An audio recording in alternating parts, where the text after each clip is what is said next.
Welcome to HOJO Radio. Our next broadcast was the brainchild of Jack Webb and may very well be the most well-remembered and best radio police drama series of all time. It ran from September in 1949 through February 1957 in 30-minute shows broadcast on NBC, and it brought to radio true police stories in a low-key documentary style. Ladies and gentlemen, we present to you Dragnet on HOJO Radio. The story you are about to hear is true. Only the names have been changed to protect the innocent. Fatima Cigarettes, best of all long cigarettes, brings you Dragnet.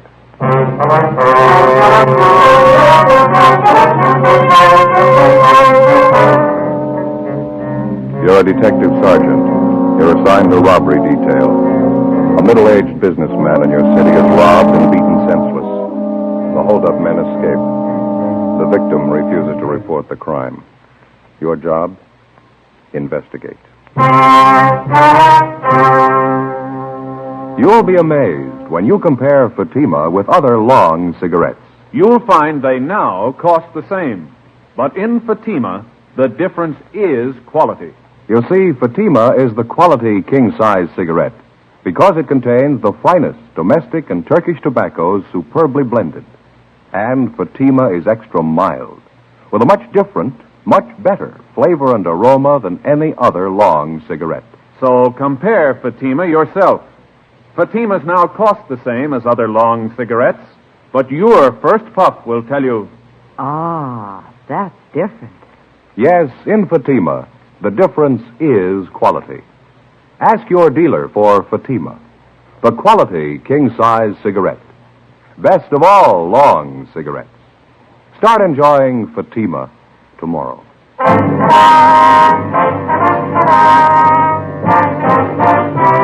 Dragnet, the documented drama of an actual crime. For the next 30 minutes, in cooperation with the Los Angeles Police Department, you will travel step by step on the side of the law through an actual case transcribed from official police files. From beginning to end, from crime to punishment, Dragnet is the story of your police force in action. It was Tuesday, October 8th. It was overcast in Los Angeles. We were working the day watch out of robbery detail. My partner's Ben Romero. The boss is Captain Didion. My name's Friday. It was 11:23 a.m. when we got to 700 South Hill Boulevard, the Butler Accordion Studios. What do you think? Oh, I don't know. It must be upstairs, I guess, huh? Oh, yeah, there it is. Main office, second floor. Yeah.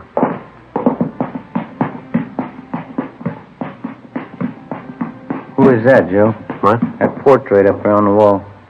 Just a minute. Some printing underneath here. It's a nice painting. It says Damien, the father of the accordion, Vienna, 1829. What do you know about that?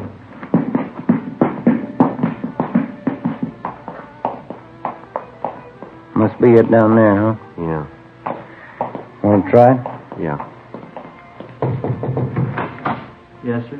Are you Louis Butler? Yeah, that's right. And can I help you? Police officers, Mr. Butler. I'd like to talk to you for a minute. Is your name Friday? Yes, sir, that's right. This is my partner, Sergeant Romero. How do you do?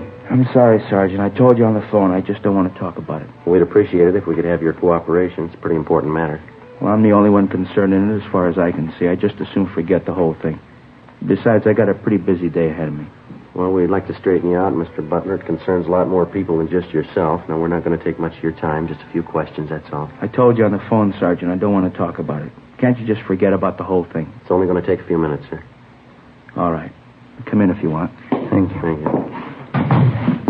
Place is in kind of a mess. Wife's away to mother's. Oh, you can sit down if you want. Oh, thanks. Thank you very much. All right, Pepper. I'll feed you. Just a minute. It's a nice cat you got there. Siamese? A little bit, yeah. It's my wife's. Don't care too much for cats myself. All right, Pepper. Now, wait a minute. Get your nose out of there. Here you go, Pepper. That ought to hold you for a while. Look at that, Joe. Sure goes for that milk, huh? Yeah, it sure does. You're going to have to make it fast, Sergeant. I got an appointment for lunch downtown. All right, sir. I'd just like to have you elaborate on what Dr. Hart told us. Is he your family doctor, by the way? Yeah, that's right. He had no business calling you in the first place. I told him I didn't want it to get out. What'd he tell you? He said you came to him for treatment night before last, and you told him you had been beaten up and robbed. He treated you for cuts and bruises about the face and head. No, it was nothing. Didn't amount to anything. Well, was there actually a robbery, Mr. Butler? Believe me, Sergeant, it didn't amount to anything. I don't even want to go into it. How much did the robbery involve? Money, I mean. I'd rather not say. I don't want any fuss made about it. That's why I didn't report it. Just isn't worth it to me. We understand the hold-up men took more than $800 from you. Wouldn't you like to get that money back? I don't want to be nasty about this thing, but I was the one who was held up. Now, if I don't want to press the case, I don't see why anyone else should worry about it. It was my money. How about the beating that the thieves gave you? It's nothing serious. It's like I told you on the phone. I want to forget about the whole thing. Well, it must have involved more than just a few scratches from the looks of you, and the doctor had to treat you. Take my word for it, please. I'm all right. I don't want to press charges. Appreciate it if you'd give us some kind of an explanation, Mr. Butler. Why? I don't want to bother, that's all. There's nothing to explain. Well, you have to admit that this is a little unusual. Somebody beats you up, slugs you, takes $800 from you, and you don't want to do anything about it? You're going to have to excuse me a minute. I have one of my accordion students down the hall in the practice room. Almost time for him to go. I have to give him his lesson for next week. All right, sir, go right ahead. It'll only be a minute. How about that? Yeah. Acts like he's scared to death. Well, whoever it was, they gave him a going over. Half of his head in bandages, face all swollen. Sure something phony. Well, he's not going to be much help unless we can talk him into a crime report, huh? Somebody's got to him. I'll bet on it. Oh, hi there, Kitty. Hi, Kitty. I've been thinking it over, officers. Sorry you had to come out here, go to all this trouble, but I just as soon forget the whole thing. I don't even want to talk about it if you don't mind. We don't mean to high pressure you, Butler, but we'd like some kind of an explanation. Well, can't you understand? I just don't want to make a big fuss about it. I'd like to have you go along with my feelings in the matter. It's my affair, isn't it? No, sir, it's ours, too. Half a dozen people like yourself have been beaten up and robbed in this neighborhood, all in the last 5 weeks. Now, if we can find the thieves, we can put a stop to it. We can make sure the same thing doesn't happen to your neighbors. Well, they're going to have to look out for themselves. I'm not getting tied up in a big investigation. The neighbors don't worry about me. Afraid it goes a little further than that. What? You've been beaten up and robbed once. How do you know it isn't going to happen again? Well, it's not, that's all. I'll make sure it doesn't. How? What's going to stop the same thieves from knocking you over again? Look, if it's all the same to you, I want to forget about this. I'm going to have to be running along. It's getting late. No, there's just one more thing, Butler. When the doctor was treating you the other night, this Dr. Hart, he says you told him that you knew who the hold-up men were. Now, is that right? No, he got it all mixed up. I didn't mean it that way. How did you mean it? I'm in a funny position. I just can't explain, that's all. I can't take the chance. Did the hold-up men threaten you? I can't talk about it. Give me a break, please. You're making a mistake, mister. Play ball with those thieves and they'll ruin you. It's not only me, it's my family, too. I'm not going to take the chance. If they threatened you and your family, you're taking more of a chance keeping quiet about it. They'll bleed you white. Blackmail, robbery, anything you can think of. Now, this has happened before. Can't you see the spot I'm in? I know who they are. I know what they can do. I got a wife to think about. Would you put your family in that position? You're buying protection from a couple of hoods. Now, figure it out. How much is it worth? How far can you trust them? If you pick them up, they'll know I told you. I don't want anything to happen. Can't you see that I haven't any choice? What else can I do? Help us put the thieves where they belong. You'll have all the protection you need till they're locked up. It's a big order. I don't know. You and your wife will be under 24-hour guard. Now, that's a promise. How long would that have to go on? Long enough to bring them to trial and convict them? Now, how about it? They warned me about telling the police. They said they'd get both of us if I did, me and my wife. Now, they meant it, too. They'd get us. What can you do about it? Get them first. After another hour of talking, we finally persuaded the robbery victim, Louis Butler, to come downtown with us. He dictated a full statement about the holdup and filed a crime report. He told us he'd been robbed and slugged late at night a few blocks from his music studio. $820 had been taken from him by two bandits, both of whom were armed, both of whom he recognized. He said one of the men was a Marvin Carter, a former bartender at a neighborhood tavern. The other was Ralph Quincy, a merchant seaman. We went across the street and met with Deputy District Attorney Fred Henderson. The next day, the case was presented to the grand jury and a true bill was returned. The two suspects, Marvin Carter and Ralph Quincy, were indicted on one count of armed robbery. That afternoon, both of them were booked at the main jail and then released after posting a required bail of $10,000. 4:30 p.m. Ben and I went back to the office and met with Captain Didion. How are you making out on it? Pretty fair shape, Skipper. The arraignment's set for 2 weeks from Thursday. How about protection for the victim? Well, it's all set up. Butler and his wife are under 24-hour guard. 3 teams of men on it. There's 2 thieves getting out on bail. It's not going to make it any easier. Who are you working with from the DA's office? Henderson. Seems to think we've got enough to convict both men. What makes him so sure? Well, for one thing, we got a line on a couple of good witnesses to the holdup. Excuse me. Robbery, Didion. Yeah, Mike. No, I'll check it before I leave. Right. What was that about witness? A man by the name of Bartlett runs a drugstore. He and his son were in the neighborhood when Lewis Butler was held up. They're supposed to have spotted the 2 thieves running from the scene. Have you talked to him yet? Just over the phone. We've got an appointment with him at 6 o'clock tonight. Take your statement. I guess I don't have to tell you. Stay as close to this thing as you can. If we miss this time, we may not get another chance. You know as well as anyone how tough it's been reaching these thieves. Yeah. Well, we wouldn't be this far along if Butler didn't decide to cooperate and file charges. I wish I knew how many victims there are in this thing just like Butler. People we don't even know about, so scared they don't dare file charges. Guess there's a dozen of them anyway. I can't figure. People hire a police force on salary to protect them and their property, then they turn around and try to make a deal with a bunch of hoods, buy them off. How far have you gotten on the hold-up gang? Well, how do you mean? The 2 men you've got tabbed, Carter and Quincy. Anyone else working with them? Possible, not sure yet. Both Carter and Quincy have juvenile records. That's about it. We're still checking on them. Robbery, Didion? Yeah, Tom. That's right. No, I'll tell them they're here with me now. Right, thank you. It started already. How's that? The victim, Lewis Butler, he got a phone call at his house a few minutes ago. Yeah? Figured it was one of the hold-up gang. They gave Butler a choice. What'd they say? Either he drops the charges or they'll kill him. 5:30 p.m.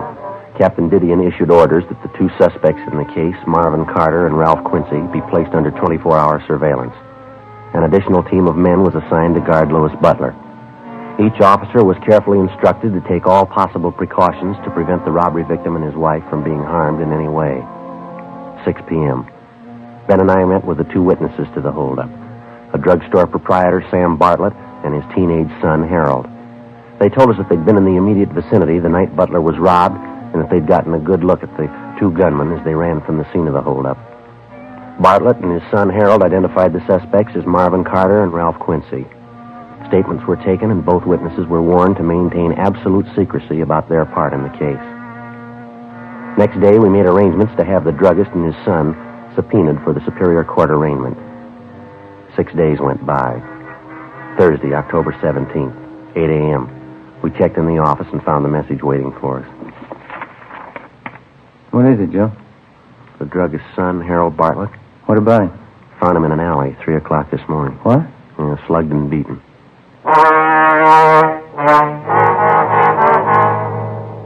Late that afternoon, Ben and I received permission from the doctors to visit briefly with our witness, 17-year-old Harold Bartlett. His injuries were painful but not critical. The beating he'd received was nothing less than brutal. His left forearm had been broken, and he'd been beaten viciously about the face and chest. He told us that he was on his way home from a neighborhood movie just before midnight when 2 men jumped him from behind on a deserted street. Well, I drove around some, maybe 5 or 10 minutes. There must have been at least 3 men in the car. Why do you say that? Well, there were 2 in the back seat with me. Somebody else had to be doing the driving. And it had to be a sedan or a club coupe. I guess so, yeah. After we drove around a while, they stopped the car, and then they began slugging me. Didn't say a word the whole time, just started slugging me. I asked them why, and just kept slugging me. I see. At first, I think they were hitting me with their fist. And it felt like something a lot harder. A piece of iron or metal or something. That's when I grabbed the cloth off of my face and I started to holler. What happened then? Oh, yes, nobody heard me. Nobody came anyway. One of the men swore at me and grabbed my arm.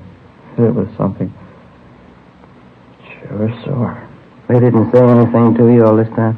No, not till just before they pushed me out of the car. It seemed like I was at that car for hours. When they started to talk to you, Harry, what'd they say?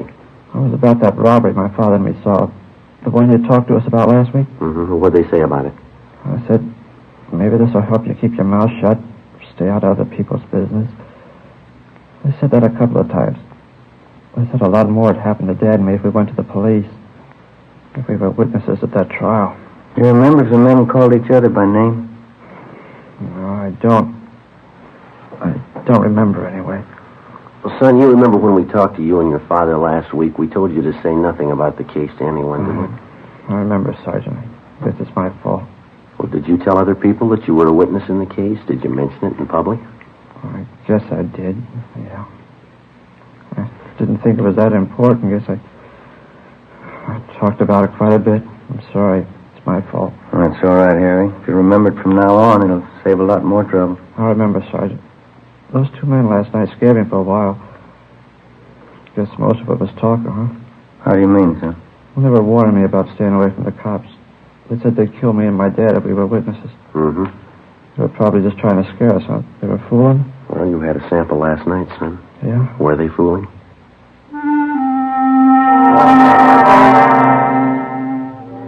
After we left Harry Bartlett, we went back to the office and arranged for a 24-hour guard to be assigned to the teenage boy and his father. A thorough investigation of the attack on the boy failed to turn up any leads. On the surface, the two robbery suspects, Carter and Quincy, were not involved. During the week that followed, we heard of no further threats or attacks, either on the victim, Louis Butler, or the witnesses involved in the case. Ben and I worked with Deputy District Attorney Henderson, preparing the case against the two suspects. 2 days before the trial opened in Superior Court, we got an urgent call. Yeah, I know, but how did it happen? Mm-hmm. Yeah. Yeah, all right, Tom, thanks. What's the trouble? Couldn't be worse. No victim. What do you mean? Mr. and Mrs. Butler have disappeared.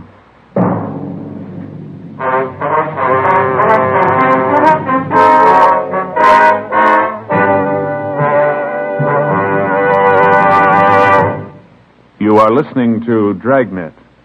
From beginning to end, Dragnet is the authentic story of your police force in action.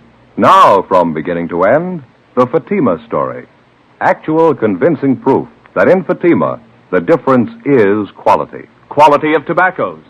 The finest domestic and Turkish varieties, extra mild and superbly blended to give you a much different, much better flavor and aroma. Quality of manufacture. Smooth, round, perfect cigarettes. Rolled in the finest paper money can buy. Manufactured in the newest and most modern of all cigarette factories. Quality even to the appearance of the bright, clean, golden yellow package, carefully wrapped and sealed to bring you Fatima's rich, fresh, extra mild flavor. Because of its quality, its extra mildness, its better flavor and aroma, more long cigarette smokers are now insisting on Fatima than ever before. So if you smoke a long cigarette, compare Fatima. You'll find they now cost the same, but your first puff will tell you, Ah, that's different. Yes, in Fatima, the difference is quality. Insist on Fatima. Start enjoying the quality king-size cigarette. Fatima. Best of all long cigarettes.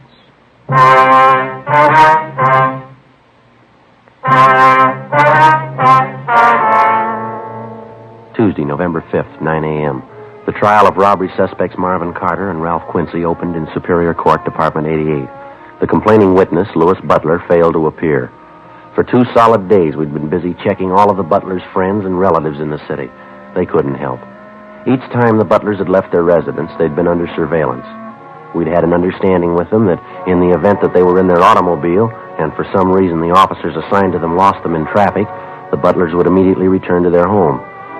On the night of November 3rd, under the pretext of going to a neighborhood theater, the Butlers made a right-hand turn from a left-hand lane of traffic, so it became obvious that they were trying to elude the officers following them. A check was made at their home as prearranged, and they failed to return.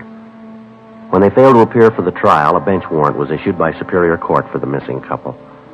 Deputy District Attorney Henderson asked the court to grant a delay in order to find the Butlers. It was granted. In the meantime, we'd gotten out a broadcast and an APB. Missing persons detail helped out in the search.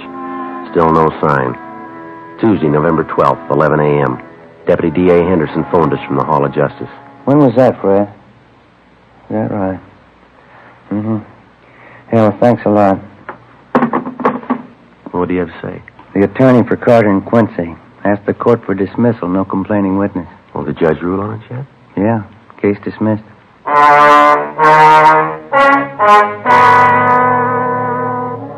No matter how guilty the two men might have seemed, there was nothing further anyone could do. Without a complaining witness, our case was finished. The two suspects, Carter and Quincy, were released from custody. In a few days, Quincy left town for the east. Carter remained in the city. The search for Mr. and Mrs. Butler went on. No sign of either one of them. December came, and then the Christmas holidays, New Year's. On January 16th, Louis Butler suddenly reappeared back in town and surrendered on the bench warrant. They explained to the judge that because of the numerous threats on their lives just before the trial, they were afraid to appear, and that they left the state without telling anyone. The judge gave them a lecture and a warning and dismissed charges. Another month passed, February and then March. On April 2nd, we got word from Denver, Colorado, that one of our former robbery suspects, Ralph Quincy, had shot and killed a 24-year-old policeman while attempting a robbery in that city. Quincy was tried and convicted of murder and received a life term. In the meantime, we'd heard little or nothing about the other former robbery suspect, Marvin Carter. Another 2 months passed. Spring months wore on into summer. Monday, July 8th, 8 a.m. Friday, Romero, see you a minute. Yeah, Skipper? You want to sit down? I got something for you. Yeah. A hold-up victim, man by the name of Sheridan, came in late last night, filed this crime report here. Have a look. Thank you. Let's see, Joe. You can notice there it happened in the same area where we had that rash of hold-ups last fall. Yeah, I see. Victim robbed and beaten. Suspects used the same approach, same M.O., followed it right down the line. Yeah. Victim warned not to contact police. Bodily harm threatened if victim did so. How about the descriptions of the hold-up men here? The victim pretty sure about them? Gaffney handled the report. The victim said he got a good look at one of the thieves. Gaffney gave him a bunch of mug shots to look at. Yeah. Here's the one he picked out of the lot. Thanks. Have a look, Joe. Marvin Carter. As soon as the robbery report had come in, an immediate check had been made of Marvin Carter's last known address, an apartment in the West Pico district. The landlord revealed that the suspect had moved at least 2 months before. We got out a broadcast and an APB on him. Together with Sergeants Gonzalez and Henry, Ben and I started on a systematic check of all of Carter's known friends, relatives, and associates. After that, we started on the places he was known to frequent: hotels, bars, restaurants. No luck. 2 weeks went by. There were no further reports of robberies where the M.O. of the criminal matched that of Carter's. Tuesday, July 26th, 2 p.m. We got a call from one of our informants, Bertie Simmons, who told us that he might have some information for us. He said it concerned Marvin Carter. He told us he'd meet us at MacArthur Park on the 6th Street side at 2:30 p.m. 2:50 p.m. You'll have to excuse me, Sergeant. Sorry I'm late. I had to move from that other place. Things haven't been going too good for me. That's all right, Bertie. What's the matter? No luck with the horses? Yeah, a lot of luck. It's all bad. If there's a pig in the race, I have to bet on him every time. Getting so I can't even pick him to show anymore. I don't know. What else is new with you, Bertie? No job yet? No, I'm still looking. Been down around some of the joints, South Main, Alameda, keeping an ear to the ground. Mm-hmm. Want to smoke? Yeah, thanks. Don't mind if I do. There you go. Light for you. What have you heard, Bertie? Anything that'll help? That Marvin Carter, you're still looking for him, aren't you? That's right. Any rumble? I heard it last night, having a beer downtown. I knew you fellows were in a little bind on the thing. I always like to help you when you're in a bind. Well, what'd you hear, Bert? Carter's still in town, hiding out. Like I say, I always like to help you out when you need it. Mm-hmm. I know what it is to be in a bind. That's when you appreciate help most. I'm kind of in a bind right now. A little short, you know. A couple of dollars, Bert. That's all I have on me. Will that help you out any? Saved my life, Sergeant. Tell you the truth, I didn't know where dinner was coming from tonight. No need telling you, I appreciate it. What was this you heard about Carter? Still in town. There's a place down by Venice, near the beach. Mm-hmm. Carter's been seen there once, twice lately. It's a little seafood joint. Beer and clams, down by the beach. Well, now, is that somebody's story, or is it the real thing, Bert? The real thing, Sergeant. You know me better than that. No phony leads from me. Where's Carter supposed to be staying down there, do you know? Well, I do and I don't, I guess. What do you mean? This mooch who told me about Carter last night, he didn't know the address, but he described the place Carter's supposed to be hiding out in. I know the joint he means. But you don't know the address. No, but I can point out the place he means. It's a shack right along the speedway down there, down by the beach. Mm-hmm. You want to run down there with us now? Sure, I'll point it out for you. I'm not going near it, though. Why do you say that? Don't want to mix with it, that's all. I got the word. What do you mean? Carter. Won't be an easy one to take. How do you know? He's got a gun.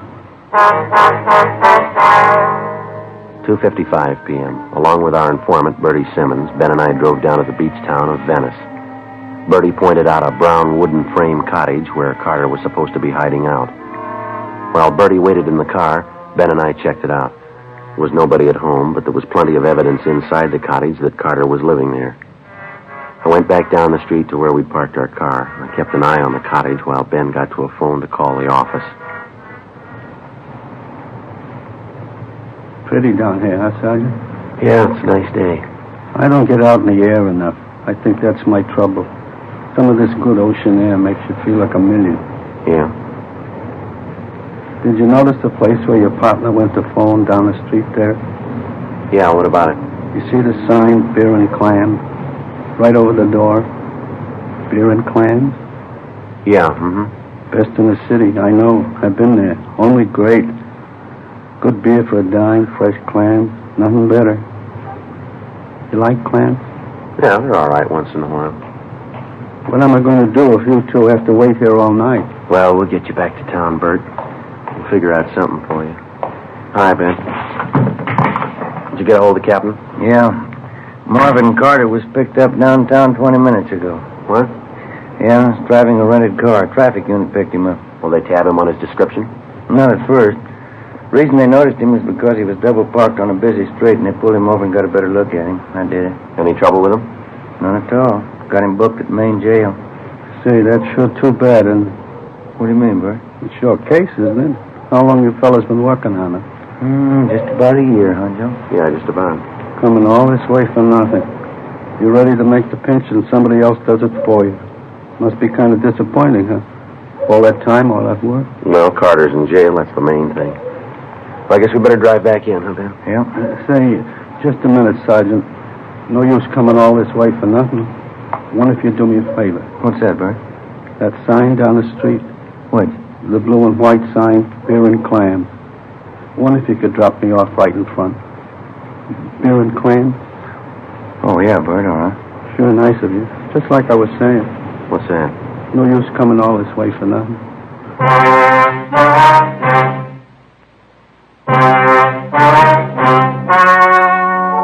The story you have just heard was true. Only the names were changed to protect the innocent. On October 29th, trial was held in Superior Court, Department 86, City and County of Los Angeles, State of California. In a moment, the results of that trial. And now, here is our star, Jack Webb. Thank you. Friends, let me tell you how to size up king-size cigarettes. First, take a Fatima, and then any other king size. Now, side by side, the two look alike, but they're not, because no other king-size cigarette has Fatima quality. That's right. In Fatima, the difference is quality. Quality that results from a blend of the finest domestic and Turkish tobaccos. Quality that gives you extra mildness, a much better flavor and aroma. Remember, if you haven't tried Fatima yet, take my advice. Buy a pack. Smoke Fatimas and you'll discover what I know. In Fatima, the difference is quality.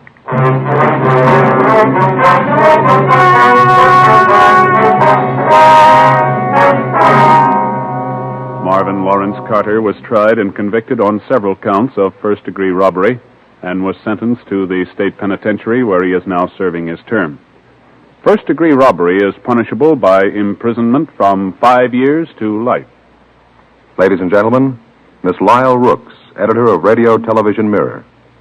The readers of Radio Television Mirror have chosen Dragnet, the favorite program of its type, for 1950. I am privileged to present the citation to you on behalf of the editors and readers of Radio Television Mirror throughout the nation. Thank you, Miss Rooks.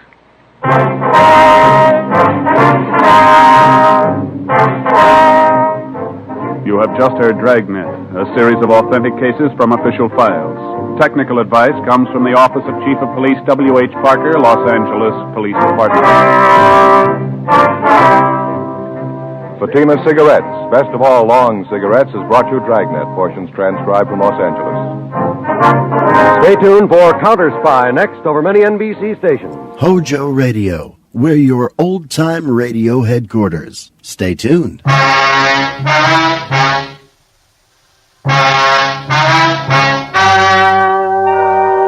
story you are about to hear is true. Only the names have been changed to protect the innocent. Fatima Cigarettes, best of all long cigarettes, brings you Dragnet.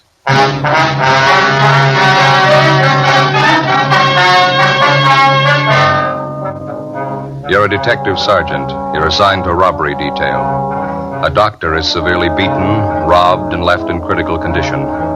Suspicion points to a narcotics addict. Your job? Get him.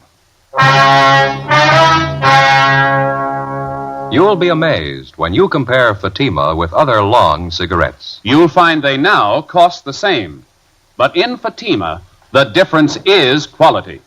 You see, Fatima is the quality king-size cigarette because it contains the finest domestic and Turkish tobaccos superbly blended. And Fatima is extra mild, with a much different, much better flavor and aroma than any other long cigarette. So compare Fatima yourself. Fatimas now cost the same as other long cigarettes, but your first puff will tell you...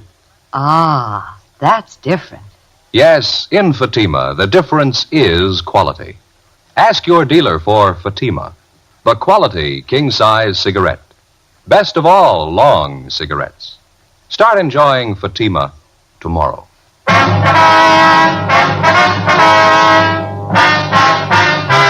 Dragnet, the documented drama of an actual crime. For the next 30 minutes, in cooperation with the Los Angeles Police Department, you will travel step by step on the side of the law through an actual case transcribed from official police files. From beginning to end, from crime to punishment, Dragnet is the story of your police force in action.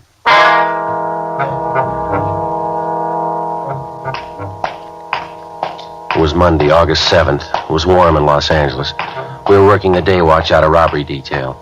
My partner's Ben Romero. The boss is Thad Brown, chief of detectives. My name's Friday. It was 1:15 p.m. when I got to 4656 Collis Avenue. The front door. Is that you, Joseph? Yeah, Ma, it's me. I didn't expect you so soon. Well, I'm off for lunch, and Ben and I were in the neighborhood, so... Oh, well, I'll get the telegram. Thank you. I must say I'm glad you could get home. Telegrams always make me nervous. Nobody ever sends a telegram unless it's important here, so... Thank you. Yes, they do, Ma. Some people send wires to invite you to lunch or to a reception or something like that. Is that so? Sure, you just forgotten, haven't you? I've gotten them before like that. Oh, it's no way to do, anyhow. Why not? People always associate frightening things with telegrams. Well, aren't you going to open it? Oh, yeah, sure. You know, if you were worried, you could open it, Ma. It'd been all right. Well, you know I never open anything addressed to you, Joseph. Anything important? It's from Belmont, my old high school. Oh, yeah. They want me to come up next week. They're having some sort of assembly up there. Want me to talk to the student body. Well, that's nice. You going to go? Yeah, I think I better, don't you? I'll have to clear it through Captain Sheldon, though. No, I think it's awfully nice for them to remember you. What are you going to talk on, to say? Yeah, police work, it says here. I'll have to think of something to base it on, though, won't I? Well, you'll have to memorize it, Joseph. Doesn't look well for a man to stand up on a platform and read a prepared talk. Yeah, I know. Oh, that's Ben. I gotta go, Ma. Would you and Ben like some lunch? I can fix you something in about a minute. No, we haven't got time, dear. I'll see you later. I don't know why they couldn't have written a letter instead. What's that, Ma? I said they could have written you a letter. Besides, it's much cheaper than a telegram. Yeah, Ma. I'll see you later. Bye, Joseph. Bye.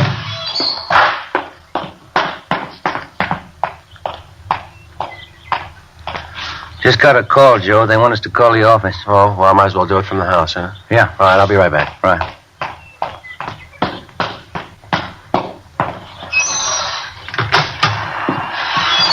It's just me again, Ma. Came back to use the phone. All right, Joseph.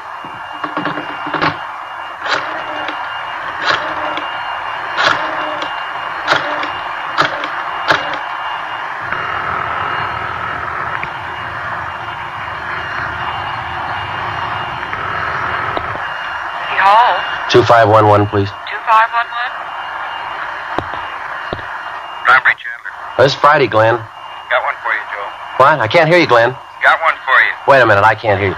Hey, Ma, would you hold that vacuum for a minute, please? I can't hear. Oh, all right, sir. Thank you. I'm sorry, Glenn. What'd you say again? That's right. That young kid hit again, doctor's office. Yeah? It's that same kid, only this time he got a little rough. Victim's at Georgia Street. He's still carrying that gun. Did he use the gun? To beat the man with. Victim's a 55-year-old doctor. No reason for it, Joe. All right, we'll get right on it. Right, bye. Yeah, bye. Okay, Ma, I'm all through. All right, son.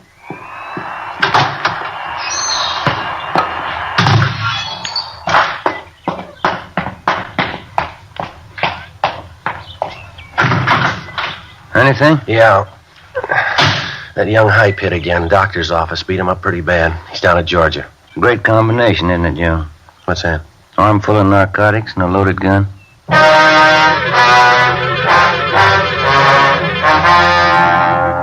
Monday, August 7th. Since June 27th, Ben and I had been assigned to a case involving a young narcotics thief. For 7 weeks now, he'd been robbing every possible source available to him of narcotics. Since the inception of the investigation, we'd seen this young criminal develop from a small-time sneak thief to a full-fledged armed and vicious thug. The descriptions of the young thief, taken from his various victims, tallied almost to the letter. Blonde, light complexion, small stature, 5'7" to 5'10", nervous and unusually juvenile in appearance. Everything possible was being done for his quick apprehension. Hundreds of mugshots were screened and shown to victims. No identification. 3:30 p.m. We checked back in at the office. Went to see Sergeant Ed Hall, Narcotics Division. Chandler said you went over to Georgia Street to see that doctor. Yeah, that's right, Ed. Short visit. Poor guy. Pretty bad, huh? No, the guy's really a mess. Kid must have worked overtime on him. And what's his condition? Still critical when we left. They wouldn't let us stay long. We got a description. It's the same kid. Doctor's name was Gannon, huh? 55 years old. Yeah. Pistol whipped him. Knocked out 7 of his teeth, fractured his jaw. Doctor was wearing glasses. They don't know if he'll see out of his right eye anymore. Well, this puts Junior in the big leagues now. Yeah, it sure does. We got out a supplementary all points on him. Here's a list of the junk that he got. It's quite a haul here. Yeah. Morphine, quarter grain, 30 vials. 5 vials, half grain codeine. Dolphine, quarter grain, 6 vials. Yeah, you did all right. Long list here. We got that from the nurse. She was out to lunch when it happened. It's a small office out there, and the doctor closes up at noon. Nurse goes out to lunch, and he eats in the office. That's when the kid got to him. He knew when to hit, didn't he? Yeah. Well, our boys haven't been able to turn up a thing for you. Nobody seems to know the kid. Well, the amount of stuff he hauled out of that doctor's office, something ought to show, shouldn't it? Should, yeah, with a haul like that. You got anything at all to work on? Yeah, that car that was used on the job. Still got it staked out. Well, we just picked this up from the report counter. Yeah. Car was reported stolen 2 hours after the robbery. It's a little bit of a break, huh? The report was taken out at the Wilshire station. Mrs. Irving Adams states that her husband had notified her that the car was stolen from him while he was at work today. Said he always parks it out in front on the street. We haven't checked it out yet. We figured it was a good place to start, maybe. Wait a minute. What'd you say that name was? Irving Adams. No, let me see that report. Well, this Adams is a user. He's up in county now, waiting trial. Are you sure about that? Yeah, Walker and I picked him up. I just talked to Adams up in the county jail this morning. How long's he been in? Let's see. It was last Tuesday, July 30th. The car couldn't have been stolen from Adams today if he's been in jail for a week. Well, there's one guy can figure it out for you. Adams. 4:05 p.m. We went up to the 10th floor of the county jail, the interview room. We talked to Irving Adams for an hour. He said he wanted to cooperate, but he couldn't explain his wife's action in reporting the car stolen from him. He kept repeating that he knew his wife was not involved in anything, that she was innocent of any complicity in the case of the youthful gunman. He could give us no information on anyone fitting the gunman's description. He insisted that the entire matter was a mistake and that his wife could clear everything up if we'd just talk to her. 5:20 p.m. Ben and I drove out to 239 West 92nd Street, the Adams residence. It was a small white bungalow trimmed in red. The front lawn needed cutting and care. There were 4 bottles of soured milk on the front porch, along with several old newspapers. The front blinds were down, and although it was still early, the front porch light was burning. The other homes in the neighborhood appeared to be neat and well kept. The screen door was ajar and supported by one rusty hinge. 5:21 p.m. Looks like nobody's home. Well, let's give it a try, huh? Give me a minute, I'll cover the back. Right.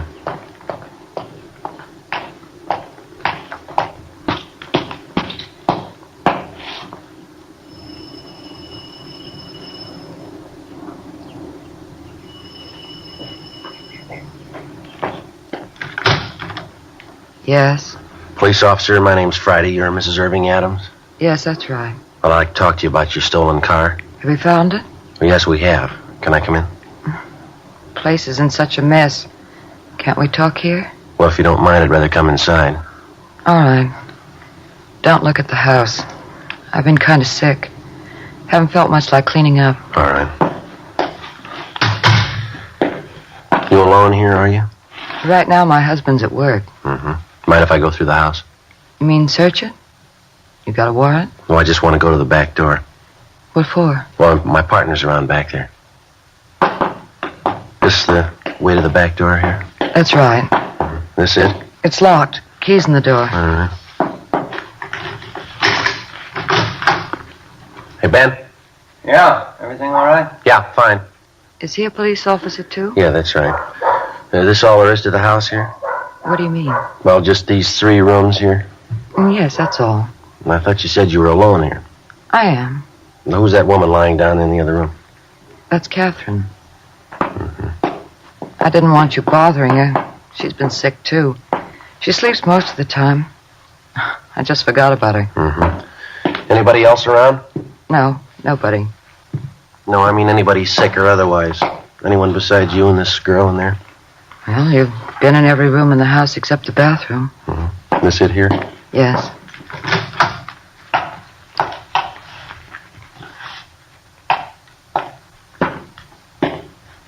Okay. I don't understand all this. I reported my car stolen, and you come out here and search my house. If I did steal my car, I wouldn't hide it in here. Yeah. Ben, want to come in? Yeah. Could you tell me something? Yeah. Why are you here? Well, I told you we found your car. This is Sergeant Romero. How do you do? What's the trouble? Anything wrong? Who'd you say your car was stolen from? From me. It was my car. Is that the way you made the report, Mrs. Adams? It was stolen from you? I think so, yes. Ms. Adams, according to the report that you made out this morning, you stated that the car was stolen from your husband, isn't that right? Is that what I said? Yes, ma'am, that's right. I don't remember. We both used the car so much. I forgot. Well, now, which is it, you or your husband? I'm not sure. You been drinking, have you? A little bit, just to ease my nerves. I haven't been feeling well. Well, it's obvious you're not drunk, Mrs. Adams. Why don't you keep your story straight? Well, officers, I am telling the truth. Well, your husband's in the county jail. He's been there for a week. The car couldn't have been stolen from him. Now, could it? I didn't say it was stolen from him. Is this your signature, Mrs. Adams? Yes, sir. This is a copy of the auto theft report that you made at the Wilshire Division. Yes. Well, now, is this report a true one or a false one? There's a penalty for making a false report, Ms. Adams. I'm sure you're aware of that. I only want my car back. Who was it stolen from?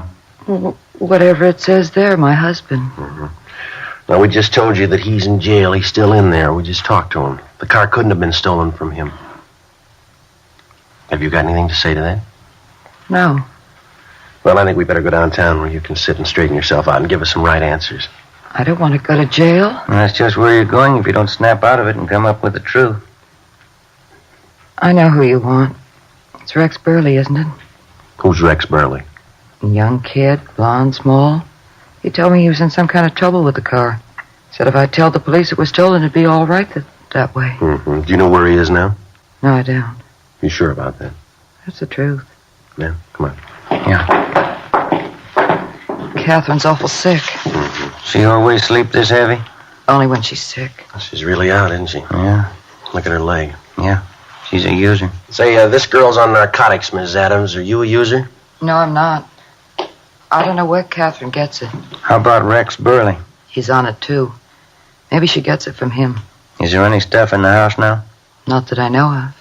You want to tell us where Rex Burley is? I don't know. He called here about an hour ago. Catherine talked to him. Mm-hmm. Did he tell her where he was? Yes, he did. She wrote it down on a piece of paper. Where's that paper? Under her pillow.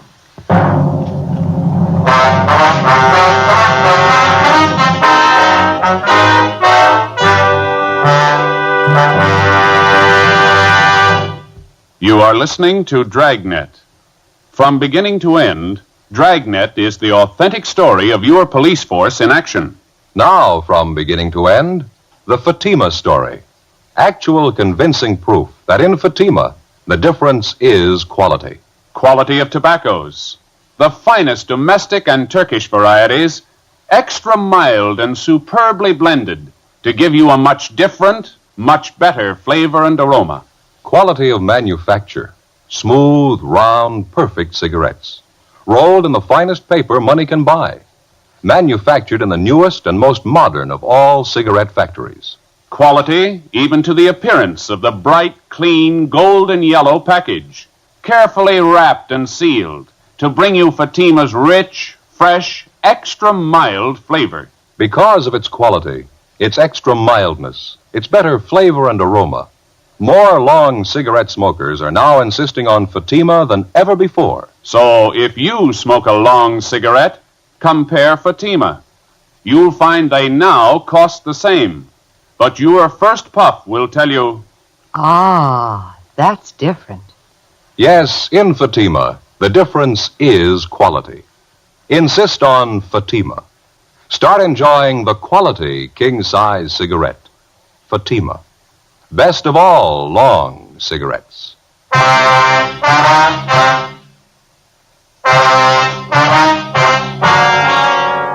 Monday, August 7th, 6:30 p.m.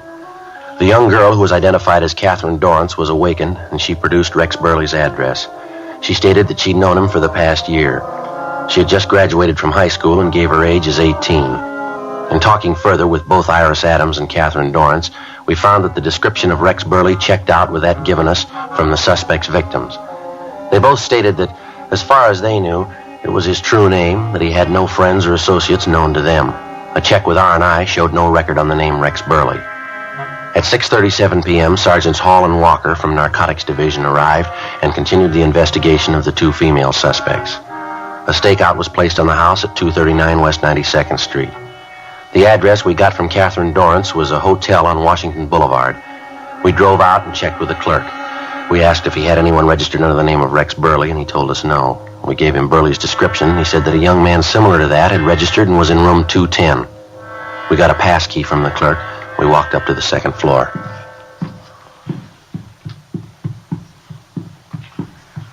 This is it. Lights on under the door. Yeah. Careful, huh? Yeah. Who is it? Open up. We want to talk to you. What about?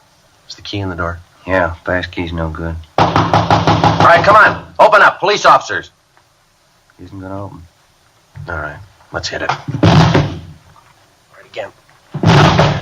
Once more. Yep. Windows open. Up the fire escape, Joe. Police officers, hold it up! Watch it. You all right? Yeah. All right, come on, let's go. All right, hold it up there. He doesn't want to stop. He's over the side, under the roof. All right, come on. All right, easy. See him? No, it's pretty dark. All right, come on. Easy now. All right, easy. Over there on that side, can you see him? No, it's too dark. Watch that skyline. He's over there in that corner. See him? Yeah, now he's gone. Must have ducked back down. Well, he's in that corner. All right, let's take him. Now keep down. You circle around from that side. I'll go around this way. Right. Be careful. Keep down.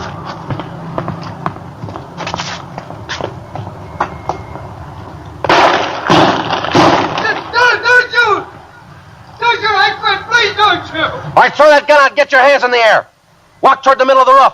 All right. Here's the gun. I see him, Joe. I got him covered. You all right? Yeah. All right, keep those hands up. right, stand still. I'm sorry. I'm sorry. All right, get your hands behind you. Ben? Let's go, Burley. I didn't mean to do it.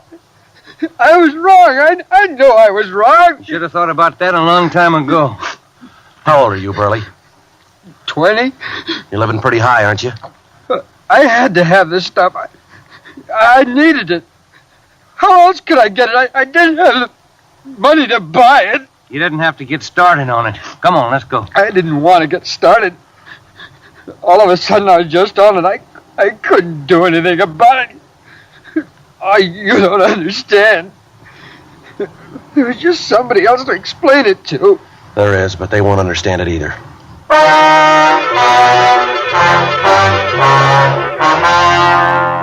Monday, August 7th, 8:40 p.m.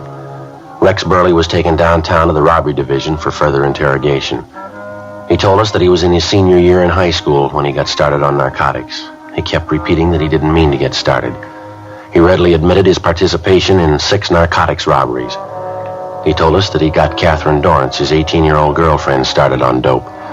Gene Bechtel took his statement and a complete report was made. A partial recovery of the stolen narcotics was made from his hotel room.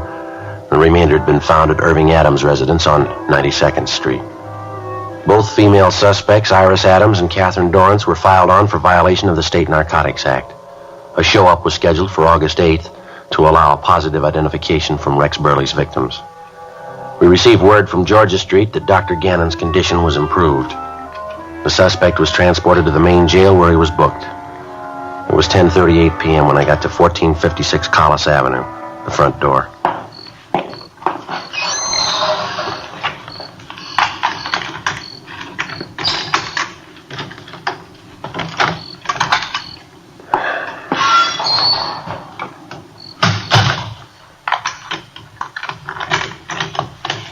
Joseph, is that you? Yeah, Ma.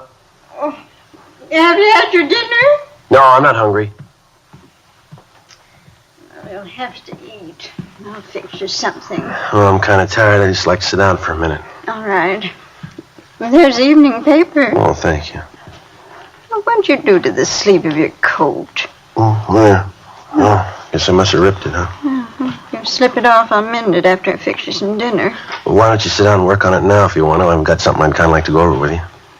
All right. You remember that telegram from Belmont this morning? Yeah, your old high school. Mm-hmm. Well, I think I got an idea for a speech, maybe. Just made a few notes here and wrote down some of it. You think you feel like listening to it, see if it's okay? All right.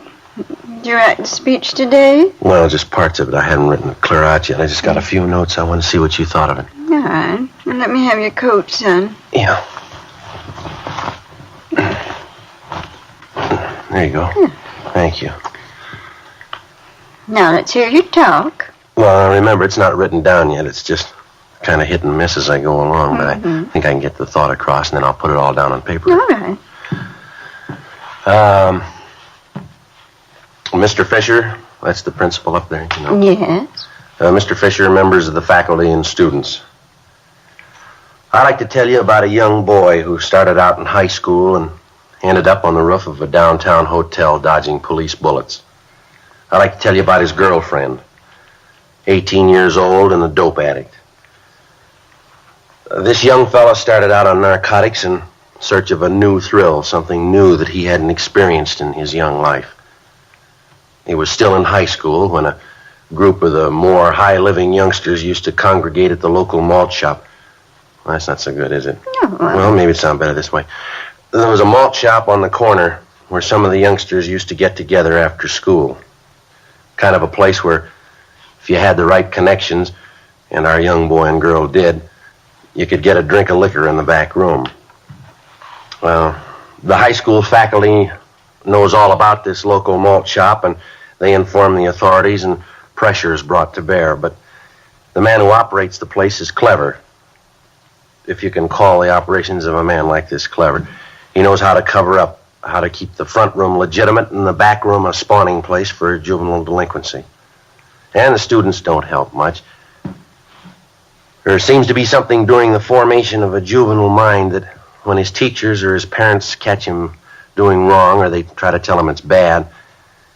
He prides himself in seeing how long he can get away with it undercover. Seems to be the stylish thing to do to outwit your parents and teachers. As the youngsters grow older, they invariably find out how infantile and stupid this is, but sometimes it's too late. Does that sound kind of stuffy, Ma? What do you think? Sounds like the truth. Let me hear the rest of it. Well, you know how kids are. Sometimes they resent it if they think you're lecturing them. Maybe No. they could have been with Ben and I tonight. Might make a difference. Well, I don't want to make this too long, Ma. I think maybe I ought to finish up something like this. From this malt shop on the corner in that back room, our young boy gets a good shove down the road of self-degradation. He has the right connections, and it isn't too long before he graduates the liquor in the back room for something he thinks it's far better, narcotics. He's heard that, unlike liquor, you can't smell it on his breath, and he's a real veteran now. He has hangovers. He's heard that narcotics doesn't leave you with a hangover. So it doesn't take too long before, in police parlance, he's hooked. Living in this day and age, he thought that they taught him well in his economics and civics classes. He thought he knew what post-war inflation was all about. He didn't have the vaguest notion of the cost of his daily supply of narcotics once he was hooked on it. He found that before long he had to have his daily dosage. In no time at all, he found that it was all he could do to get by on $30 a day. That's what it cost, Ma. $30 each and every day, or he became violently ill, so sick that he couldn't seem to function properly. Well, in order to maintain his daily needs, he got a gun, and he robbed, and he beat people, and he stole. He shared with his girlfriend, and he dragged her down with him. He ended up on the roof of a hotel trying to shoot his way out. Well, the boy was 20 years old. His girlfriend was 18. 2 years ago, they both sat out there in a high school auditorium during an assembly. He went a long way, didn't he, in his 2 years out of high school? He was taken into custody on the night of August 7th. He was crying when we put the handcuffs on him. He was crying when we left him in his cell at the county jail. I guess he's still crying. Now, what do you think, Ma? That's just rough. I haven't... Mm-hmm. Will they believe it? You think it'll do any good? Well, I don't know, Ma. It's up to them.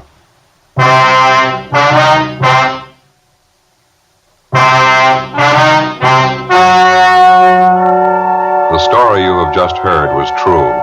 Only the names were changed to protect the innocent. On November 9th, trial was held in Superior Court, Department 83, City and County of Los Angeles, State of California. In a moment, the results of that trial. And now, here is our star, Jack Webb. Thank you. Friends, there are many cases on record of two people not related, looking so much alike it's hard to tell them apart. A quick check of fingerprints, however, easily proves who's who. Now, at first sight, you could just as easily be fooled by king-size cigarettes. If you were to place a Fatima and any other king-size cigarette side by side, you'd find they look identical. But believe me, there's a real difference. In Fatima, that difference is quality. Quality that gives you extra mildness, a much better flavor and aroma. Compare Fatima with any king-size cigarette. The size is the same, now the price is the same. But in Fatima, the difference is quality. Buy a pack tomorrow.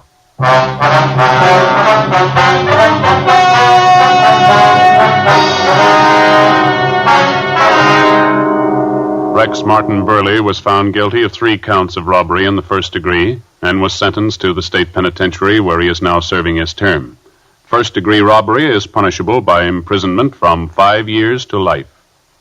The Federal Civil Defense Administration will send you an air raid instruction sheet if you will write the Superintendent of Documents, Washington, D.C., enclosing 5 cents in coin or stamps.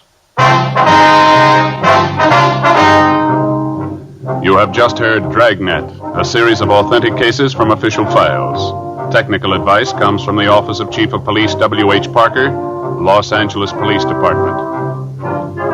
Fatima Cigarettes, best of all long cigarettes, has brought you Dragnet, portions transcribed from Los Angeles. Stay tuned for Counter Spy, next over many NBC stations.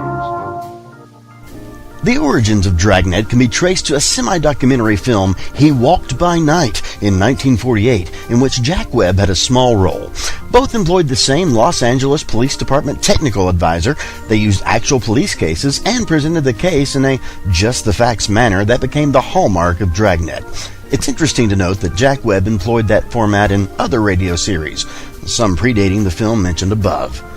And now, more Dragnet on HOJO Radio.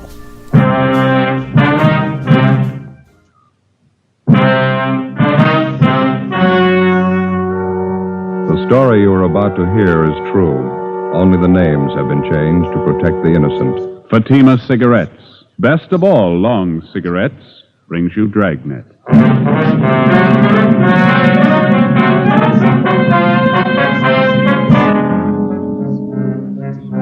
You're a detective sergeant. You're assigned to auto theft detail.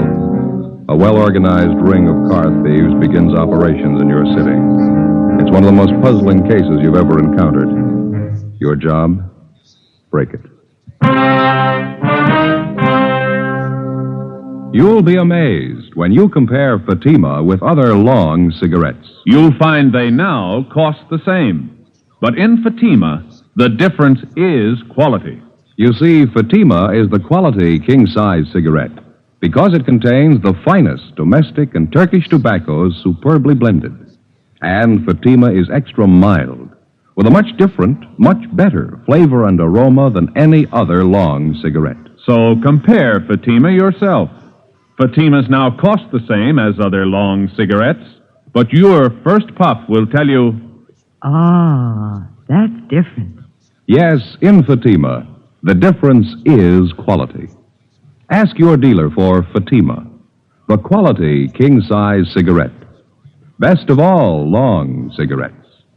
Start enjoying Fatima tomorrow.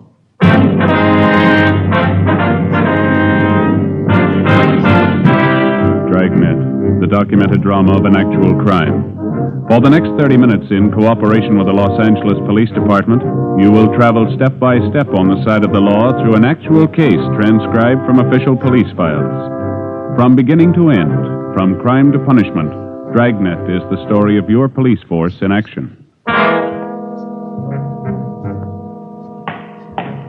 It was Monday, May 11th. It was fair in Los Angeles.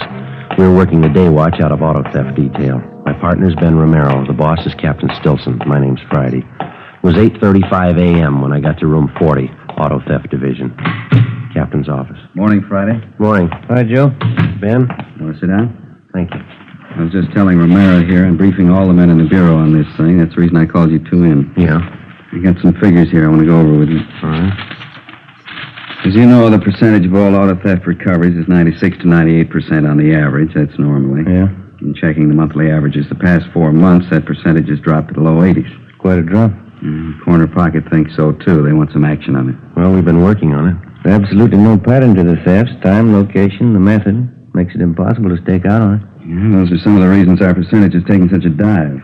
I know the problems. We all do, but we got to break this thing soon. Well, it figures we're dealing with a well-organized bunch. They know what they're doing. In cross-checking all the reports, it seems to boil down to this in general. It appears that all the outstanding thefts are GM cars. Cads, Pontiacs, Chevys, Oldsmobiles. All late models, all seem to be in good condition, low-mileage cars. Well, in addition to the regular broadcasts and teletypes, we got out a special bulletin on this, didn't we? That's right. All the thefts were listed, license, make, model, and color. Been sent to all major cities and border patrol stations. Nothing so far. I was checking through the salvage reports. Salvage buy. Do you have the last 2 months' escape for March and April? Yeah, right here. I noticed the same thing. That outfit down on San Pedro Street. Yeah. Let me see. Oh, yeah. This is a composite on the reports for the past 2 months? That's right. This one here. Herman Salvage, 2716 West San Pedro.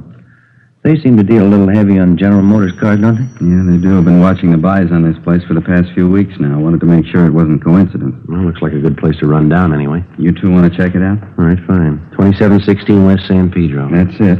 Outfit appears to be okay. Never been out of line. Seems funny they should deal with the top avian GM cars, doesn't it? Right when our recovery percentage takes a dive, yeah. Do you have the last salvage report there, Captain? Yeah. The last one? Here you are. Thank you. Yeah. Here's one for Herman's, 1949 Cadillac. And a little further down, Herman's again, 47 Olds. Yeah. There's 5 GM buys on the list. Herman got 4 out of 5 of them. Let's find out why.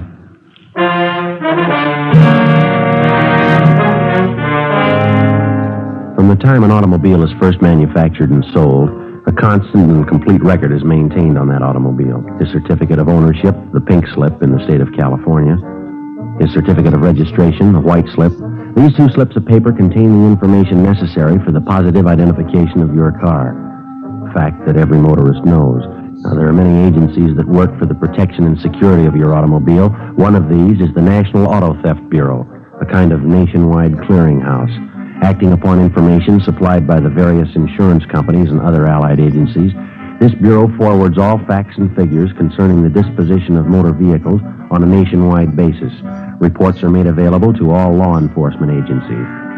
One of the pieces of information put out by the National Auto Theft Bureau is the Salvage Report, listing all sales and purchases of automobiles that, for one reason or another, may have been relegated to the junkyard or to the salvage company, a fact that many motorists may not know.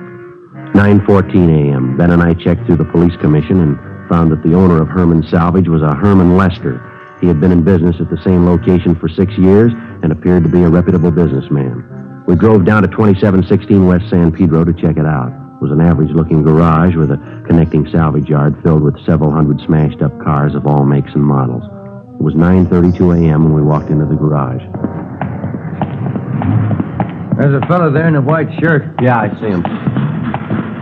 Can I help you, gentlemen? Yes, sir. Police officers. Auto theft detail? Oh, yes. I don't believe I know you fellas. My name's Lester. This is Sergeant Friday. My name's Romero. How you do? How are you? Are you the owner here? Yeah, that's right. Hey, whatever happened to Mac and Donovan? Used to drop in once, twice a month. I haven't seen them for 2-3 weeks now. Well, they're a little busy on a special assignment. Oh, I see. All right, if we look around here? Oh, you bet. Make yourselves right at home. Anything special? No, just looking. Okay. Notice you've been pretty busy, huh? Yeah, had a pretty good month. Salvage racket's going to get sour again, looks like, with the Korean War and all the cutbacks. Doesn't seem to have hit you so far. Well, no, not so far. Looks like it may tighten up any time. I noticed from our salvage report you've been doing a big business in GM merchandise. Yeah, we have. You know, they're starting to build tanks back there now. We wanted to make sure we wouldn't run short on parts. You get a lot of call for GM parts, do you? Oh, yeah, we sure do. Everybody in town knows if they need something for a Caddy or a Buick or any of those cars, this is the place to come. We kind of built up a reputation specializing in GM used parts. I see. Mind if we check your last few buys? Fine. You have 49 Cadillac, 47 Olds, Pontiac 48, 1949 Chevrolet. Wonder if we might see those. Yes, sir. Right out in the yard. Back this way. All four of them are really bent up. Bad shape. Just breaks your heart to see beautiful merchandise like that all smashed up. I don't know what people are thinking of the way they drive. Yeah. And you take a new Caddy, one of those new convertibles, really beautiful merchandise. Somebody takes one out, rolls it, we pick it up and tow it down here. Beautiful car like that all rolled up in a ball. Georgia Street Receiving Hospital probably picked up the rear. Yeah, it was really a shame. Well, here we go. There's a Caddy. Oh, yeah. Let's see. The Olds and the Pontiac are in that row there. You see them? Yeah. And that Chevrolet, wasn't it? Yes, sir. 1949. Yeah. Oh, yeah. There she is over there. Third car down. Maroon. See it? Maroon one, yeah. Down there. Yeah. Looks like a graveyard, doesn't it? Sure does. What do you do with all these cars? Strip them down for parts? Well, at least the four you're checking now, yeah. They're all total wrecks. Nothing much can be done with them except for parts. How about that Cadillac down there, the sedan? Huh? That one over there. Can't you fix that one up? That doesn't look beyond repair from here. Oh, step around the other side here. You can't see from where you're standing. Here. And the right side's all stove in. By the time you figure replacing those side panels and fenders, trim, we couldn't come out on it. Yeah, I see now. Well, I don't know too much about it, but it looked good from over there. Yeah, that's what we get all the time. People want us to pay top prices for stuff we can't get our money out of. If we could repair them, fix them up, and resell them as a complete automobile, there'd be a lot of money in this business. You do that with some of them, don't you? Oh, very few of them, I'll tell you. That's what we look for, but we don't always get lucky. I see. Say, how'd you boys like to see some really beautiful merchandise? What's that? Well, come on back in the shop. All right. Kind of a hobby of mine. Here's what keeps us busy. Plates and pink slips on their way up to Sacramento for cancellation. Uh-huh. Yeah, over this way. Here we are. Take a look at this baby. Yeah. Hot rod, huh? No, not exactly. We don't go in for that kid stuff racing around town. Well, sure looks like one. Yeah, but it's a little better than most of the kids can throw together. What'll it do? We clocked her up at Muroc at 112 last weekend. You know, they've been coming in here from all over town to see this car? That's so. Yeah. You ever get up to Muroc Dry Lake? No, I never do, but that's the place for it. Running around town on those things can cause a lot of accidents. Those drag races the kids have? Yeah. We don't go in for that stuff. This is strictly scientific as far as I'm concerned. I like to build them up, see what we can make them do. Cost a lot of money, don't they? Got $5,400 in this one right now. I'm putting more into it. Mallory ignition, milled heads, twin Wakefields. Here, let me start it up for you. Okay. 120 horses under there.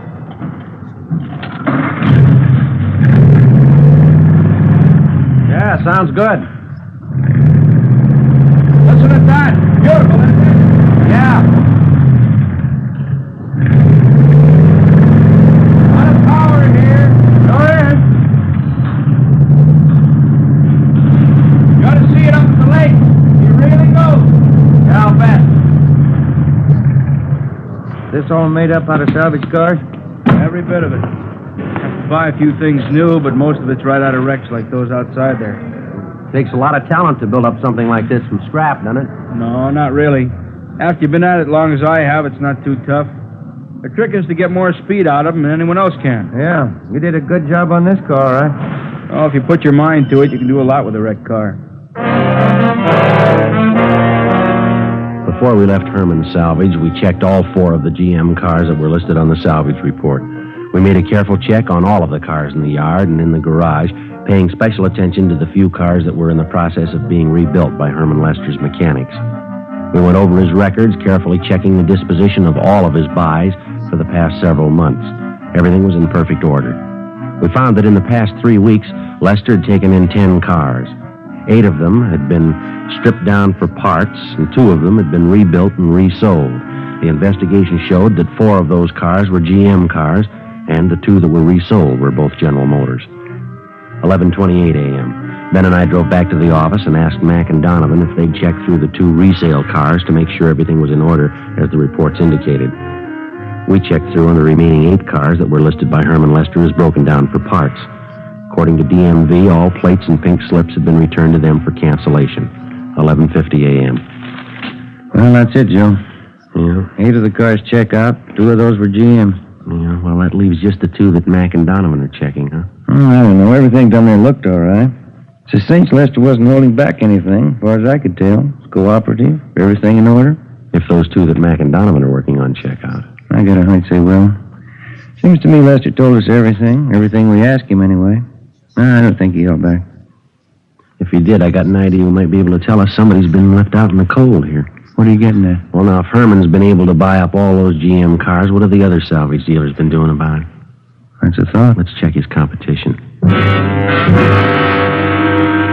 12:40 p.m. We drove back down to West San Pedro Street. We picked out a group of salvage companies in the immediate neighborhood close to Herman's.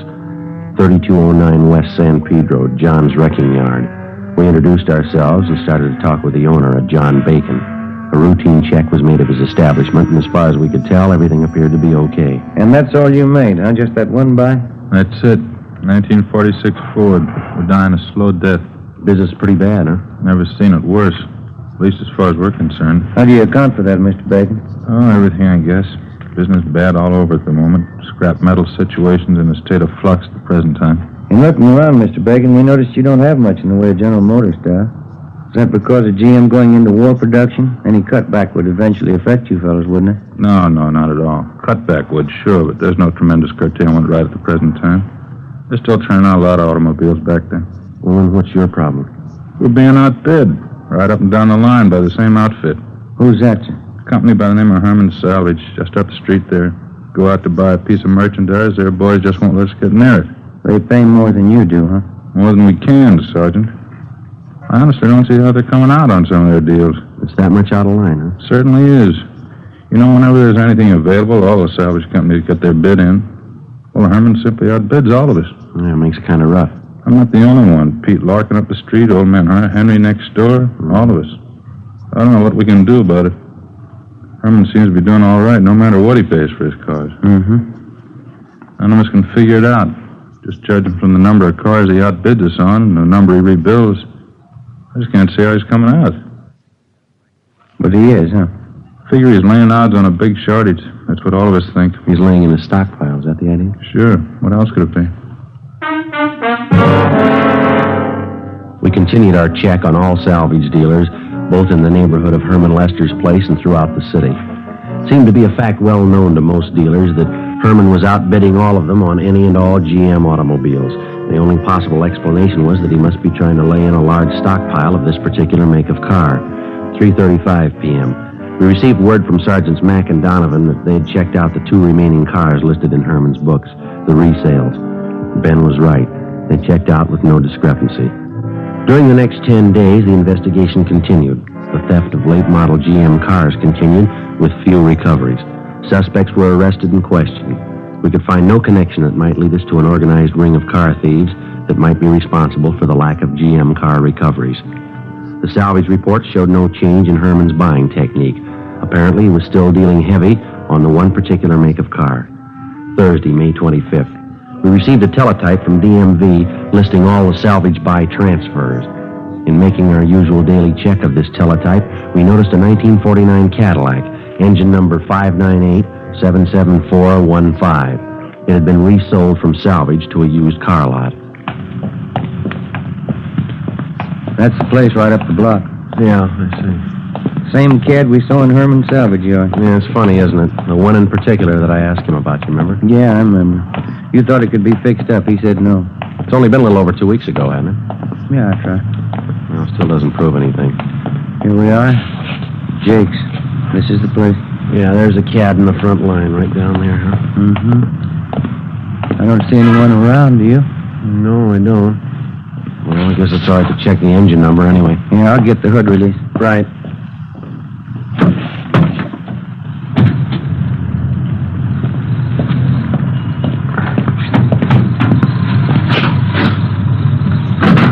Yeah, there we go.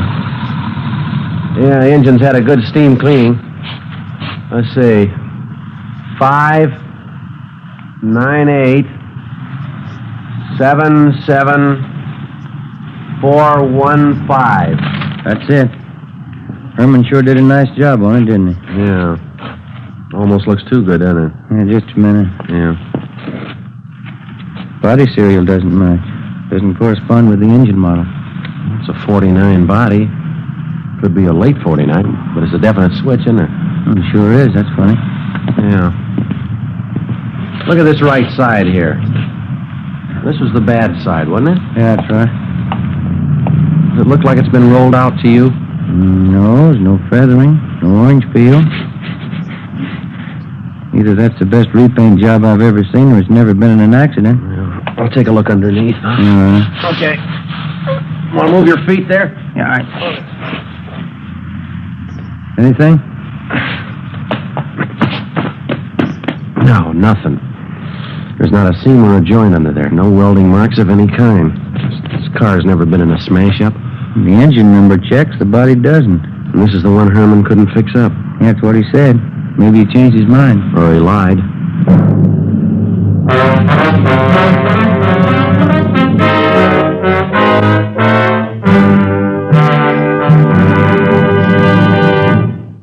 You are listening to Dragnet. From beginning to end, Dragnet is the authentic story of your police force in action. Now, from beginning to end, the Fatima story. Actual convincing proof that in Fatima, the difference is quality. Quality of tobaccos. The finest domestic and Turkish varieties, extra mild and superbly blended to give you a much different, much better flavor and aroma. Quality of manufacture. Smooth, round, perfect cigarettes. Rolled in the finest paper money can buy. Manufactured in the newest and most modern of all cigarette factories. Quality, even to the appearance of the bright, clean, golden yellow package. Carefully wrapped and sealed to bring you Fatima's rich, fresh, extra mild flavor. Because of its quality, its extra mildness, its better flavor and aroma. More long cigarette smokers are now insisting on Fatima than ever before. So if you smoke a long cigarette, compare Fatima. You'll find they now cost the same. But your first puff will tell you, Ah, that's different. Yes, in Fatima, the difference is quality.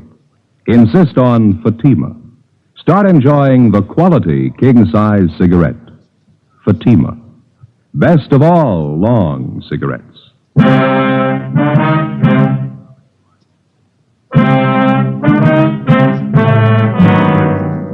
1949 Cadillac, engine number 598-77415. In checking out this automobile, Ben and I had found that the engine number corresponded with the salvage report concerning Herman Lester's place.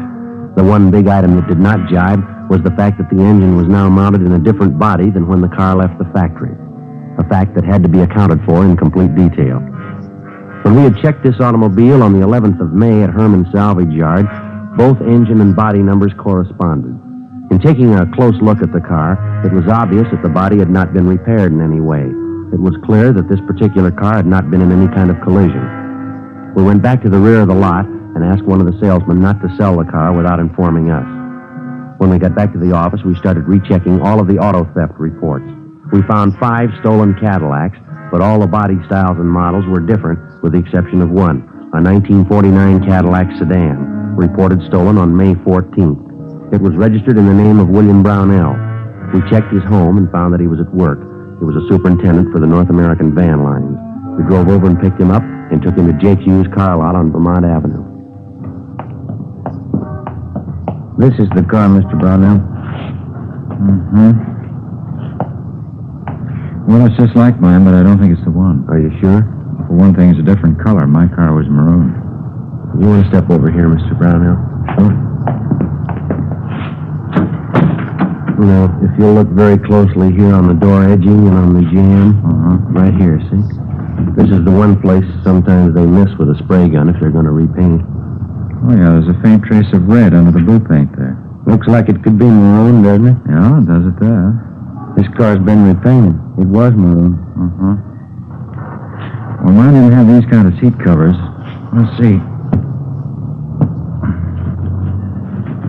Same kind of upholstery I had, though, underneath here. I don't know. Mr. Brownell, there must be something other than the color and the upholstery that you'd know your own car by. Never gave it much thought. Well, there's usually some little identifying mark of some kind. I know that on my car, the lens on the right headlight got broken, and I had to replace it with one that didn't match. Something like that, sir? Let me see. Could I look inside there a minute? Sure. All right, here under the speedometer, there was a thumbprint pressed in at the factory. It's pretty deep. No, it's not there now. And don't forget that the car's been repainted. It might have been covered up. No, this was clear down to the metal. Apparently, when they were installing the instruments at the factory, the panel wasn't dry yet. Not there now, and they couldn't have covered it up unless they made a special point of it. Well, sometimes that's done. Car thieves are kind of clever. No. I'm sorry, gentlemen. I don't think this is my car. Don't think I don't wish it was, but it's not. Can you think of just one other thing, maybe? Just one mark of identification is all we need. No. Even these tires aren't mine. I had white sidewalls. Oh, could have been switched. They were pretty new. Wait a minute. I think I remember something. Oh, there's no rip up there. What's that, sir? I just thought of something. The boys down at the office gave me a St. Christopher medal. You know, the large metal kind you're supposed to bolt to your dashboard? Yes, sir. I didn't want to put it on, so I carried it around with me in the car. There was a rip up there in the inner lining of the top, but you see there's no rip in this. Let me see. How about it, Ben? Yeah, I can feel it. Does it feel like a metal? Let me get my pocket knife on it. Okay. What do you think? They replaced the cloth up there? I don't know. Yeah, here it is. Is this it, Mr. Brownell? That's it. Look, on the back there, my name's engraved on it, see? Yes, sir. Well, I sure didn't think this was my car. I never would have known it. That's what the guys figured who stole it. The 1949 Cadillac was taken to the police garage and a complete and thorough check was made. The car, with the exception of the engine, was positively identified as the property of William Brownell. This definitely implicated Herman Lester and showed his salvage operations to be illegitimate. He had obviously been buying one particular make of salvage automobile, outbidding all his competitors to do so. When he would buy a piece of wrecked equipment, an exact duplicate would be stolen to match it. He would then dispose of the engine from the stolen vehicle and replace it with a salvage engine. With this system of operation, Herman Salvage had been enjoying a lucrative business, which accounted for a great percentage of the stolen cars that we hadn't been able to recover. 7:25 p.m., May 25th. We drove out to pick up Herman Lester. His home address was listed as 8625 Wonderland Drive. It was up in the Laurel Canyon district, a heavily wooded section of Los Angeles. Pretty nice place up in there. Yeah, but you can see of it through the trees. Well, let's go.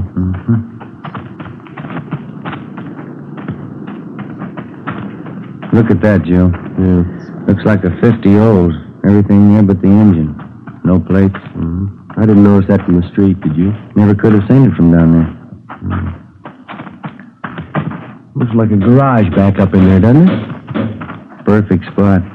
Can't see any of this from the street with all those trees. Pretty fancy layout for a home garage. Good size. Yeah. Somebody's working up in there. Yeah. Come on.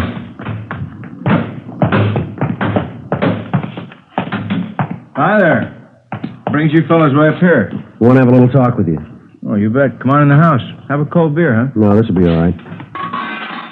Joe, you got a hot sheet? Yeah, right here. Kind of caught me by surprise here, working out in the garage. Yeah, that figures, Lester. These plates are from a stolen car. You sure? That's right. You remember a 49 Cadillac we looked at down at your place a couple of weeks ago? Oh, not sure. 49 Cad? That's right. Whatever became of that car? Oh, now I remember. Yeah, I sold that car to Jake's over in Vermont. Thought you told us you couldn't fix it up. I don't remember. You sure you don't mean some other car now? No, it's the same one. You know the one we mean. Now, how about it? How about what? That was a stolen car, Lester, and you know it. That's a stolen car out there in the yard, isn't it? What's that hoist then? There he goes, Joe. All right, Lester, hold it. Duck it, duck, Joe. All right, now, come on. Drop it, Lester. Drop the hammer. Go with me.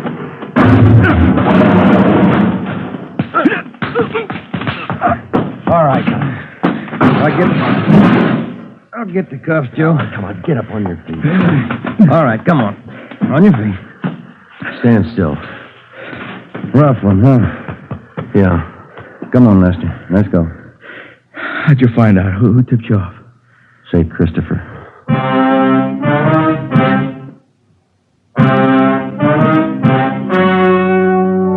The story you've just heard was true.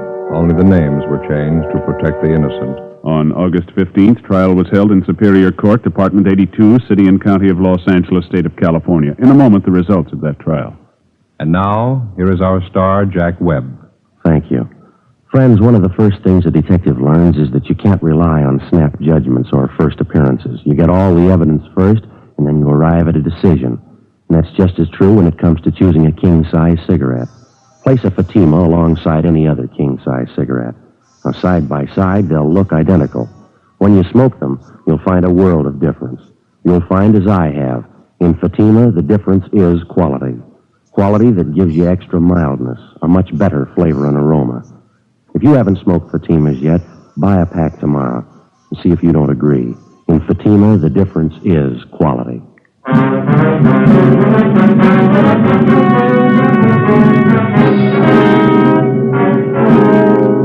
Herman W. Lester was tried and convicted on 3 counts of grand theft auto and 2 counts of grand theft money, all sentences to run consecutively.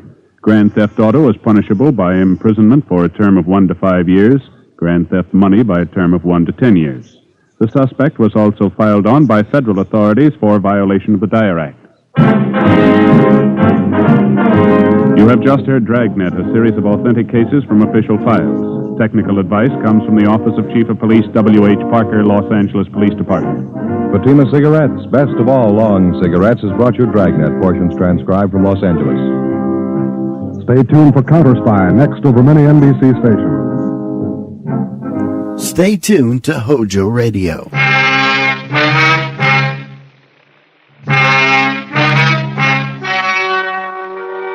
The story you are about to hear is true. Only the names have been changed to protect the innocent. Fatima Cigarettes. Best of all long cigarettes. brings you Dragnet.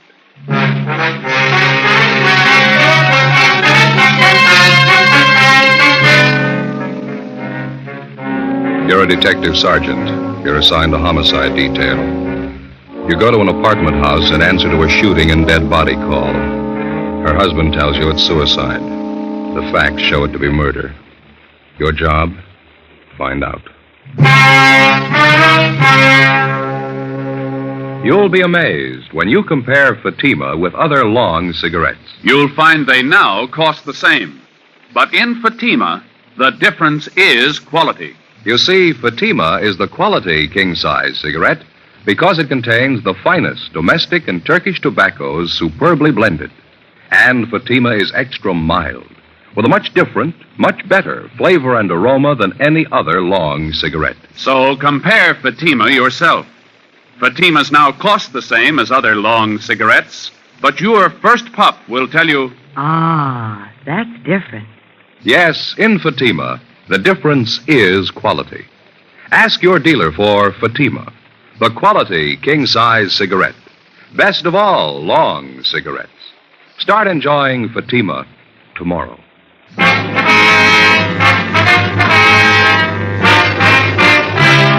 Dragnet, the documented drama of an actual crime. For the next 30 minutes, in cooperation with the Los Angeles Police Department, you will travel step by step on the side of the law through an actual case transcribed from official police files. From beginning to end, from crime to punishment, Dragnet is the story of your police force in action.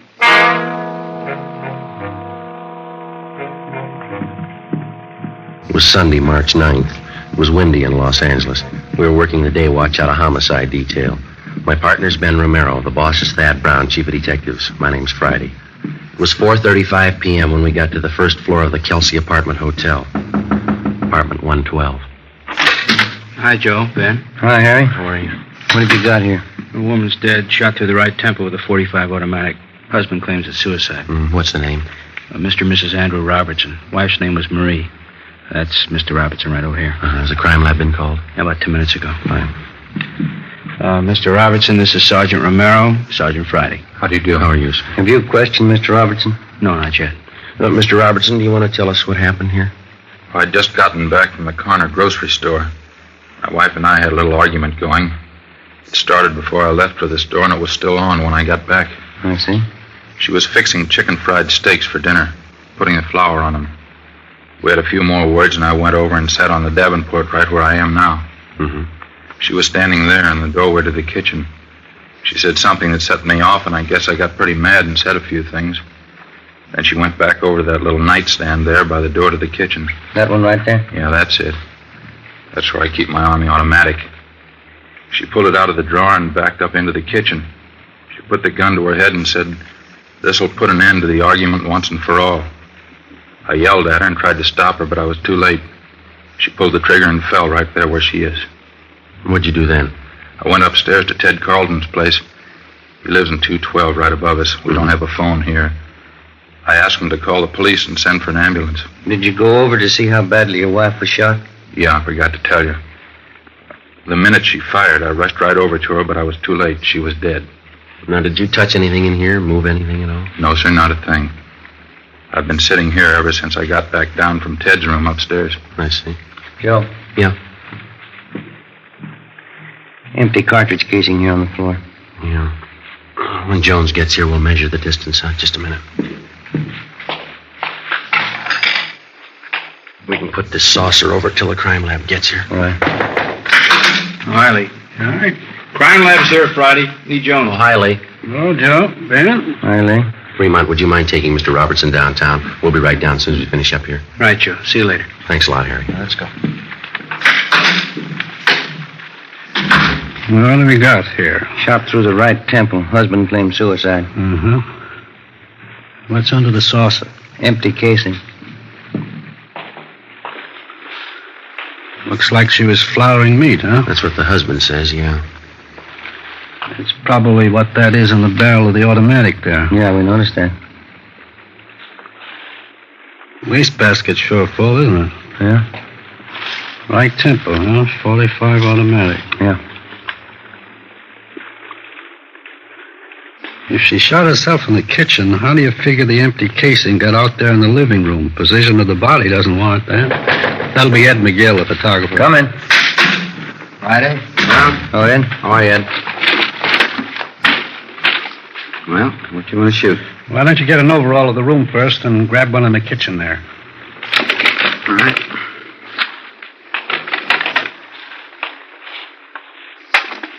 You want to wait till I get that saucer off the casing, Ed? Mm-hmm. Okay. All right. Mary, you want to move over there, love? Oh, yeah. Thanks. All right.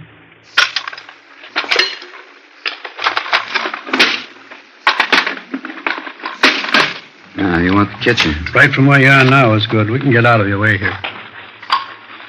Okay, this is fine.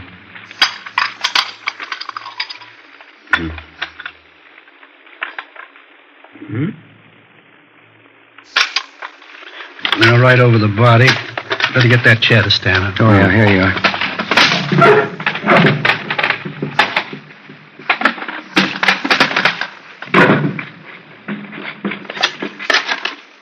Not much room to work in here. Can you get it all in there?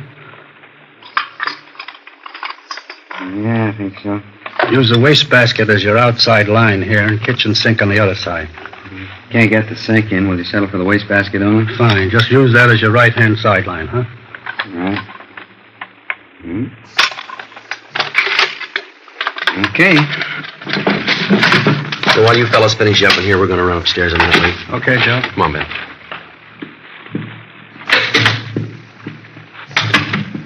Where do you want to go first? 212? Well, that's this Ted Carlton Robertson mentioned in it. Yeah, the fellow who's supposed to have called in for him. All right, yeah. Here it is, right at the head of the stairs. Yes? Police officers. You're Mr. Carlton? Yes, that's right. Come in. Thank you very much. This is an awful thing, isn't it? Yes, sir. We understand that you're a friend of the Robertsons. Yes, I am. Have you found out anything yet? You think Andy killed her? We don't know. We haven't completed our investigation. Oh, I see. I'll bet that's the way it was. I hate to say that, but from all indications, it certainly looks that way. Mm-hmm. How do you mean?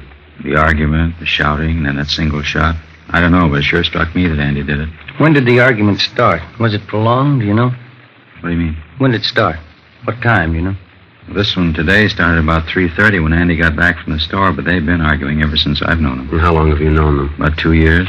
Those two never should have gotten married to begin with, if I'm any judge. Are you married? No, sir, I'm not. I wonder if you could tell us, did Mrs. Robertson ever say anything that would lead you to believe that she was in fear of her life? Well, yes, she did. One time Andy stalked out of the apartment down there, and Marie came up here to see me. She was in tears, all broken up about it, as usual during these spats. Oh, I see. She said, I'll try to remember exactly how she put it. She said, Andy gets so mad sometimes I think he's going to kill me. What did they usually argue about, do you know? Oh, different things. This particular time that I was telling you about, I think it was over his being late for dinner. Oh, I see. Now, aside from this one instance, is there anything else that you can tell us? Well, Andy has a terrible temper, that I know. We used to go out and bowl once in a while, Marie, Andy, and myself. We had to stop. Every time he'd miss a spare, you'd think it was the end of the world. Would he usually seem to take it out on his wife? Most of the time, yeah. Although I must say I caught it a few times myself. Abusive language. She really carried on over nothing at all. Mm-hmm. Did Robertson leave his wife home alone much of the time? No, not any more than usual. Seems like he always wanted to get home just so they could argue. Everybody in the apartment house knows about him. So you said that Mrs. Robertson came up here after that one particular argument, is that right? Yes, sir, that's right. Well, did she come up here often? No, not very often. Just when she was unusually upset and her nerves were on edge. But only then when Andy would rush out mad. Well, do you know whether or not Robertson owns a gun? Yes, I believe he does. Matter of fact, I know he does. One night we were having trouble with prowlers, and he came up here with his automatic. I see. Later on, I think I asked him where he got the gun. He said from the Army. Is there anything else you can add, Mr. Gordon? I was the one who called the police. You knew that. That's what we understand. Didn't Andy tell you? He came up here right after the shot and asked me to call the police for him. They don't have a phone. Well, exactly how did he tell you? What do you mean? Well, what were his exact words? Can you remember them? Well, he said, my wife's shot. Call the police and get an ambulance quick. And what was your reaction to this? I'd heard the shot, so I wasn't too surprised. But when Andy came running up here, I knew before he said a word. You could tell just to look at him. You could tell what?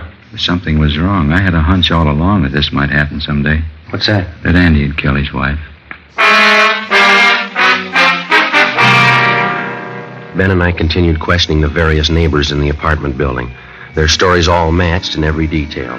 The Robertsons had been known to argue, quite frequently and quite loud. None of the neighbors could definitely say that they had ever heard Andrew Robertson threaten his wife.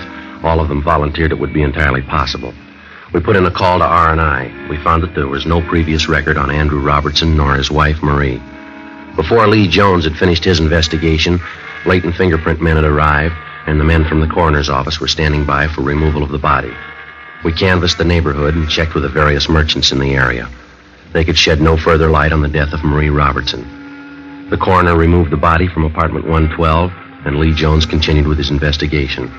Ben and I returned downtown for further interrogation of the suspect. Everything I've told you is the truth. Would you mind going over it just once more? All right. We had our quarrels and arguments, and I guess some of them were pretty bad, but I'd never do a thing like this to Marie. Well, you don't seem very upset about all this, Robertson. I'm not crying, if that's what you mean. I'm sorry she had to do it. Tried to stop her, but there was nothing I could do. Well, you seem to be taking all this pretty well under the circumstances. I don't know if I can explain how I feel about it. You see, Marie and I weren't too happy the past couple of years. We've been married 8 years, and I guess from the start we never could hit it off.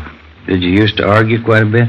No, not at first we didn't. It just seemed that we've drifted apart the last couple of years. We seemed to fight all the time over nothing at all. I honestly believe we fell out of love. Well, would you mind telling us again exactly what happened this afternoon? First of all, I got up. I always liked to sleep on Sundays. She asked me to go to the store. That started the argument. She knows I don't like to go shopping, but it seemed like she was always forgetting something, and I'd have to go. Mm-hmm. When I got back from the store, she was making chicken fried steaks for dinner. Mm-hmm. She was putting flour on the meat. We argued back and forth for a minute, and then she stepped into the living room. I went over and sat on the Davenport. All right, go on.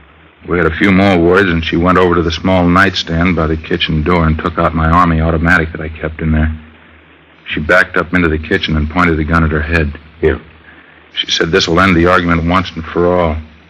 As I said, I was on the Davenport about 12 feet away from her. I yelled at her. What'd you say? I said, Marie, put that gun down. It's loaded. Before I could reach her, she pulled the trigger. Then what'd you do? I rushed over to her, but it was too late. She was dead. Mm-hmm. What happened then? We don't have a phone, so I rushed upstairs to the apartment right over us, Ted Carlton's. I asked him to phone for the police and the ambulance. Did you tell Carlton about your wife? Yes, I did. I told him she'd been shot. Then where'd you go? So, just like I told you, out of the apartment, I went back downstairs and waited in the living room for you people to get there. Did you go near your wife's body? No, I did not. Did you always keep that gun loaded? Yes, I did. I always kept it loaded and actuated. The shell in the chamber, but I kept the safety lock on. Marie knew how to operate the gun because I showed her for when I was out late. Mm-hmm. She wasn't strong enough to actuate it, but she could work the safety. Did your wife ever try to commit suicide before? Not to my knowledge. Mr. Robertson, you sure that everything you've told us is the truth? It's the absolute truth, every word of it.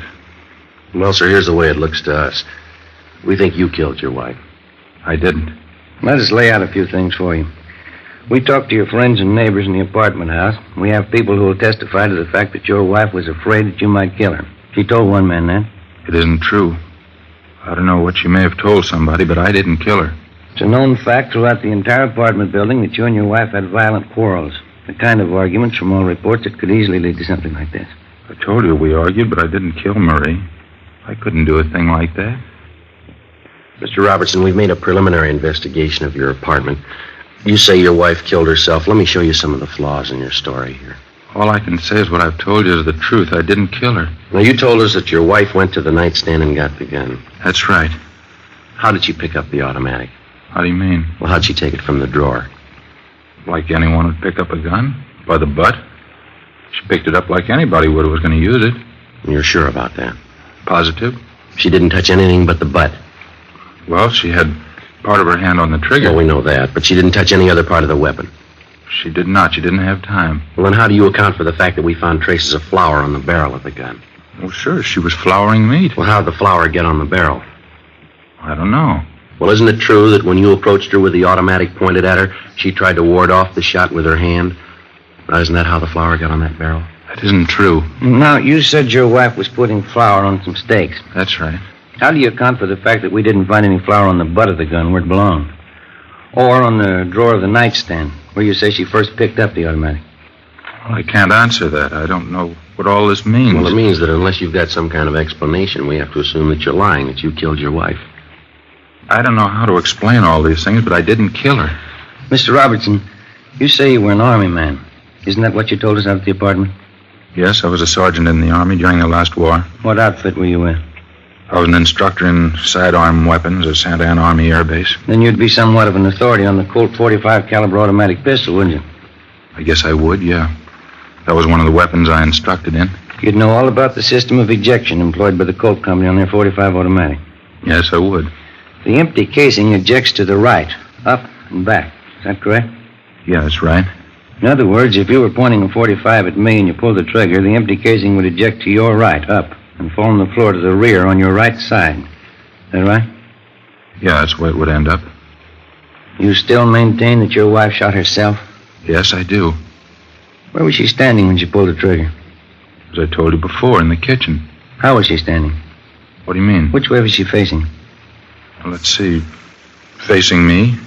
Yeah, that's right, in the kitchen with her back to the sink, facing out toward me. And where were you? On the Davenport in the living room, facing her. Now, bearing in mind what we've already discussed and agreed upon concerning the ejection system of a .45, how do you account for the fact that the empty casing was found in the living room, 6 feet and 4 inches from the kitchen? Well, let's see. I'll figure it for you. The empty casing should have been found on the floor of the kitchen, somewhere to the right and rear of your wife. Isn't that about it? I don't understand. Why are you trying to prove me guilty? I've told you, and I swear to you, I didn't kill my wife. Well, it'd be a physical impossibility for that empty casing to have landed anywhere but in the kitchen if your wife had pulled the trigger of that automatic. Now, how about that? What can I say? Please believe what I'm telling you. I didn't do it. Not according to the evidence. I don't understand any of this. Well, here's the way we've got it reconstructed. You had a quarrel. You got the gun. You met your wife at the doorway to the kitchen. You pointed the gun at her. She tried to ward it off with her left hand, leaving flour on the barrel of the gun. You fired, and the casing was thrown up and back to the right, where it landed on the rug of the living room. The testimony of the neighbors, the flour on your wife's hand, the position of the empty casing. Robertson, you're it. I don't know why all these things are the way you say they are. Well, we do. We don't believe your wife committed suicide. You think about it. Come on, Ben. Yeah.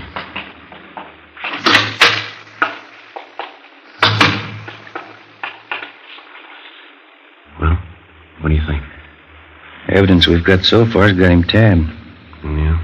With all that proof, he still refuses to cop out. Something doesn't jibe. Maybe we can find out why.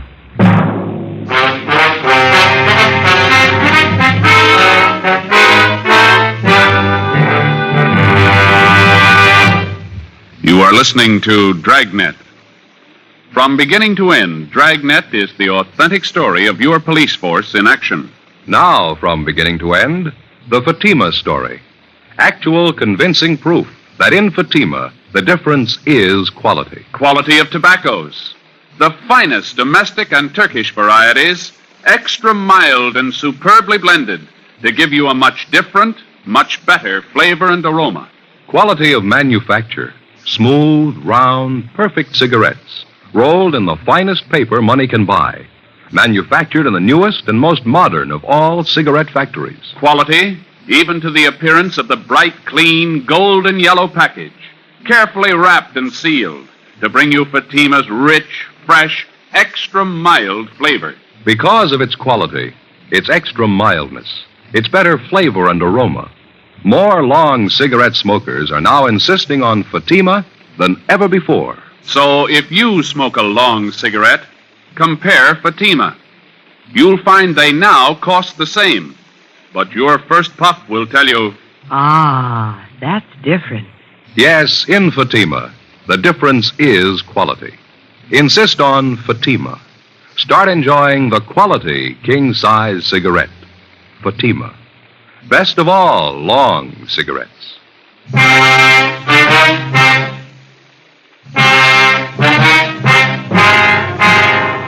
We had Gene Bechtel take Andrew Robertson's statement. We had his testimony that his wife had committed suicide, a fact that he couldn't prove and that we could disprove. We had before us the final investigation. All evidence was taken to the crime lab for analysis. The photographs taken at the scene were developed and brought in for careful checking. In accordance with Robertson's story, both he and his deceased wife were given paraffin tests to determine the presence of nitrates. Both of them were fingerprinted, and latent prints detail started to check them out. 2 teams of men were sent out to talk with the close relatives of the 2 people. Sunday, March 9th, 7 p.m. We got a call from Lieutenant Lee Jones that he had the final results of his investigation. We went over to the 2nd floor of the Central Station crime lab. Got a couple of things for you. Okay.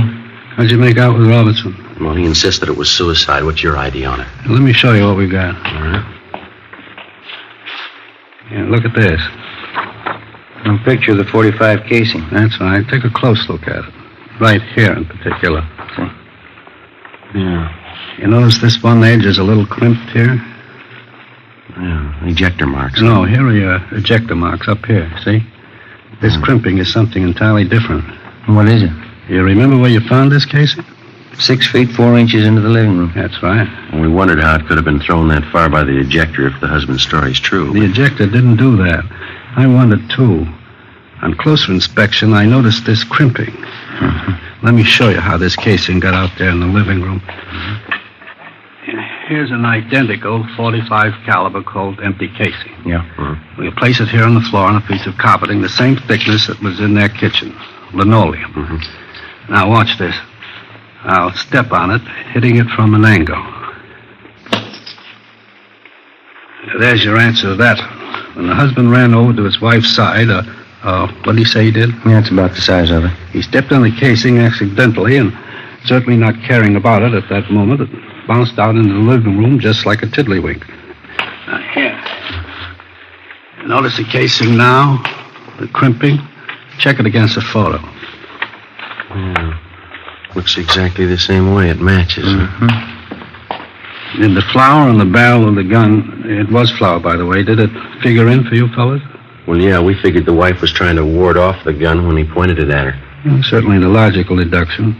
Now, let me show you how it really got on there. Here's that shot of the kitchen out there. Yeah. Notice the wastebasket here? It's pretty full, isn't it? Yeah, we noticed that when we were out there. What you probably didn't notice is this. Here's a blow-up of just that section where the wastebasket was. Can you see what's on the top of the stuff in the basket there? Yeah, can you hold it over here, leave a little lights in. Yeah, it looks like a flour sack. Is that That's right, an empty flour sack. Now, figuring the position of the body in relation to that wastebasket, when she dropped the gun, it fell from her hand, striking the wastebasket, bouncing off, and landing on the floor where you found it. You said when she dropped the gun. You figure it was suicide? It's beginning to shape up that way, isn't it? There was no flour found on the butt of the gun. That part of the automatic didn't come in contact with the flour sack. Yeah, but at least she was flouring meat. There were no traces of it on her right hand, on the palm, just on the back. In checking the clothing, we found streaks of flour where she could have wiped her hands clean before picking up the gun. Yeah, and out there we could only see the backs of her hand. The coroner checked that through, huh? It doesn't look like he killed her. There's more here. As you know, we ran paraffin tests on both the victim and Robertson. Yeah. Here's the results of the tests. See.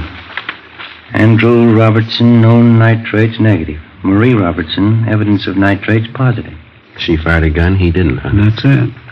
There's something else. Here's the report from latent prints. Smudges. One good thumbprint, right hand, belonging to Marie Robertson, indicating she was the last one to handle a weapon. Well, that's about it, Lee? No, that's more for you. Now, this shot was taken facing the east wall of the kitchen. Now, that's the wall that would be on anyone's left, sitting on the Davenport in the front room. That's right. Wouldn't be possible to see that wall from the Davenport. No, it wouldn't, that's right. You can see the white X where we located the slug. Yeah. Relative to the position of the body, if she was standing, holding the gun at approximately a right angle with the side of her head, the bullet would come to rest approximately 4 inches below the crown of her head. Yeah. Does it check out? The coroner says she was 5'4". The bullet was found at a height of 5 1/8", proving that She shot herself rather than anyone else doing it, judging from the inclination of the bullet. As you know, this is critical. Yeah. From what it's worth, the condition of the wound indicates that it was inflicted from extreme close range. Fair point when you consider that most people wouldn't submit to being shot from close range without a struggle or unless taken by surprise. And from all reports, we know she wasn't taken by surprise. Well, that's it, fellas. That's all we have. Well, thanks, Lee. It's sure enough. Crime Lab, Jones. Yeah, right here. Just a minute. Either one of you. All right, Lee, I'll get it, huh? Thanks. Friday. Oh, hi, Harry. You did, huh? What's that? Mm-hmm. Yeah. Do you have the letter with you? It does, huh? Yeah? Yeah, right, Harry. Thank you very much. Bye. Harry Fremont. He just left Marie Robertson's mother. What'd she have to say? Well, Fremont says she gave him a letter. He's on his way in with it now. It was written by Marie Robertson. Says something about taking her own life. Her mother says that the husband couldn't have done it. Says the daughter's shown indication in the past of wanting to take her own life. Well, not about saying she said. Makes you feel kind of good, doesn't it? Yeah. Finding a man clear on a charge instead of having to hang him up. Come on, Ben. Right. Where you headed? Back cross street. Wait till I get my coat. I'll go with you. What for? I want to see him, too, when you tell him.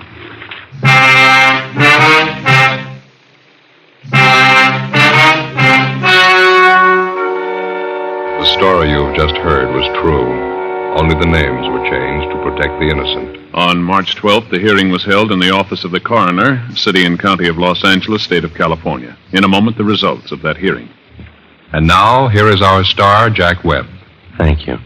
Friends, a great many listeners have written us saying that they first bought Fatimas because they liked our program. But they go on to say that after smoking their first pack, they agree with everything that we've said about them. That Fatimas are extra mild. That they do have a better flavor and aroma. Well, naturally, we're pleased when you get acquainted with Fatimas because all of us on Dragnet are convinced Fatima is the best of all long cigarettes. When you buy your first pack, I'm sure you'll agree, in Fatima, the difference is quality.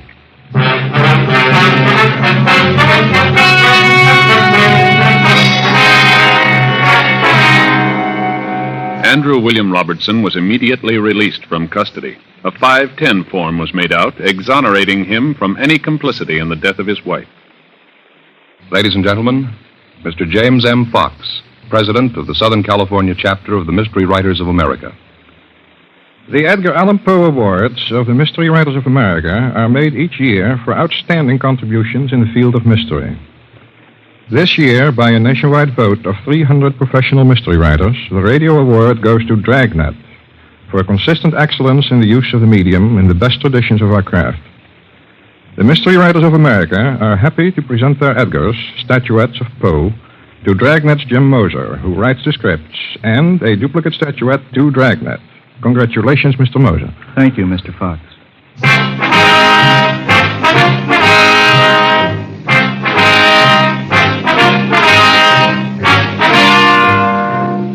You have just heard Dragnet, a series of authentic cases from official files. Technical advice comes from the Office of Chief of Police W.H. Parker, Los Angeles Police Department.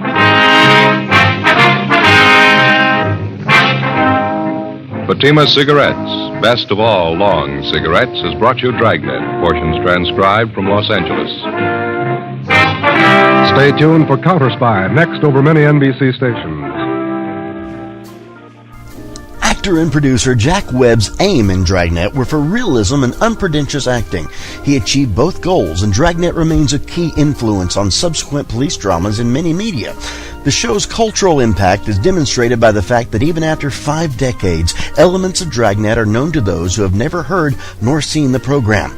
The ominous 4-note introduction to the brass and timpani theme music titled Danger Ahead is instantly recognizable, as well as the show's opening narration. Stay tuned for more Dragnet right here on HOJO Radio.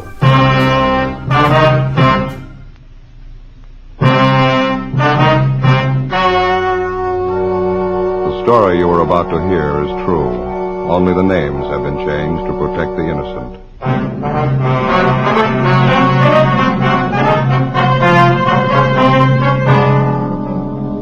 You're a detective sergeant. You're assigned to burglary detail. For the past 18 weeks, a gang of safe men have been breaking into large grocery stores all over the city. They work fast. You can't localize their operations. Your job? Get them.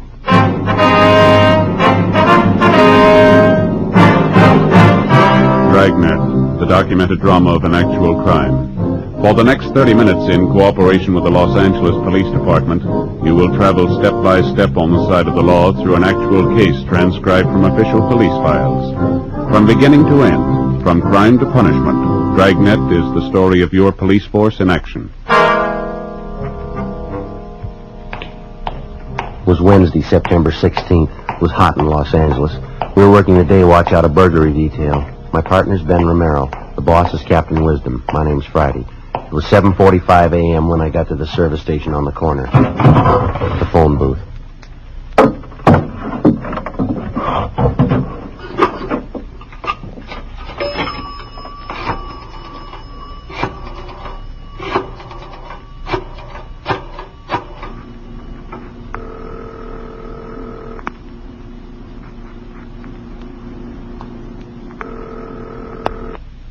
City Hall. 2524, please. 2524. Burglary, Rubles. Hi, Dick. This is Friday. Romero there? Hold on, Joe. Thank you. Hey, Romero, take two. Romero. This Friday, Ben. Yeah, where you been? Well, my car again. Something's wrong with that distributor. I'm going to leave it at the service station. I'll grab a streetcar down, huh? They hit again, Joe. This one makes 37 jobs. Where at this time? Wilson Brothers Market at Melrose and Green. Drilled the safe and walked out with $462. Well, our stakeouts are doing a lot of good, aren't they? I'm worn out from last night. I didn't get any sleep either. Just had time to go home and brush my teeth when this thing broke. Okay. You said Melrose and Green? Yeah, that's right. I won't wait for you. I'll go right on out there. Okay. Armstrong and Rubel just left. Right. I can get over there as fast as I can. Old man was down here bright and early. Things are jumping. Okay. I'll see you later, huh? Oh, Joe, just a minute. Yeah. Skipper just came in. Who you got on the other end there? Friday. You on your way to Melrose and Green? That's right. The minute you get back, I want to see you two in my office. Right. I guess you heard it. Yeah, I did. Guess you could tell from the tone of his voice. Yeah. Sounds a little upset. How's he look? Same way. For 18 weeks, Ben and I had been assigned to this same case. The burglary gang was victimizing only Wilson Brothers markets throughout the city and in surrounding towns adjacent to the city of Los Angeles. Their criminal activities had given them well over $100,000 stolen from these various markets. Additional officers were assigned from the Metropolitan Division, and the case had grown to large proportions. It was 12 minutes past 8 when I arrived at Melrose and Green Streets, the latest Wilson market to be victimized. Same thing, Joe, just like all the rest. Yeah. The crime lab find anything? Been here and gone. They found a few particles of cloth, probably from the guy's gloves, some metal shavings for spectrographical analysis. Same as on all the other jobs. Well, how'd they gain entry? Same way, around front. Looks like a tire iron. Pried the door open. How about the burglar alarm? No problem. There's a ladder. Climb up and take a look. Yeah.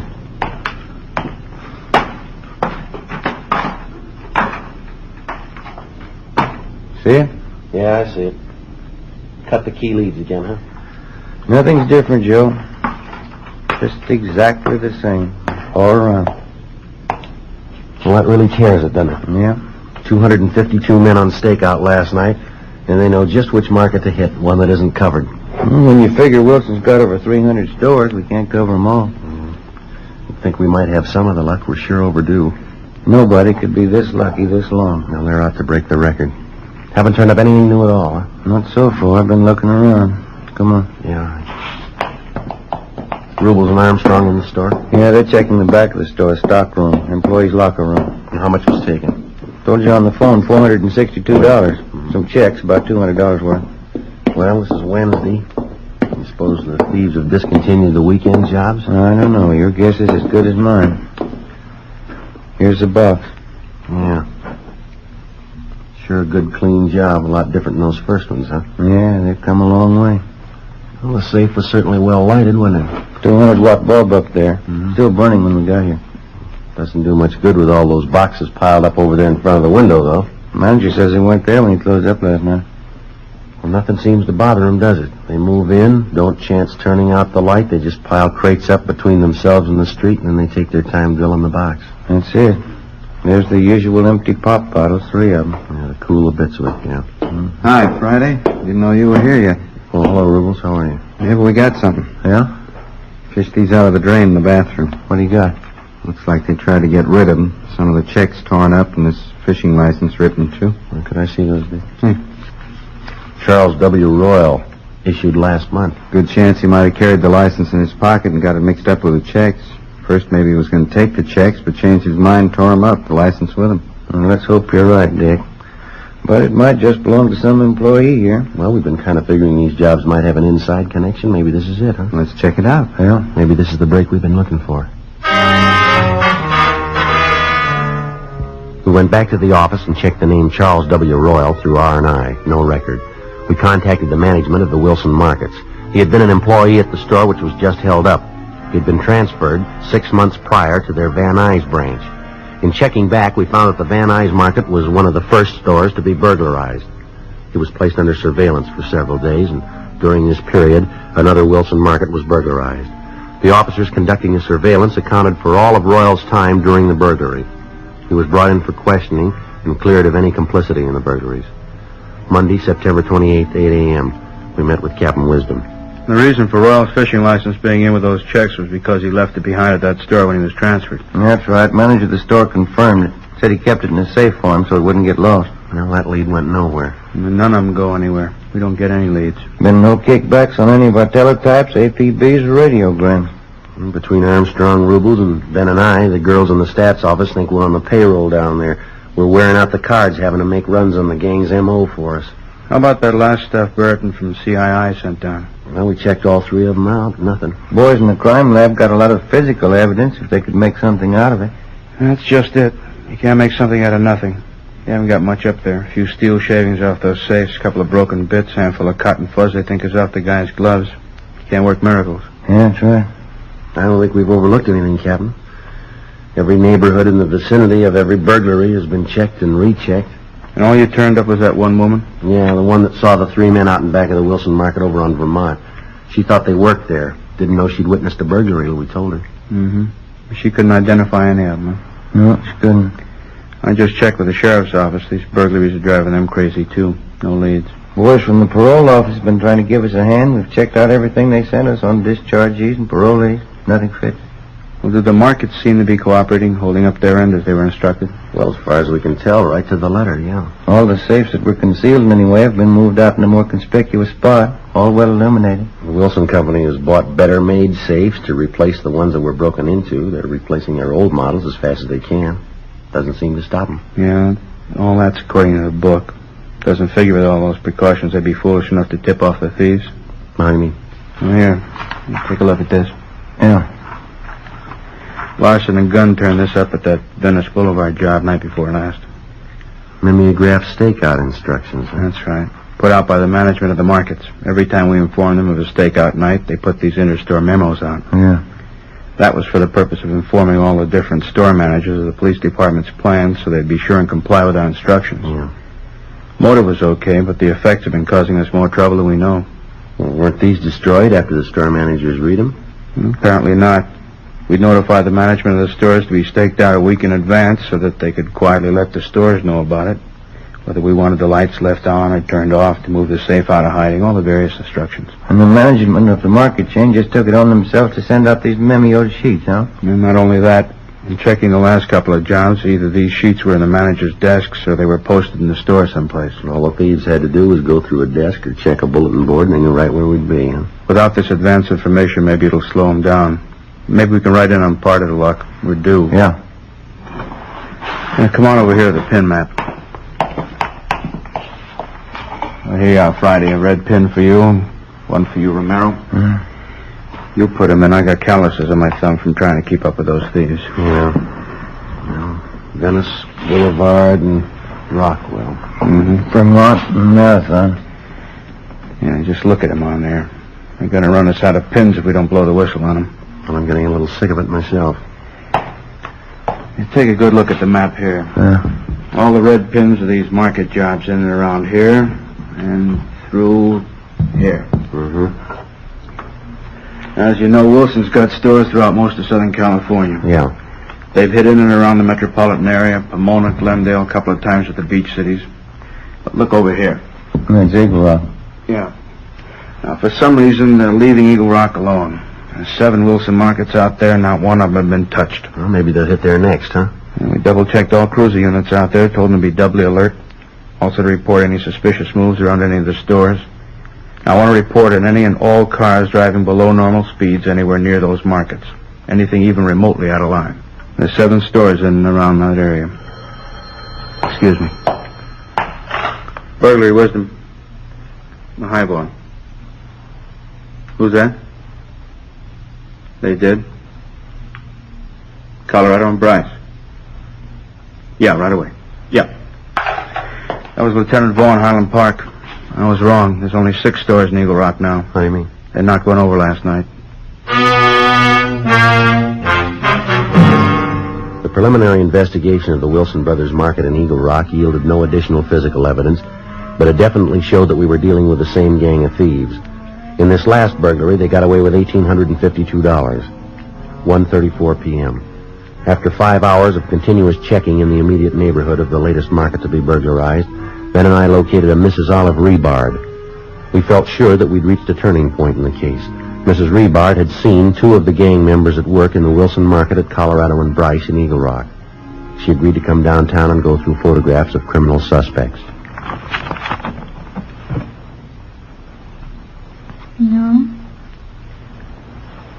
No. Not any of these. Let's try the next 2 pages.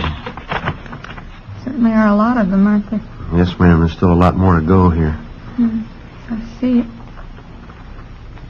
No, none of these. Well, that finishes this book. How many does that make that we've been through? I believe this one makes 15.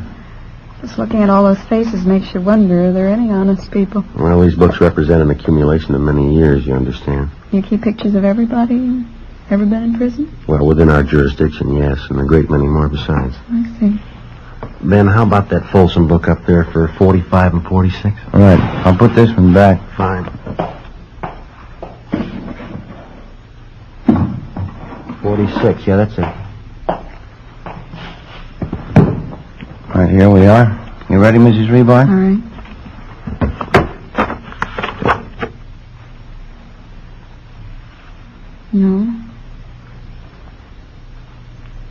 No, I don't believe it's any of these. All right. Turn the next page there. Now, how about these? No. This one, no. That one fellow looked a little like one of them. I thought he did at first. Which one was that? This one. This one here?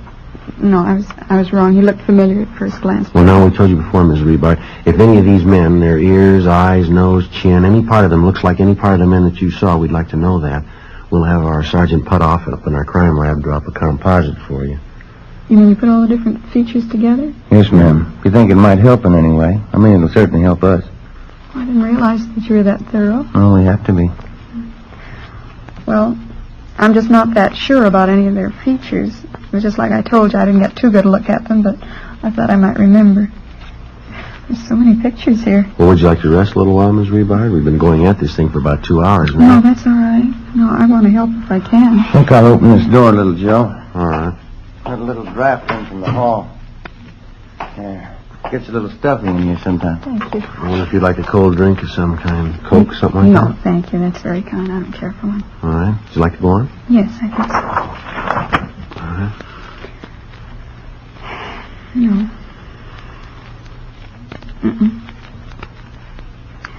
You understand that when I saw these men in the store, I had to look through the front window.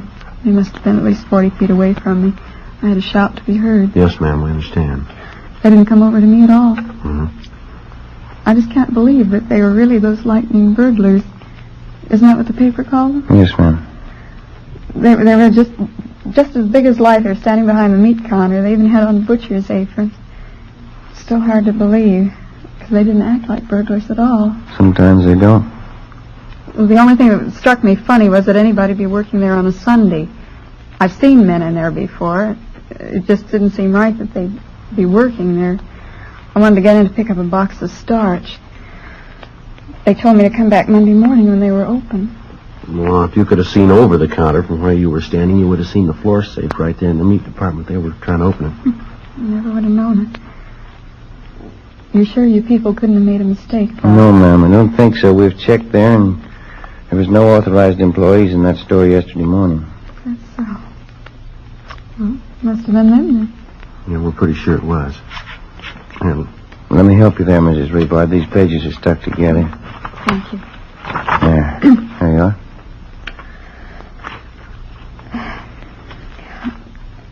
I've seen so many photographs, they're all beginning to look alike to me. Mm-hmm.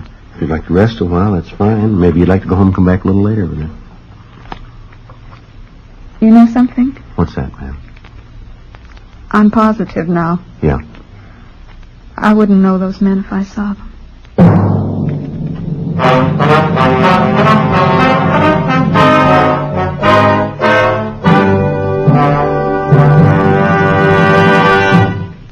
You are listening to Dragnet. From beginning to end, Dragnet is the authentic story of your police force in action.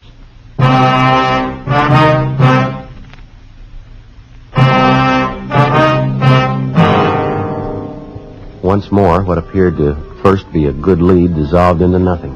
The stakeouts were continued. Everything possible was being done to apprehend them. The burglaries of the Wilson markets continued.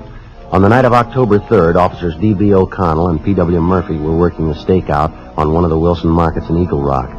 At 2:33 a.m., they had observed a gray Ford coupe, California license 9 Robert 9813, driving at normal speed until reaching the storefront and then slowing down perceptibly, showing unusual interest in the market. Lieutenant Armstrong and Sergeant Rubles checked the license number through DMV. The car was registered to a Clyde R. Bingham, 233 South Carmona Place in Eagle Rock. He was placed under surveillance while we made a thorough check into his background. We located him at the neighborhood bar on Colorado Boulevard. We talked to him for an hour. So that's it. I'm not your man. You sure you didn't drive past that Wilson market on Bellevue Avenue? I didn't say I've never driven by it, but not on the night you said. Well, have you driven by it on other nights?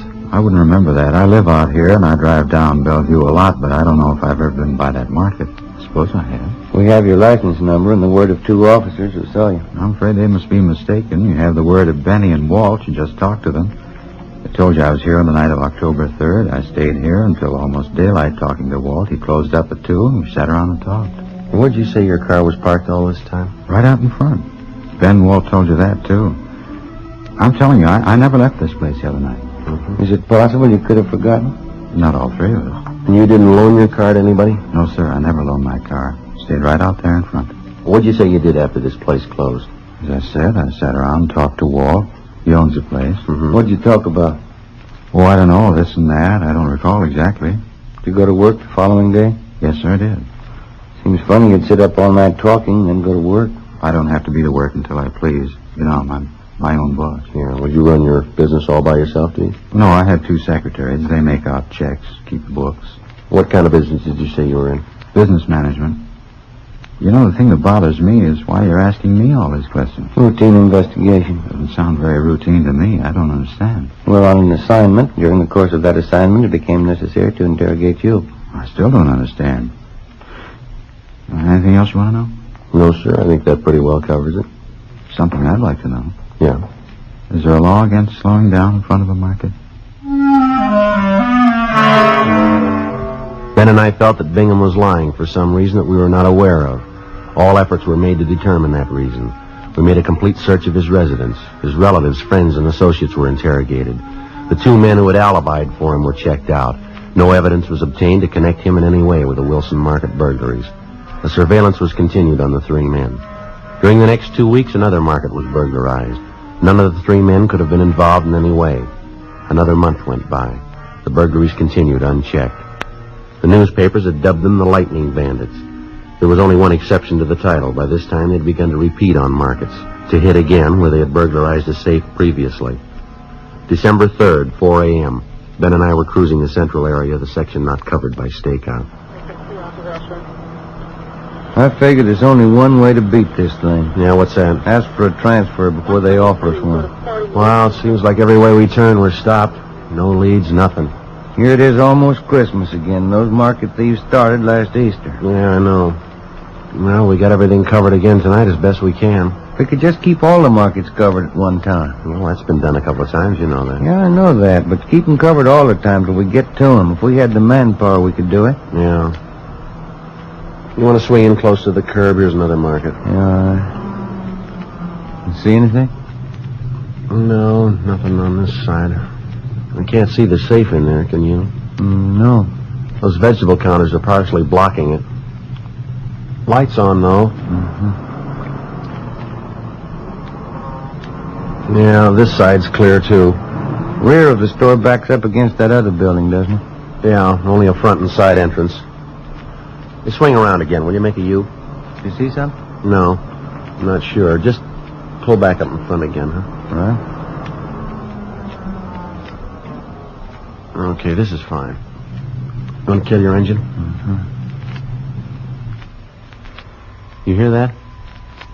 I'm not sure. Come on.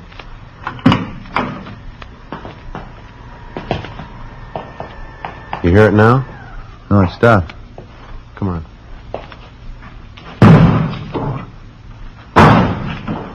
They're throwing vegetables at that front window. They're trying to draw our attention here. Now, you cover the side. I'll try to force them to you. Right, there's the news rack. Right, I see it. All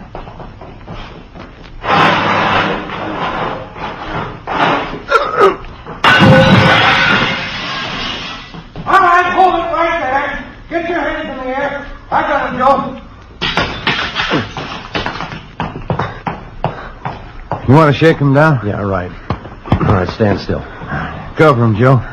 I'll see if there's any more besides these two. Right. Who tipped you off? If we'd have had a tip, we'd have gotten you a long time ago. That's it. Just these two. Somebody must have tipped you off. You couldn't be this lucky. Why not? You've had your share. The two men were taken into custody and were identified as Wilfred Lawson and Thomas Greenfield. A check with R&I showed no previous record on either man. After a short interrogation, Wilfred Lawson admitted his part in all of the burglaries of the Wilson Brothers markets. He steadily refused to give us any information as to the other possible members of the burglary gang. Thomas Greenfield was interrogated.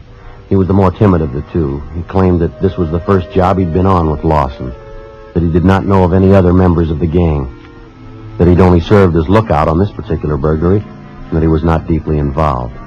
In further investigation of the two suspects, Armstrong and Rubel found that they had been seen in the company of still another man. It was impossible to get any kind of lead on the remaining suspect. We took the matter up with Captain Wisdom. It was our combined belief that we should allow Thomas Greenfield to be released on the grounds that we believed his story about his slight part in the crimes. He was placed under close 24-hour surveillance. Thursday, December 6th. 2 days after we'd released Thomas Greenfield, we were called into Captain Wisdom's office.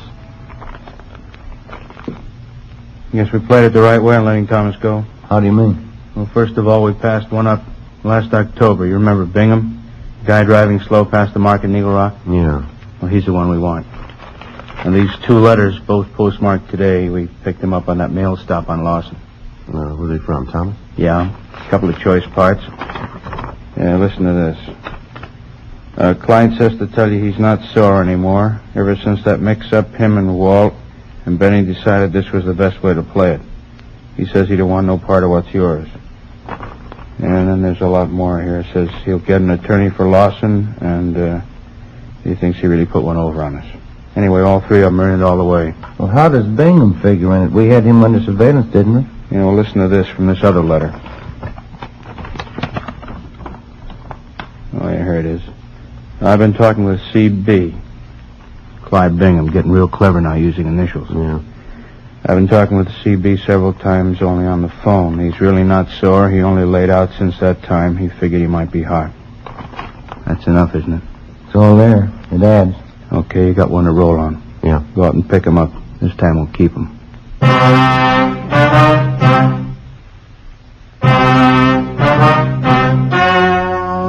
The story you have just heard was true. Only the names were changed to protect the innocent. On March 22nd, trial was held in Superior Court, Department 88, City and County of Los Angeles, State of California. In a moment, the results of that trial.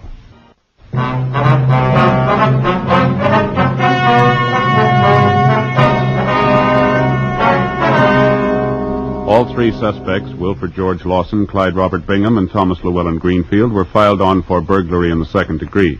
Wilford G. Lawson was filed on for 12 counts, Clyde R. Bingham for 6 counts, Thomas L. Greenfield for 3 counts, sentences to run consecutively. They are now serving their time in the state penitentiary. In view of the fact that the authorities were unable to prove the defendants were armed at the time of the burglaries and the stores were not inhabited, they could only be filed on for burglary in the second degree. Second-degree burglary is punishable by a term of not less than 1 nor more than 15 years. Ladies and gentlemen, we wish to gratefully acknowledge the Michael Award presented by the Academy of Radio and Television Arts and Sciences. The Academy voted Dragnet the finest program of its kind. It is with deep humility that Dragnet accepts this citation, the highest award bestowed by the radio and television industries.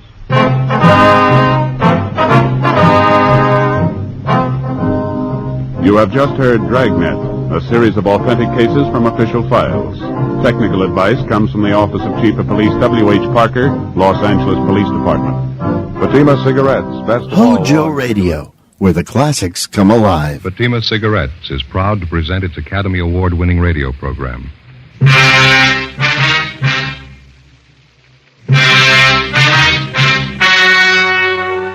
The story you are about to hear is true.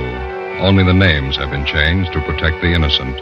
Fatima Cigarettes, best of all long cigarettes, brings you Dragnet.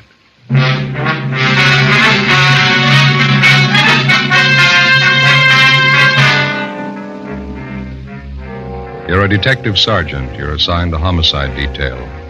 A young mother is murdered in bed while her 7-year-old son sleeps by her side. The killer was vicious and cunning. Your job? Get him. You'll be amazed when you compare Fatima with any other king-size cigarette. The size is the same. They now cost the same. But in Fatima, the difference is quality. You see, Fatima is the quality king-size cigarette because it contains the finest domestic and Turkish tobaccos superbly blended. And Fatima is extra mild with a much different, much better flavor and aroma than any other long cigarette. So compare Fatima yourself. Fatimas now cost the same as other long cigarettes, but your first puff will tell you... Ah, that's different. Yes, in Fatima, the difference is quality. Buy Fatima. They're extra mild, with a better flavor and aroma. Smoke Fatima, the quality king-size cigarette. Fatima, best of all long cigarettes.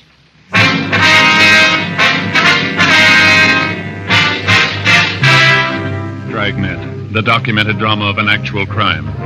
For the next 30 minutes, in cooperation with the Los Angeles Police Department, you will travel step by step on the side of the law through an actual case transcribed from official police files.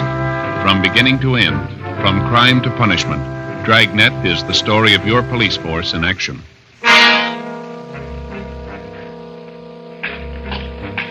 It was Monday, July 9th. It was warm in Los Angeles. We were working the night watch out of homicide detail. My partner's Ben Romero. The boss is Thad Brown, chief of detectives. My name's Friday. It was 11:25 p.m. when we got to 543 West Bixel Street. Front door. Homicide? That's right. This is Friday. My name's Romero. Klein, Unit 16R. How are you? Partner's Thomas. He's in with the victim's mother and son. Back this way, sleeping porch. Okay. What's the story? Yeah, really a nasty mess. Looks like a shotgun. Victim's face is half gone. What's the name? Josephine Stevens, 28 years old. What do you got so far? Not much. Your mother's in a state of shock. Talk to the young boy for a minute. Pretty terrible. Here's the sleeping porch. Dear God. Yeah. You got a little kid by her side. It knocks the props out from under you. What do you got on it? Seems as Josephine Stevens and her 7-year-old boy were sleeping in the bed when it happened. Haven't been able to fill it all out yet, but from what the youngster told us, it happened about 30 minutes ago. I'd say it was a shotgun, too, wouldn't you, Joe? Yeah, looks like it. You can see by the head of the bed here. It looks like shotgun pellets. Yeah. The screen in the door here looks like it was recently torn. Yeah, Thomas and I noticed that, too. We made an immediate search of the area. Didn't turn up anybody. Backyard, round the side, shrubbery. Didn't find anything. Yeah? We're careful not to step off onto the soft earth anywhere around. Didn't want a chance destroying any prints or anything. That's fine. Did you talk to the girl's mother at all, Klein? Very little. She's still hysterical. Doesn't seem to know what she's saying. Couldn't tell us very much. Yeah, well, let's step into the next room, huh? Room's just the way we found it. Nothing out of order.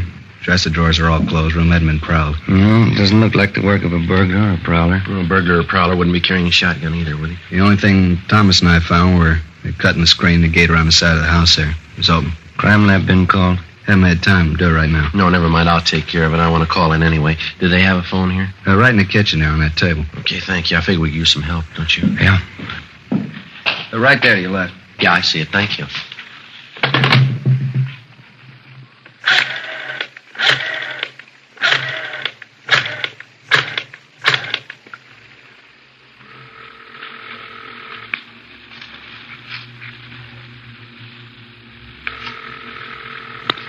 City Hall.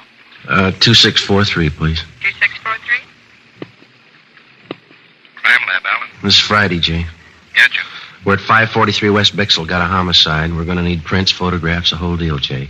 Looks like the woman was killed with a shotgun. Let me double check that address, Joe. 543 West Bixel. Yeah, that's right. You got a phone out there? Yeah, it's Hollywood 93199. We'll get right on it, Joe. Thanks. Say, Jay, could you transfer me to 2521, please? Right. Operator. 2521. 2521. Homicide, Sanchez. Sanchez, this is Friday. What'd you find out there? Oh, it's a bad one. Shotgun killing. Haven't got too much yet. We're going to have some help. What do you need? We need somebody to cover the area. We don't know what we got yet. Talk to the witnesses, neighbors, cover the parked cars. Right.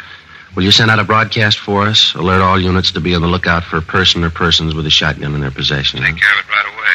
How many men you think you need? Well, at least 4 crews. Could you get them out right away? Okay, anything else? No, I'll fill them in when they get here. Thanks a lot, Sanchez. Right, Joe. All right, bye. Everything okay? Yeah. Klein says we could talk to the youngster. You don't think it'd do any good to talk to Mother? She's still in bad shape. Imagine she'll be all right in a little while, but I think you just wasted time right now. Well, I forgot something. What's that? I forgot to call the coroner. I'll take care of it for you. Well, would you take the boy into the front part of the house for us? Sure. Fine. Then if you'll just call Sanchez down in Homicide downtown, he'll notify the coroner for us. Right. Thanks a lot. Joe, you want to see something break your heart? Now, what's that? Notice the blood on the floor there, leading from the sleeping porch to this bedroom here. Yeah. Look like small footprints, huh? They are. Little boys. Well, let's go in the front room. Yeah. This is a boy, 7 years old, name's Charles. Right. Thanks, Glenn. I'll make that call for you right away, Friday. Hello, son. What happened to my mommy? I'm sorry. You better take it, Joe. Yeah. Come over here to me, son. Charles, is that your name? Charlie. Well, my name's Joe, Charlie. Yes, sir. Mr. Joe? Well, it's Joe Friday, son. Mr. Friday, are you a policeman? Yeah, that's right, Charlie. Now, that other man in the uniform, Officer Klein, Yes, sir. he said you might be able to tell us what happened here. Do you feel like talking about it, son? Mr. Friday, do you know what happened to my mommy? Well, that's what we're trying to find out, son. We'd just like to ask you a few questions. She's hurt bad, isn't she? Did she talk to you? She wouldn't talk to me. Grandma and those other policemen wouldn't let me stay in there. Well, can you tell us what happened here? You want me to tell you like I told the other policemen? If you would, please. I wish you'd let me go in and see Mommy. She could tell you a lot better than I can. Well, she's hurt kind of bad, son. We just thought that maybe you'd tell us. Well, we were sleeping in the bed on the back porch. Mm-hmm. We just got to bed, and Mommy was reading me a story. Then I heard this man at the screen door. Did you see the man, Charlie? No, I didn't. Mommy wouldn't let me. Well, how do you mean, son? How do you know it was a man, then? Well, somebody was cutting the screen at the door. I thought it was a man. But you're not sure? You didn't see him? No, sir, I didn't see anybody. It was dark outside. You heard somebody cutting the screen, though, is that right? Yes, sir. And then Mommy sat up in bed. I started to sit up, too, but she wouldn't let me. She pushed me back down and said, "Keep down." Mm-hmm. Can you remember exactly what she said, Charlie? She said just to keep down. That's all she said. Well, then what happened? I heard this big gun, and Mommy fell down on the bed again. I could tell she was cut. I could see blood all over her. Mm-hmm. I tried to talk to her, but she wouldn't talk to me. So then I went to get Grandma. Now, after you heard the gun, did you hear anything else? I don't know what you mean. Well, did you hear anybody running outside the house? Anything like that? I don't remember. I don't think so. I got up and went into Grandma's room. I was awful scared. I don't know why Mommy wouldn't talk to me. She always used to when I was scared. Well, now, can you think of anything else that you might be able to tell us, son? No, sir. I just don't know why anybody would hurt my Mommy. She's so good. She never hurts anybody. Where's your father, Charlie? I don't know where he is. They don't live together anymore now. Mm-hmm. How long has it been since you saw your father, son? Just last Sunday it was. Yesterday, I guess. I see him every Sunday. Well, do you have any idea who might want to hurt your mother? No, sir. Nobody. All right. What do you think, Ben? Charlie. Yes, sir? Did your mother and father seem to argue with one another very much? Before we moved here to Grandma's house, they used to argue all the time. That's when we lived in the apartment. Is that why you moved over here, son? Yes, sir, that's partly it. Mama had to work, and she didn't want to leave me alone here. So we moved over to Grandma's house. Mm-hmm. Do you think your father would ever hurt your mother? Did he ever say anything about ever hurting her? My daddy was always so good to me. He used to buy me all kinds of things. I don't think he was ever mean to anybody. See? Do you remember your mother ever saying she was afraid of anybody? No, sir. She was never afraid of anybody. How do you know that, son? She and Grandma used to always tell me that I'm the man of the family. As long as I'm around, they're not scared of anybody. Oh, uh-huh. I see. But when you talk to Mama, you won't tell her, will you? Tell her what, son? She always says that big men don't cry about things. When Grandma came out on the porch, she started to cry, and she took me into her room, and she cried some more. I guess I cried a lot, too. When you talk to Mommy, you won't tell her that, will you? No, we won't. I've never really known. Is that right? Do big men ever cry? Yeah, son. They cry.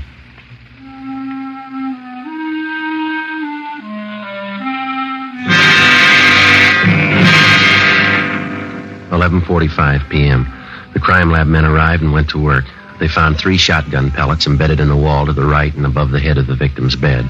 2 additional lead pellets were removed from the bedstead above the pillow on the right side of Josephine Stevens' bed. This fact, in conjunction with the position of the hole ripped in the screen door, proved that the victim was sitting up in bed at the time of the shooting. This fact, too, showed why the 7-year-old boy lived and his mother died. Further investigation showed that the fatal shot was fired from outside through the hole in the screen door. The search of the surrounding area failed to yield the murder weapon or any additional physical evidence. The neighbors were all checked. They could add nothing to what we already knew. The few who had heard the blast from the shotgun thought it was backfire from a passing car. Units in the area of the murder picked up 14 possible suspects on the street and in the neighborhood at the time of the killing. They were all checked out and cleared of any connection with the crime. Josephine Stevens' mother, Mrs. James Edwards, was in a near state of collapse, but she managed to give us a statement. Her story corroborated that of 7-year-old Charles Stevens. Supplemental broadcasts and an all-points bulletin were put out to try and locate the killer. Ben and I drove over to 1543 East Workman Street to check out the husband of the murdered woman. Well, this is it, huh? Yeah, White House here. All right, let's go.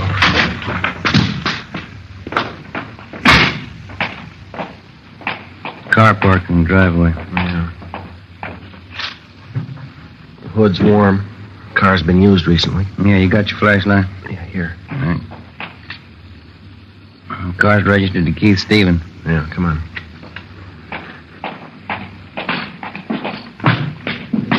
Lights are on inside, huh? Yeah.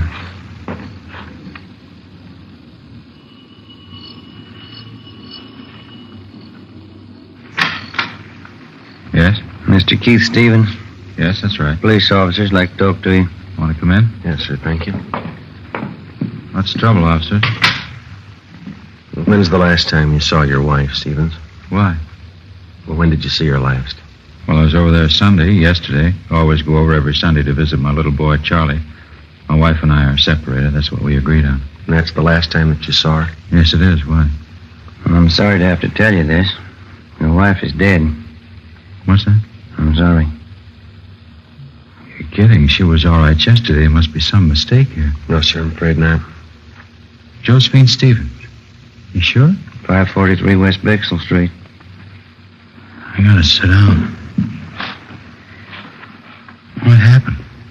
was shot.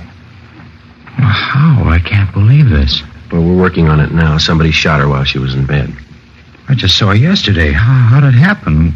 Was it an accident? No, sir. Somebody killed her.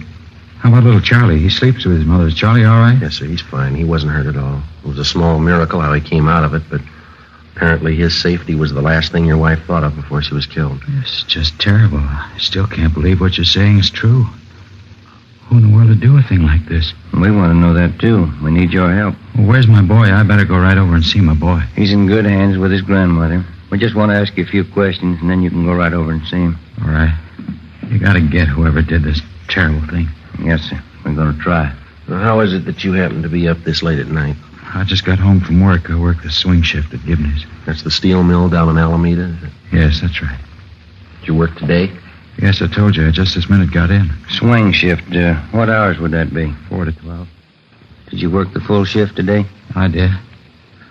You don't think I would have done this thing? We have to check everybody. Is there somebody out at the plant that can verify the fact that you were out there during the entire shift today? Yes, my lead man and I always punch my time card in and out. How do you get to work? I drive. My car's right outside there, blue Chevy. Do you own any firearms? No, I don't. You ever owned any? No, never have. Didn't want a gun around with a boy. Let's see. You live here alone? No, since the wife and I split up, I live with another fella here. Mm-hmm. Where is he tonight? He's out somewhere, usually home when I get here. Do you have any idea where he might be? Does he go out much?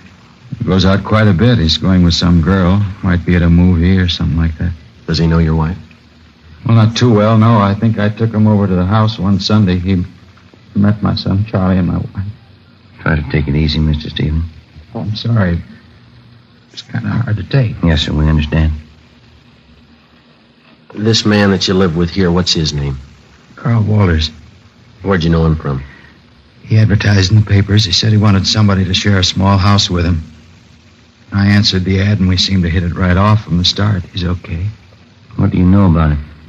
I know enough to know he's all right. I wouldn't want to get him mixed up in this. Well, has this Walters ever been in trouble? Has he ever been arrested? Not that I know of. He's a good guy. Fine Army record. I see. Have you ever been arrested? No, sir, I never have. Any kind of an arrest? Misdemeanor, anything like that? Never. You never been in jail for any reason? No, sir, never have. I had traffic tickets, but I've never been in jail for any reason. I always paid my fines, never had any trouble. Have you any idea who might want to do a thing like this? No, no one. How did it happen? Did they break in the house? No, it wasn't burglary or anything like that. Somebody just wanted to do away with your wife. If you can think of anybody who might do a thing like this, it'd help. You know, we've been separated for a while. Maybe she took up with someone who'd do something like this. I wouldn't know. I can't think of anybody I know that'd do this. I see. She and I have had our ups and downs, or we wouldn't be apart. We argued time and again over the custody of Charlie, but nothing serious. Can't tell you what a shock this is to me. You say that you don't own a gun. Do you know of any of your friends or hers that might? No, I can't think of anybody. Well, this fella Carl Walters, what can you tell us about him? Now, please, he's all right. He certainly had nothing to do with this. Well, we just want to be sure to check everybody out. If you can tell us, it may save him some embarrassment. Well, I realize you have to be sure, but please believe me, he's all right. You say he doesn't know your wife at all? No, just that one meeting.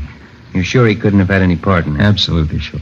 Mm-hmm. What kind of a fella is he? Oh, average guy, I guess. Likes to swim, plays a little golf. Always wants me to go out camping or hunting with him. You ever go with him? No, I haven't so far. He wants to go on weekends, and I like to see my son on Sundays, like I said. What does he hunt, do you know? He's not much of a hunter, really. He just likes to go out for ducks once in a while. Does he keep his equipment here? No, he doesn't, over at his father's house. Does he ever hunt for anything besides ducks? No, I'm positive about that. He's always saying how he never could shoot a deer. Says he gets buck fever. Can't say I blame him. He ever tell you what kind of a gun he had? No, not that I recall. Still think he had a part in this? We didn't say that. What's his duck hunting got to do with it? Well, when you hunt ducks, you use a shotgun.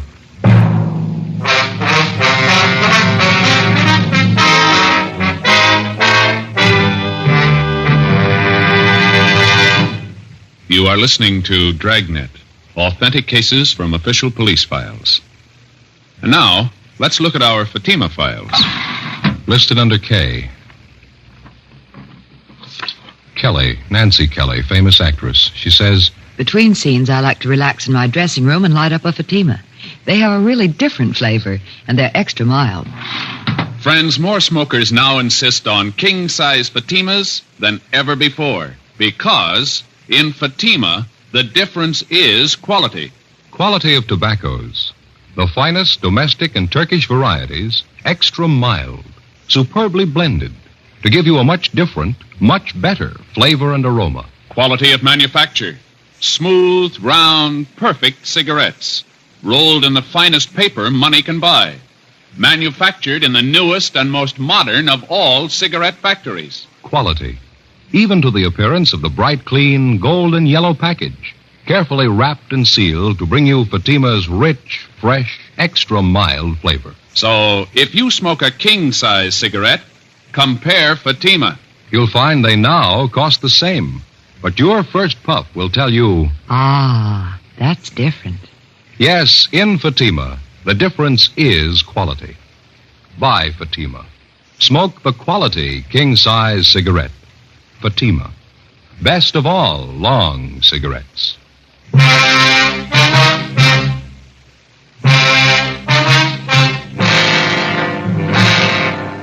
Tuesday morning, July 10th, 1 a.m. We continued to question Keith Stevens about the murder of his wife. He could add very little to what he had already told us. We made a thorough search of his house and garage. We searched his car. We found nothing that would incriminate him in any way. 1:37 a.m. Carl Walters, the man who Keith Stevens lived with, returned home. We retraced his steps for the night of July 9th. All his time was accurately accounted for. We talked with his father. We were told that the shotgun had not been used for about 10 months, since last duck season. We looked at the gun and noticed that it was covered with lint and had not been recently fired. We talked to the plant foreman at Gibney Steel Mill. He verified the fact that Keith Stevens worked his full shift on July 9th and did not leave his job until 12 midnight. At this point, both men were clear of any complicity in the murder of Josephine Stevens. Tuesday, July 10th, 8 a.m. We made the usual routine check of R&I of the 4 people involved in the case so far. Josephine Stevens, the murdered woman, her mother, Mrs. James Edwards, the husband, Keith Stevens, and his friend, Carl Walters. Here it is, Joe. One package. Nothing on Josephine Stevens or Miss Edwards. That's right. And Carl Walters is clean. He kind of makes a liar out of the husband, Keith Stevens. It's his package. Yeah, or he forgot. Let's see. Keith Stevens. Here's the arrest report, one only. Let's see. It's 4127A. Yeah, picked up in drunk charge. He didn't forget, Joe. This was on June 7th, last. Yeah, let me look at that officer statement, huh? Mm-hmm. Let's see. Above suspect was picked up in the company of co-defendant Michael Duff, booking number 8023. Both suspects were drunk and disorderly at time of arrest. Their condition was such they were unable to care for themselves. No, he didn't forget. Hey, Mary. Yes, sir? Pull this package for us, will you, please? Booking number 8023. Give us a mug if he's got one, huh? What was that arrest date? June 7th, 51. Thank you. That's an outside chance. He lied once. Maybe he'll lie again. What do you suppose he was trying to prove by not telling us about this? Oh. Here you are. Oh, thank you, Mary. It's a little bigger package, huh? Yeah. Look, his R card. He's done time in Quentin. Yeah. 1933, grand theft auto. Did 4.5 years, paroled out in 37. Here he is, back in again on suspicion of robbery. 1946, charge released. Picked up again, suspicion of robbery, released again. Michael Lewis Duff, alias Mickey Duff. Stevens is moving in pretty fast company. Yeah. Look here, this is the guy, all right. Here's that last drunk arrest. See on that we saw on Stevens, June 7th? Yeah, Is there a mug there, Joe? Let's see. Well, there's this one on that 211 arrest in 47. Yeah, I see that one. It's pretty old, though. It's a little worn. Kind of hard to see. We'll check that last arrest report on the drunk charge. Maybe we got one of those auto photo strips. That ought to do it. I hope so. Yeah, here we are. Let's see. Yeah, those auto photos are good mugs, aren't they? Yeah. What address did he give on that last arrest? 5234 West Main. No, all these other addresses are just transient hotels. That Main Street address, the most recent, looks like the best bet. This is probably why Stevens lied about being arrested. Yeah, let's see if he lied about anything else. We drove over to 5234 West Main Street. It was a small 2-story rooming house. We checked with the landlady, and she told us that she had a man registered under the name of Michael Duff in room 20. She told us that he had just walked out a few minutes before we arrived saying he was going down to the corner to buy a newspaper. We identified ourselves and stated that we'd wait in his room for him. We asked her not to tell him. She went upstairs with us and unlocked the door to room 20. We made a thorough search of his place. It was a 2-room apartment. I searched the living room and Ben went over the kitchen. Joe, come here. Yeah. Look here. Look, I'm up under the sink here, cradled in the gooseneck of the drain. Yeah, shotgun. Yeah. Just a minute.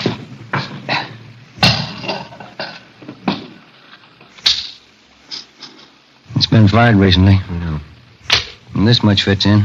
These don't. Found him in the pocket of one of his coats in the closet there. 12-gauge shotgun shells. Where'd you find them? In the pocket of a dress suit? That doesn't fit, does it? Not unless he's the best-dressed hunter in town.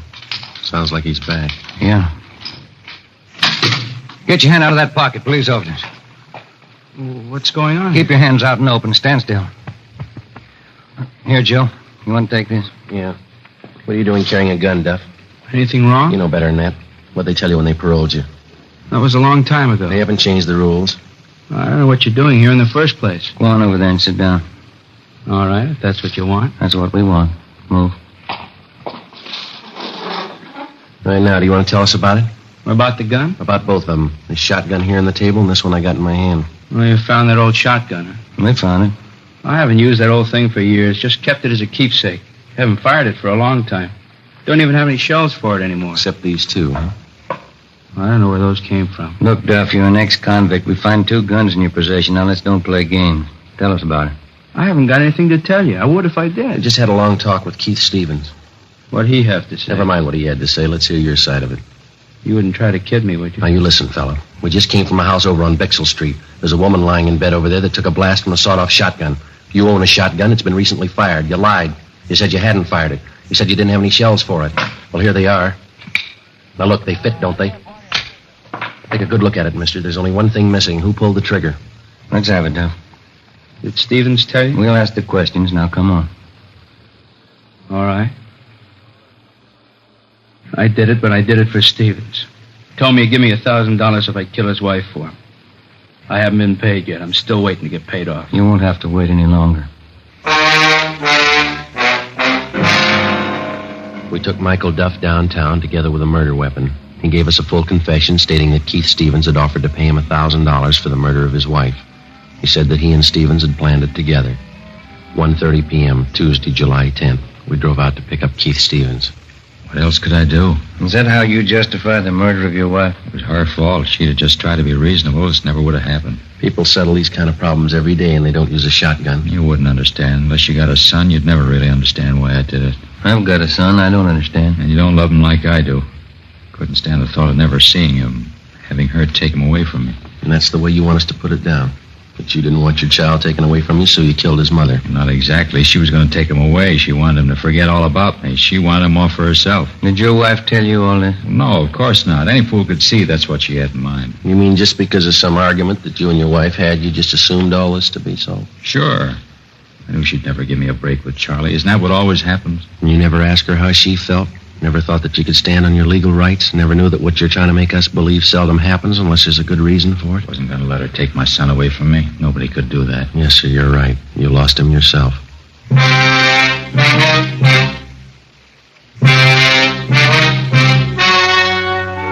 The story you've just heard was true. Only the names were changed to protect the innocent. On October 15th, trial was held in Superior Court, Department 84, City and County of Los Angeles, State of California. In a moment, the results of that trial. And now here is our star, Jack Webb. Thank you. Friends, I'd like you to be the judge while I present our case for Fatima. Now, you've heard me say that Fatima is the best of all long cigarettes. Get a pack of Fatimas and compare them with any other long cigarette. Side by side, I'll admit a Fatima looks the same as any other king-size cigarette. But when you smoke them, you'll find a world of difference. In Fatima, that difference is quality. Quality that gives you extra mildness, a much better flavor and aroma. Compare Fatima, and I'm sure you'll agree with me. Fatima is the best of all long cigarettes.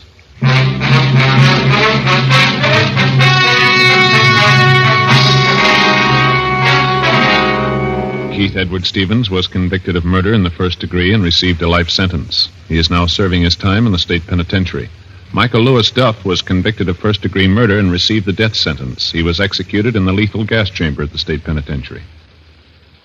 Dragnet wishes to thank Sheriff Brian Clemens of the parish of East Baton Rouge, state of Louisiana, for the appointment of Sergeant Joe Friday and Sergeant Ben Romero as honorary deputy sheriffs. Our sincere thanks to Sheriff Clemens.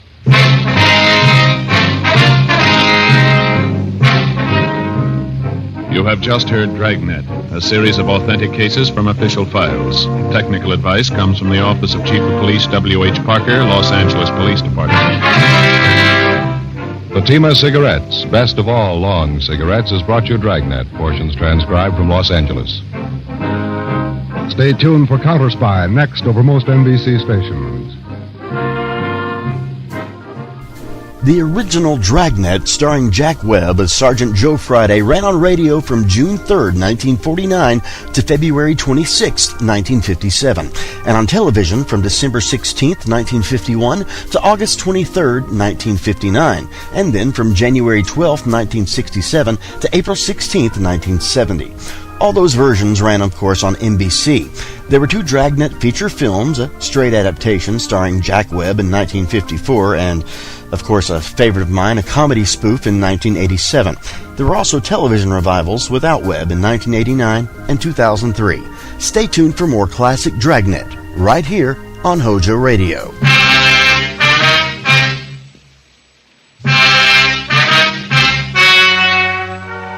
The story you are about to hear is true. Only the names have been changed to protect the innocent. Fatima Cigarettes, best of all long cigarettes, brings you Dragnet.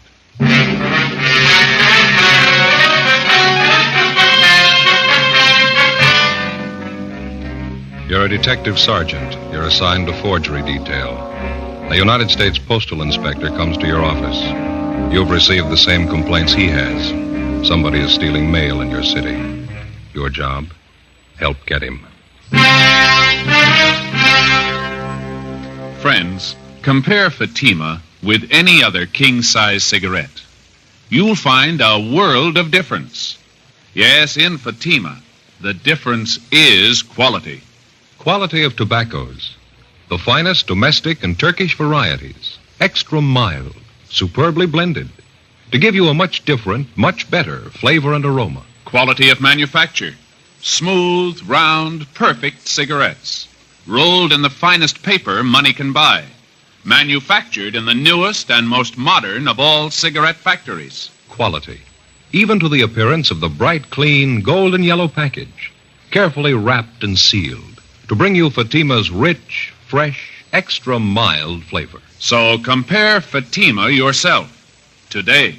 You'll find Fatimas now cost the same as other long cigarettes. But your first puff will tell you... Ah, that's different. Yes, in Fatima, the difference is quality. Buy Fatima.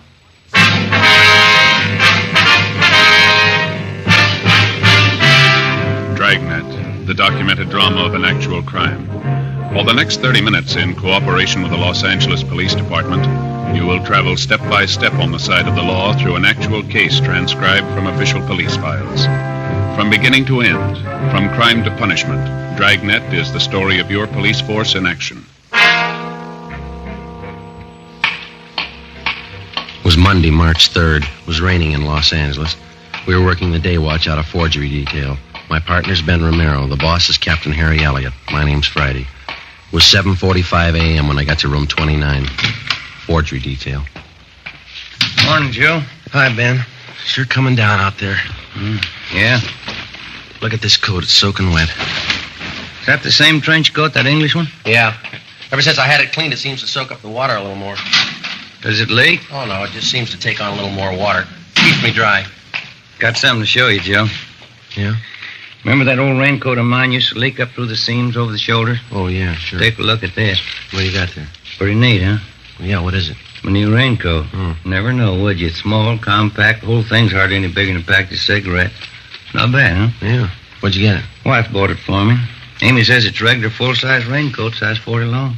Amy says, so didn't you try it on? Oh, no, you know how they make something like this. It's made out of plastic, size isn't too important. Just a plain coat. Slips right on over your suit just like any other raincoat. I know it'll fit. You haven't worn it yet, huh? No, it hadn't started to rain when I left home. Mm-hmm. Could I see that? Sure. Real compact, isn't it? Now, something like this is really practical. Yeah, uh-huh. Little package like that, you carry it around with you all the time. Never take up any room at all. Yeah. What's it look like? Just like that little pouch there. Same stuff. It's transparent, regular plastic. Well, could we look at it inside, I mean? Okay, let's see. Well, here, you better do it. Yeah, okay. Well, just unzip it here. Mm-hmm. Sure is compact, isn't it? Yeah. There we go. Look there, Joe. All folded up nice and neat. Yeah. Sure is lightweight, too. Plastic's great, isn't it? Fine, yeah. There we go. Full-size raincoat. See there? Fits fine. Never know a full-size coat would go in a thing like that little pouch there, would you? It's no bigger than a tobacco pouch. Yeah, that's pretty good. You ought to try it on, Joe. Never know you had anything on. Sure is light and nice. Yeah, I can see. Now we just put it back in the pouch till I'm ready for it. Let's see now. Collar goes up. Front folds in like this. No, that isn't right. Goes this way. Let's put it down on the table. That'll be better. Yeah, that's better. Now, here we go. Now we fold the arms in here. Now the bottom part comes up this way. Now we fold it over and again. Easy, isn't it? Just follow the crease marks and you're home, Joe. Yeah. Now, if you'll hand me that little pouch, Joe. Oh, yeah. Here you go. Oh, thank you. Now, no, I guess that's too big. Well, we'll make one more fold, guy. Yeah. Well, it's small enough this way, but it's too fat, isn't it? You better watch it there. You're going to tear that little sack. That's funny. I folded right over the old creases there. Too fat, isn't it? Yeah. Well, couldn't you just carry it in your pocket like that without the pouch? Sure, that's it. Slip it in my coat pocket. No, that won't do, Joe. It bulges right out. It's kind of springy. Jumps out, just like a piece of pongee silk. Yeah, it seems to. Well, it's still lightweight and easy to handle. Sure. Plenty easy to carry just like that, anyway. Yeah. Well-made little pouch there.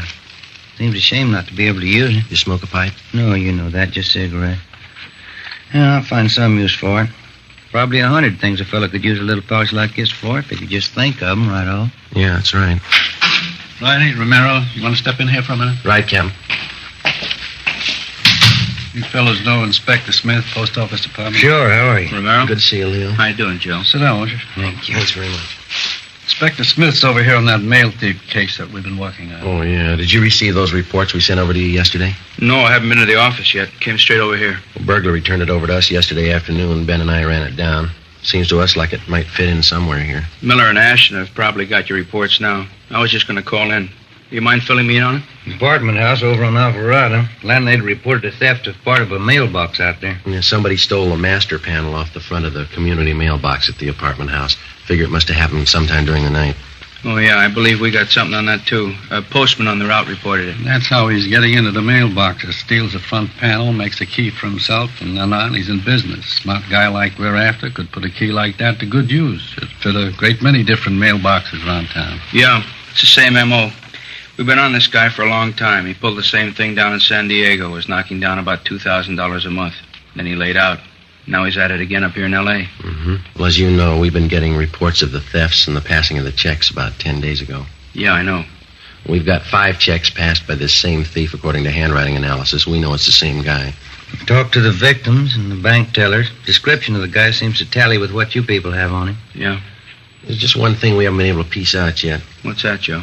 When he steals a check, how does he know what bank to pass it on? Well, I think we got the answer to that one. Well, let's say that he steals a letter, and we know he doesn't only hit the community mailboxes. Sometimes he goes to a private residence, fishes the letters right out of the mail slots in that case. Yeah, he's got some kind of a gimmick he gets down in those slots with. Yeah, that's what we figure, Leo.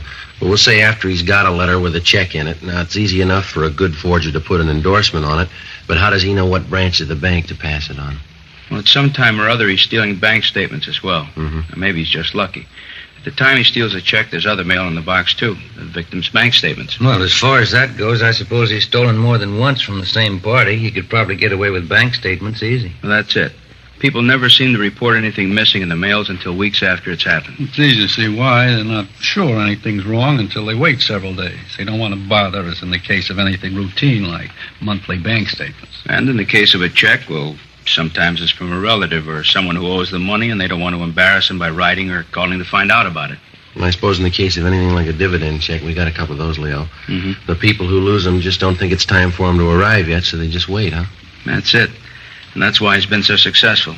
Plus the fact that it takes about a week for any kind of check to be processed through central clearing at any bank, and then, too, the bank wouldn't necessarily know that anything was wrong at that time. Until the bank receives a complaint from the party who missed the check, they couldn't have any way of knowing that anything was wrong. That's right.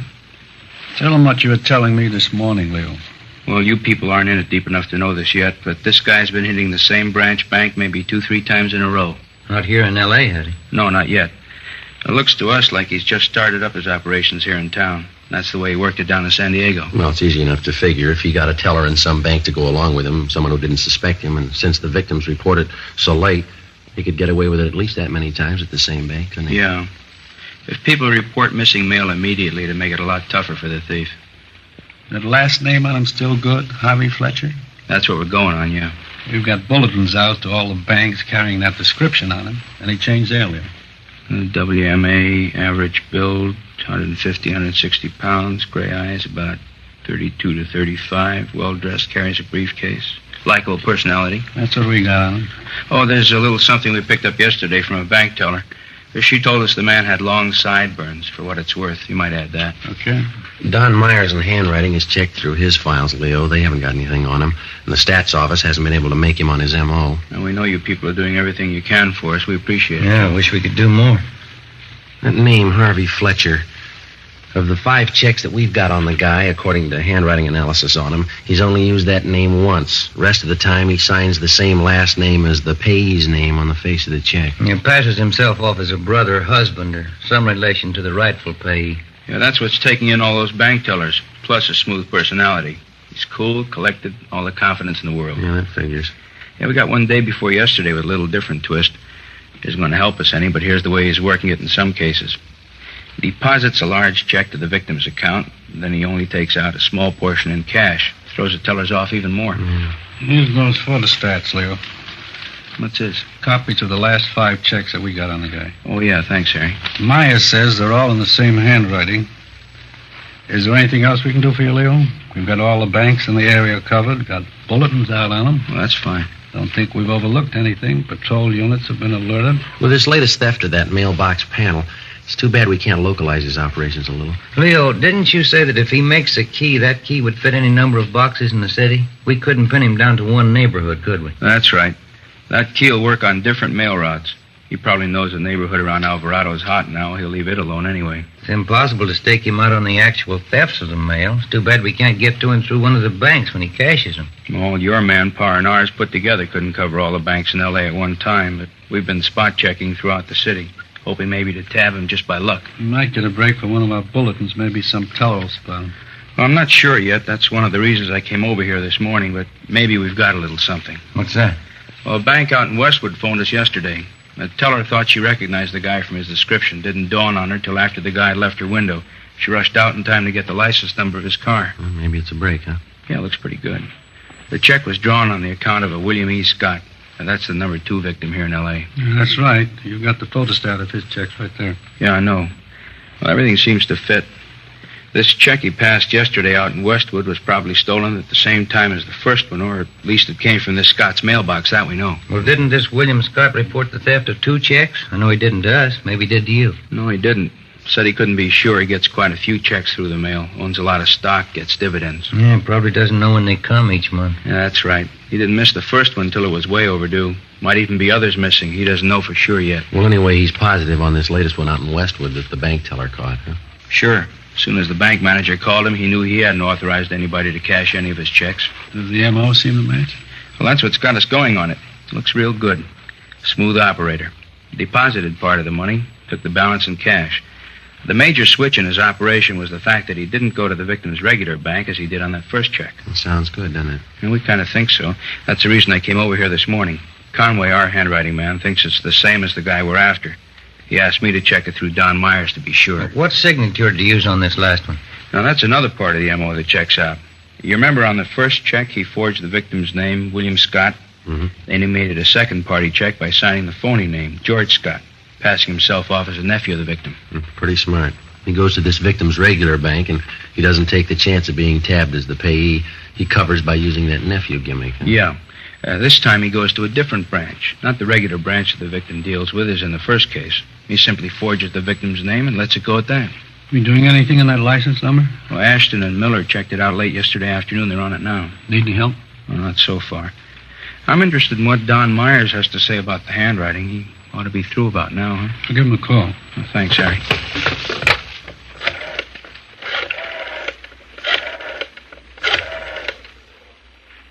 Hello, Don. Who's this? This is Elliot. You know if Don's checked that stuff through for Inspector Smith yet? Okay, thanks, Lon. No, that's all right. We'll get to him. Don was called out of the office for a minute. That was Sloan. He says he's sure Don's finished with it. Oh, fine. You say when he'll be back? He just ducked down to Thad Brown's office for a minute. I'll call down there for you. Well, that's all right. I'll walk down there myself. I need the exercise. Okay. Go on, I'll walk on down with you. Oh, swell. Let's go. All right. You fellas will be back here once. Well, sure, as soon as I check with Myers. All right.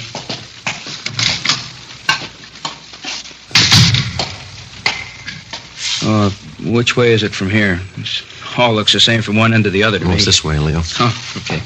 This affects you like the federal building does me. I get all turned around up there. Yeah.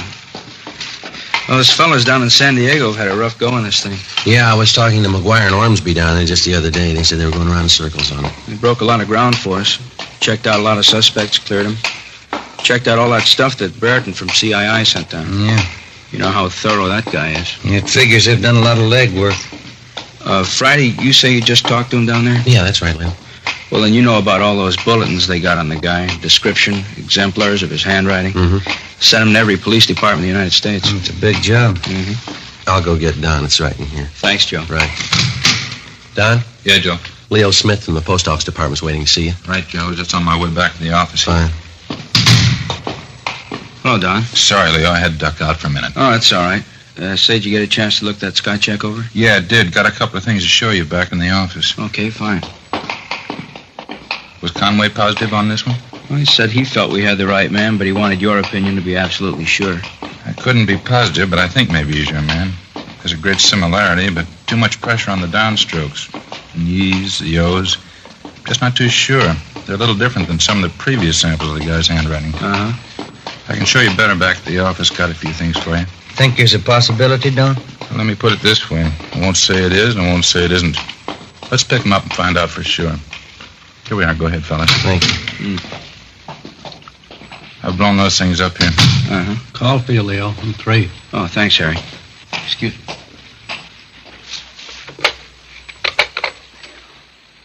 The Smith talking. You did? Uh-huh. We did. All right, look, why don't you bring him down a forgery detail here at the City Hall? We'll talk to him here. Right, Ed. Right, thanks. Well, looks like the end of the trail. That was Ashton. He and Miller picked him up. He's our man, admitted the forgery. Looks like San Diego did all the work and we get all the luck. Anyway, we got him.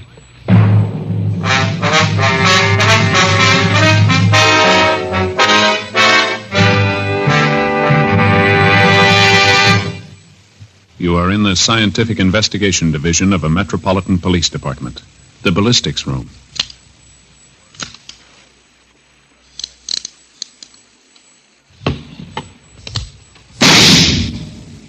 You have just heard a test bullet fired from a .38 caliber revolver found in the possession of a suspect. The test slug is removed from the ballistics box and compared with the slug found at the scene of the crime. There they are. Side by side, they look alike. But examination will prove a world of difference. Now, examine a Fatima. Compare it with any other king-size cigarette. Side by side, they'll look alike. But right away, you'll find there's a world of difference. Yes, in Fatima, the difference is quality. You see, Fatima is the quality king-size cigarette because it contains the finest domestic and Turkish tobaccos superbly blended. And Fatima is extra mild, with a much different, much better flavor and aroma than any other long cigarette. So compare Fatima yourself.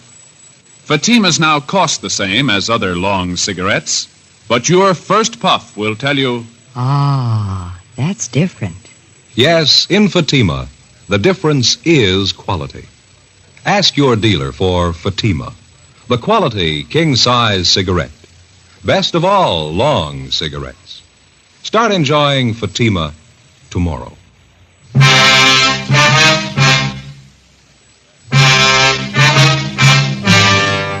In the routine solution of a case, the police officer is always benefited by the legwork of his fellow officers. In this case, the men of the San Diego Police Department, in conjunction with the Post Office Department, had done most of the spade work, and the actual apprehension of the suspect appeared to be almost too easy on our end. Even though Ben and I hadn't participated in the physical arrest of the suspect, we felt the same gratification for the speedy solution of the case as did the postal authorities. Monday, March 3rd, 3:27 p.m., Miller and Ashton of the Post Office Department brought the suspect in for questioning. The prisoner was turned over to Inspector Leo Smith. Ben and I sat in on the interrogation. Carver Gleason, that's your true name? Yes, sir, it is. You say you've never been arrested before? No, sir, I never have. Now, you know we're going to check that out. Yes, sir. All right, now let's go over it again. The same way? That's up to you. We want the truth. I've told you the truth. You asked me questions about stealing mail, about forging checks. You said I was down in San Diego. Well, that's not true. None of it's true. Have you ever stolen from the mails? No, sir, I never have. I know that's a pretty serious offense. What makes you think forging isn't? Is that what you're trying to say? No, I'm not. I didn't say that, but this was the first time I've ever done anything like this. I didn't even think about the consequences. Should have thought about them. When's the last time you were in San Diego? I've never been there. I don't even know for sure where it is. How long you been in Los Angeles?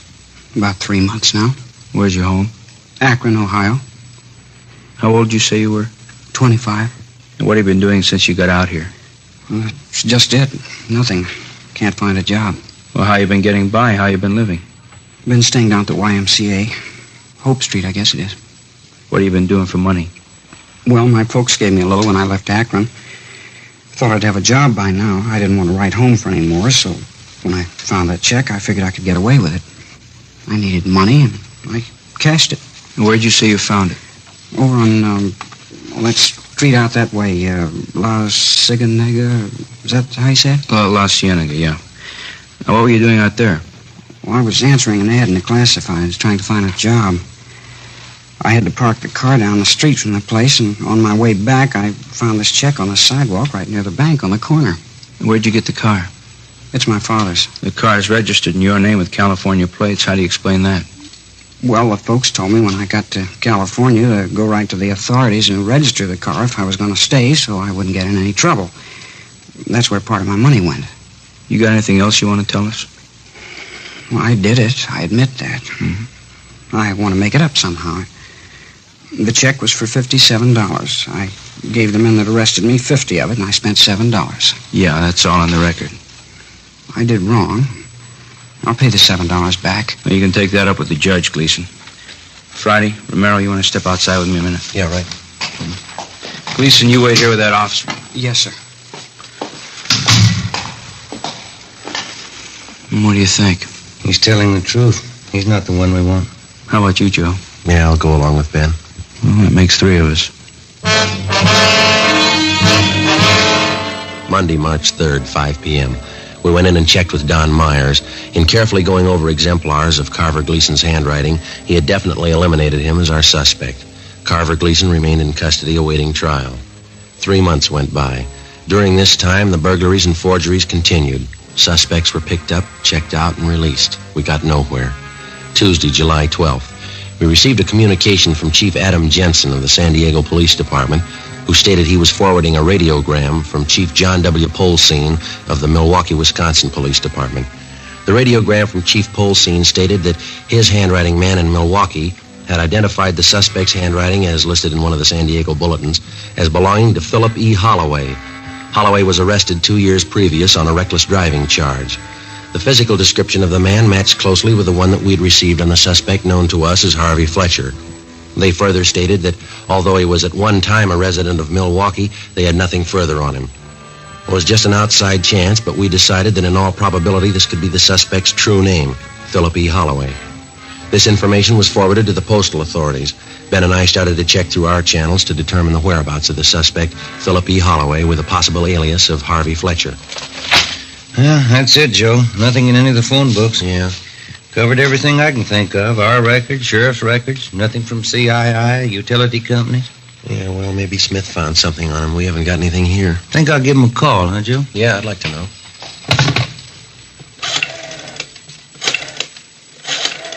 That's extension 664. Yeah, I know. Yeah, 664. Hello, Inspector Smith, please. How's that? Oh, I see. No, that's all right, thank you. He's on his way over here. He left 5 minutes ago. I sure hope he's got something. Joe, Ben? Hi, Leo. Hello. Think maybe we ran it down. Good. How'd you do it? Through the Postal Service? Yep. Didn't figure, did it? Well, we didn't think he'd stay put long enough to have a permanent address. Well, he's been on the move, but we got the last known address on him. Received mail there 2 days ago. You want to check with Don Myers? He's been working over those exemplars Milwaukee sent us. I just did. Called him about 15 minutes ago. Oh, we just got back from R&I. What do you have to say this time? Well, he and Conway agree all the way this trip. Yeah? Holloway's our man. Together with the postal authorities, Ben and I helped in the 24-hour surveillance placed on the suspect, Philip E. Holloway.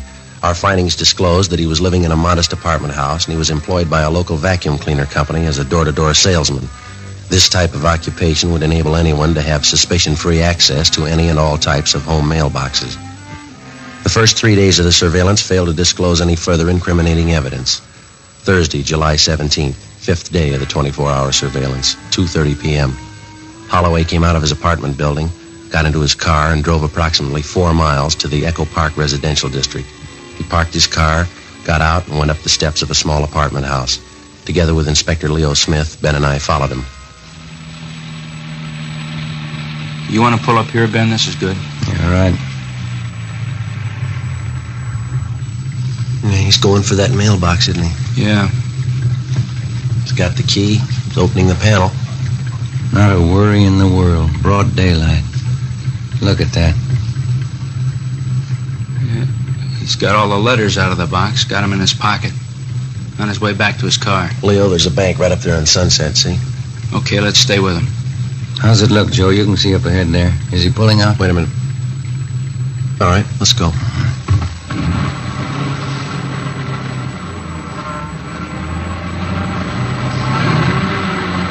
Better pull up here, huh? Now look at that.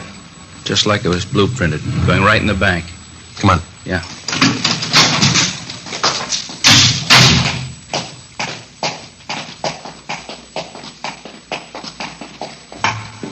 Joe, you see him? There he is. Second window. Let's get in line right behind him. All right. Yes, sir. May I help you? Yes, I wonder if you can cash a check for me? Yes, sir. Would you endorse it, please? Surely. There you are. As you can see, this is one of my mother's checks. I guess I can cash it all right for her. Do you have any identification? I'm sorry, I don't. I'll say I have this envelope the check was mailed in. Will that do? Yes, I think that's all right. How would you like this, sir? He doesn't want it anyway, miss. Just hold that check for us, please. Postal inspector. Yes, sir. I beg your pardon. I believe you're making a mistake here. No, there's no mistake. Come on, step over here. Shake him down. I don't understand all this. That key you used over there on Baxter Street, that the one you made from that panel you stole over on Alvarado about 4 months ago? You know about that, huh? Yeah, we do. I did all right for a while, didn't I? That key angle's a pretty good one, isn't it? There isn't a lock in the world I can't make a key for. We got one in mind you might have trouble with.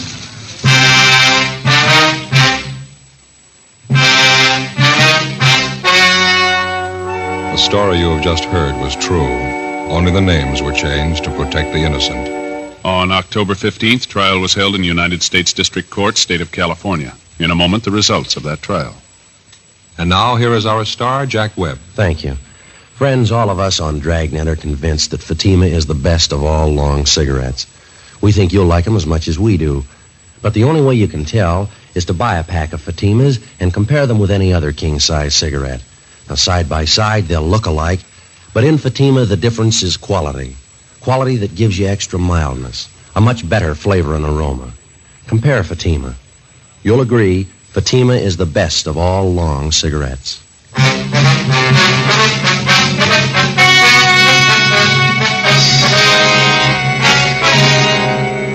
The suspect, Philip Elwood Holloway, was found guilty on all counts. He was sentenced to 10 years in the federal penitentiary. 5 years of his sentence was suspended, and he was placed on probation, one of the conditions being that he make restitution of the stolen money. Ladies and gentlemen, accidents of all types kill more persons from 1 to 35 years of age than does any single disease. America's homes and children can best be kept safe if every father, mother, and child develops the personal responsibility to know and observe home safety rules. Make home safety a family affair. Be careful. The life you save may be your own.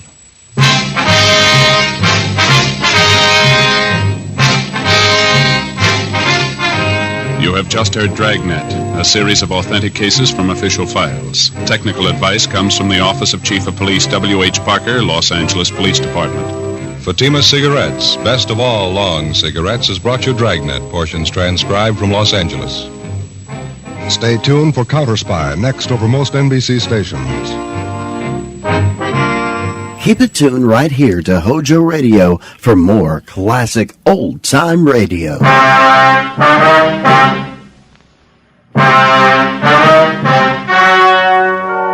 The story you're about to hear is true. Only the names have been changed to protect the innocent. Fatima Cigarettes, best of all long cigarettes, brings you Dragnet.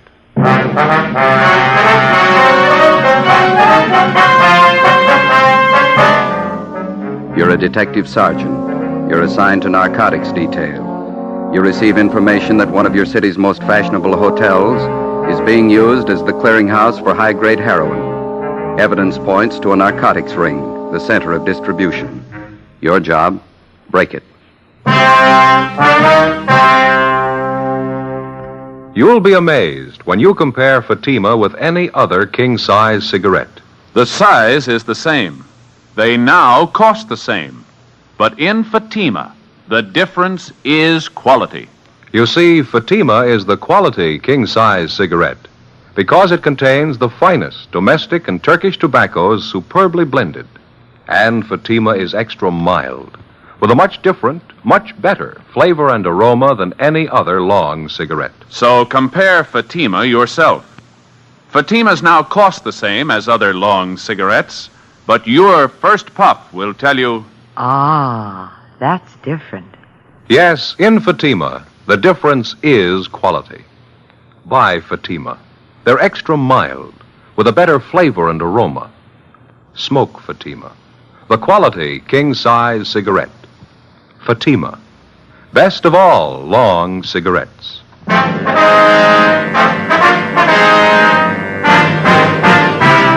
Dragnet, the documented drama of an actual crime. For the next 30 minutes, in cooperation with the Los Angeles Police Department, you will travel step by step on the side of the law through an actual case transcribed from official police files. From beginning to end, from crime to punishment, Dragnet is the story of your police force in action.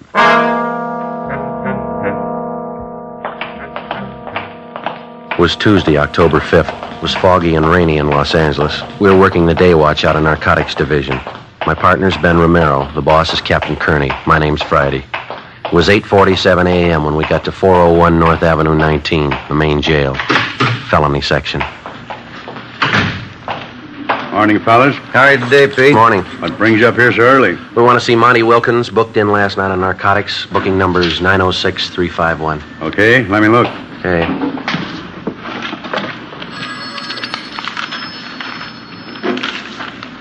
Here it is. He's in 103. Thank you, Pete. I'll put it in the book here, Joe. Okay. Here's my gun. You want to check it with yours? Yeah, right. I'll put him away. Okay, Pete.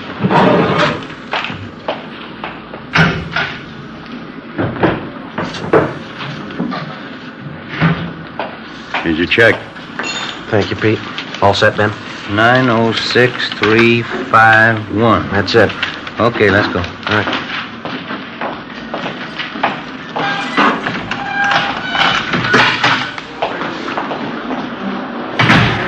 Hi. We want to talk to Monty Wilkins. He's in 103. All right, we'll get him.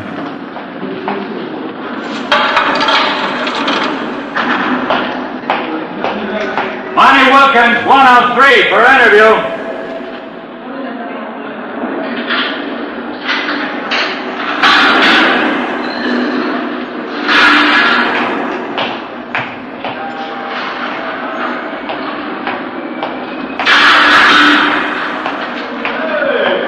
Friday, Ben? Hi, Monty.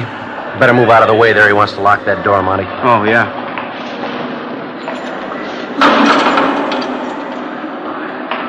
Let's go around the corner to the interview room, Monty. All right. Man, this is awful. What's the matter? Don't you feel good? I feel awful. Pretty sick. You look bad. I'll get the light. Okay, Ben.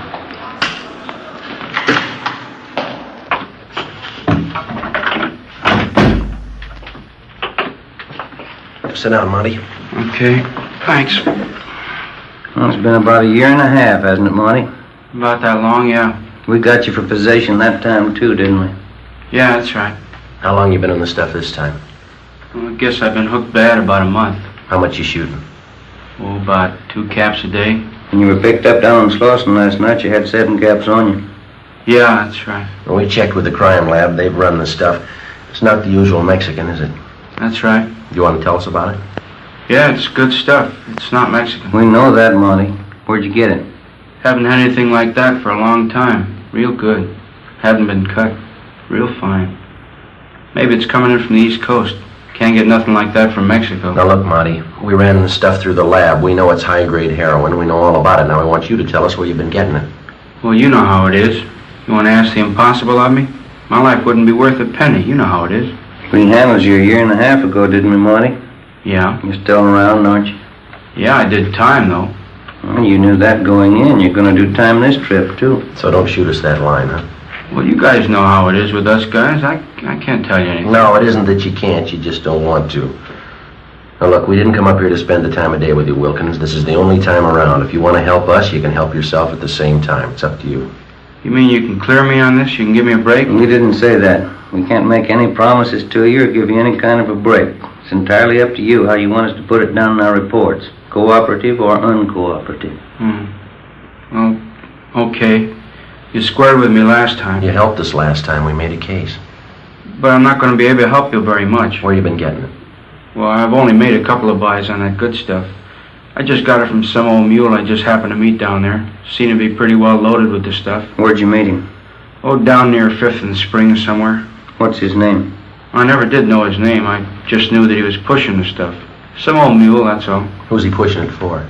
Now, you know they never tell us guys where they're getting it. You know how they do. Yeah. I never did talk to him very much. I did hear him say once he was getting his stuff from a new bunch of guys from the East. Said they were really going to open up this town. The way he talked, they're no small-time operators. I got enough out of it to know they're working out of the Plaza Royal Hotel. Never figured that, would you? Anything else? Any names mentioned? Yeah, I remember this old mule mentioned a couple names. I think he talked about somebody named Kirk and another guy called Smith. Now, you understand, this guy was just talking. I don't know how they fit in or what the connections are. Yeah, we understand. Where can we get a hold of this old mule? Well, I don't know where he's at. How do you get a hold of him when you want to make a buy? I just run into him, that's all. Down around Spring Street. You know, just around. The last time I was down, I couldn't find it. Well, is that all of it, Monty? All you can tell us? Well, I don't know too much anyway. You know how it is. I couldn't tell you any more. That's all I know. All right, let's get on to this 510 if that's all you got. Yeah, that's everything I got. Hope you fellas will write me up okay. I think I helped you quite a bit, haven't I? One of the best hotels in town, Plaza Royal. Never would have figured that, would you? Maybe. I've told you quite a lot. The rest ought to be easy. No, you're wrong there, Monty. Why? You haven't told us the name of your mule. You haven't told us where we could find him. You haven't made it so easy. Well, that's all I have. I've told you a lot. Yeah, there's a lot you didn't tell.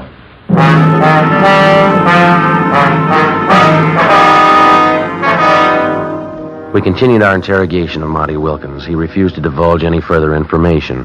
What he had told us, together with information already compiled, seemed to check out.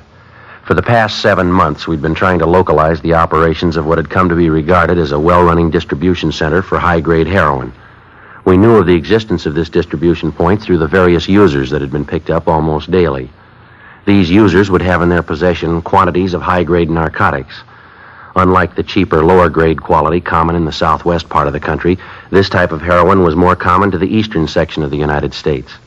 We had believed the local distribution point to be somewhere in our metropolitan downtown area. The information gained from Monty Wilkins had strengthened this theory. 10:25 a.m., we met with Francis Kearney, captain of the narcotics division. Plaza Royal Hotel, what do you think? Well, we've figured what we were looking for could be in that area, but we've never put our finger on that hotel. How do you figure on working it? Well, driving back from the jail, Ben and I were just kicking it around. Skipper, what do you think about putting a man in that hotel? Anything's a great deal better than we're doing now, but I don't know. Well, I'd like to give it a try. You sure like a crack at it, Skipper? You know how I feel about these kind of assignments. One man working inside, one outside. Brings the element of danger up kind of high. Well, we know it's not going to be easy, but it looks like a good bet. Sometimes these things are, sometimes they're not. You know what kind of a bunch they gotta be. Been running their racket just about as smooth as it can be run. You know the kind of a risk a man would have to take if he tried to make contact with any of them. Well, we think it's about the quickest way to get to them. Well, maybe it might be worth it. You got any ideas how you'd like to work it? There's just one thing. We haven't come to any decision who's going in and who isn't. Well, I think I ought to be the one to work it from the inside of the hotel with Ben working outside as a contact. I don't know why we can't just turn that around. Last time you had the rough end. Joe, you just got back from your vacation about 3 weeks ago, didn't you? Yeah, that's right. Didn't you stay down in Arizona? Phoenix, wasn't it? Yeah. You know the town very well? Oh, we got some relatives down there, yeah. If they started asking you any questions about Phoenix, you could fill them in, huh? I think so, yeah. That's probably the best way to settle it, Romero. Friday here will be in a better position knowing a little about Phoenix. I don't see how you figured that way. I went on my vacation, too. Columbus, Ohio. Well, because of the type of stuff that's been coming in, don't you think it'd be a little safer bet to have our men come from somewhere out this way rather than from the east?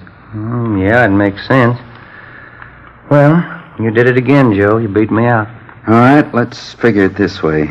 You're a local Phoenix hoodlum. Things got too hot for you down there, and you came up to L.A. to cool off. Yeah. How about Joe Edwards? How's that sound? That sounds right to me. We'll get all the necessary cards, identification papers, and a few letters to carry around with you, all under the name Joe Edwards. All right. I think the best way to work it is for you to hop right down to Phoenix. When you get in town, check with Roberts. He's in narcotics down there. Yeah, I know him. Have Roberts fill you in on what's been going on down there. Any of their current characters they've handled recently. Any that have been known to pass through, you know, so you can talk about it freely. Yeah, I understand. Joe, when you check into the hotel down there, why don't you wire ahead up here to the Plaza Royal for reservations? Might be a good cover. Yeah. Good thought. That's the way to handle it. You two have worked these things before. You know what to do. All the necessary precautions. Well, how long do you figure out to lay over in Phoenix? A couple days, maybe. Think that's long enough for you to get filled in, what you'll need? Oh, yeah, that's fine. Well, I'll go home and get packed. I'll start on it first thing in the morning, huh? All right. Romero will stand by at all times, day and night, while you're on this thing. You know enough to call if things get tight. Sure. As soon as you get in from Phoenix and get located at the Plaza Royal, get in touch so we'll know which way to move. Right. Anything else? Well, we want to break this thing, but we don't want to do it at the risk of a life. So if it starts getting warm, check out. Okay. I still don't like sending anybody on something like this, but it's got to be done. We don't know enough about it. We don't know how many are in the gang. We don't know what kind of a bunch they are, so be careful. I will. If you're not and I hear about it, this will be your last assignment like this. Yeah. If I don't hear about it, well, you figure it. Yeah, either way I lose.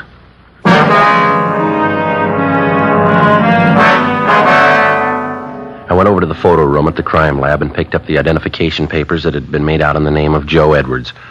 I went home and removed all Los Angeles labels from the clothing that I was to take with me to Phoenix, Arizona. I removed all my personal identification and Los Angeles Police Department credentials. I left my service revolver home and borrowed a .38 automatic from Ben. I packed it in my suitcase. The crime lab also furnished me with a package or a bindle made to resemble the usual form in which a person would carry heroin. I packed this in my suitcase. Before my departure, Ben and I went over the proposed plan as best we could. I was to arrive from Phoenix under the assumed name of Joe Edwards. I would register at the Plaza Royal Hotel in downtown Los Angeles and attempt to make arrangements to participate in a narcotics buy for the purpose of gaining sufficient evidence to apprehend the narcotics ring. I was to keep Ben informed as best I could of my progress. As outlined by Captain Kearney, I arrived in Phoenix and contacted Sergeant Roberts at the Detective Bureau down there.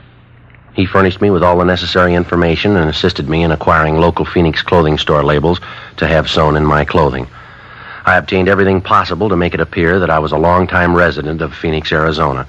Several dummy hotel bills were made up for me to make it look as if I'd lived there for a period of time. I was furnished with an Arizona driver's license, a membership in the local social club, and a voter's registration stub. These were all packed in my suitcase. October 9th, 10 a.m., I arrived at the Plaza Royal Hotel, the front desk. Yes, sir? My name's Edwards. I'm in from Phoenix. Did you get my wire? One moment, sir.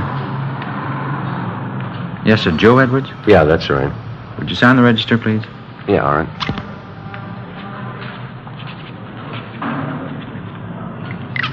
Thank you. What? Yes, sir. Would you show this gentleman room 211, please? Yes, sir. This way, please. All right, thank you. Go ahead, sir. Thank you.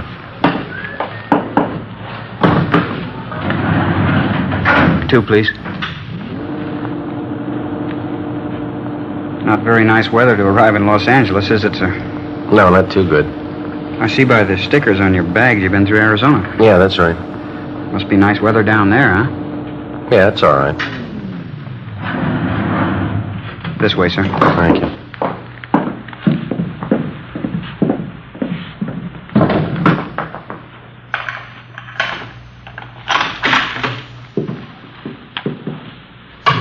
Let me open a window for you, sir. A little fresh air in here. All right.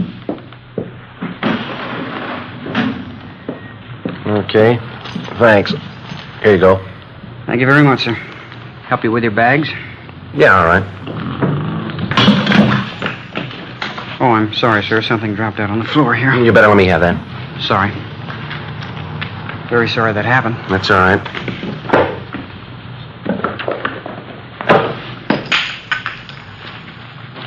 Mr. Edwards, while you're in town here, if there's anything I can do for you, don't hesitate to let me know. Yeah, okay.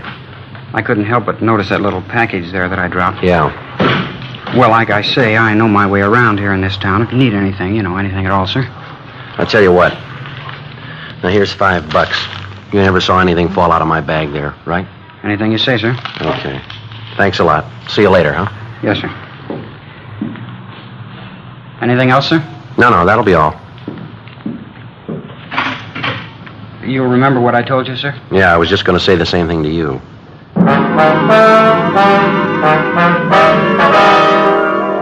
I couldn't be sure, but it looked like I'd been lucky right from the start. The bellboy at the Plaza Royal Hotel. I didn't know if I could consider this an opening contact or not, but he seemed to show more than a passing interest in the bundle of narcotics that he had seen fall from my suitcase. I didn't feel it was the right time to press the issue any further with the bellhop, but I figured I'd wait and leave the next move up to whoever he might have been working for. During the next 3 days, nothing happened. I tried, without appearing to be too bold, to arouse some interest, but without success. October 13th, my 5th day at the Plaza Royal Hotel, 6 p.m. I went in the bar off the main lobby. I beg your pardon? Yeah. Kirk Harding's my name. I noticed you here in the bar the last couple of nights. You up here to buy a little, or are you selling? I don't believe I follow you, Harding. Look, boy, we've had you tabbed since that first day you hit town, October 9th. We haven't been out here too long ourselves. We're in business, too. Same business you're in.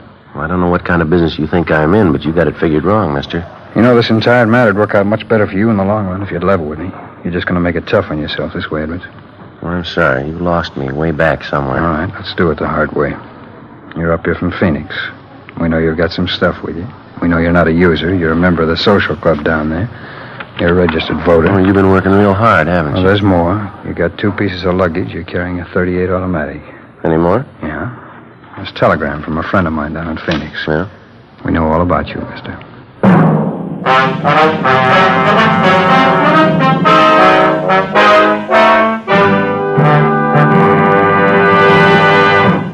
You are listening to Dragnet, authentic cases from official police files. Now, let's look at our Fatima files. Listed under L. Lovett. Vice Admiral Leland P. Lovett, United States Navy, retired. He says, I smoked Fatimas when I was a midshipman. I still do, because they have a better flavor and aroma. Fatima is easily the best of all long cigarettes. Friends, more smokers now insist on king-size Fatimas than ever before, because in Fatima, the difference is quality. quality of tobaccos. The finest domestic and Turkish varieties, extra mild, superbly blended, to give you a much different, much better flavor and aroma. Quality of manufacture. Smooth, round, perfect cigarettes, rolled in the finest paper money can buy, manufactured in the newest and most modern of all cigarette factories. Quality, even to the appearance of the bright, clean, golden yellow package, carefully wrapped and sealed to bring you Fatima's rich, fresh, extra mild flavor. So, if you smoke a king-size cigarette, compare Fatima. You'll find they now cost the same. But your first puff will tell you, Ah, that's different. yes, in Fatima, the difference is quality. Buy Fatima. Smoke the quality king-size cigarette. Fatima. Best of all long cigarettes.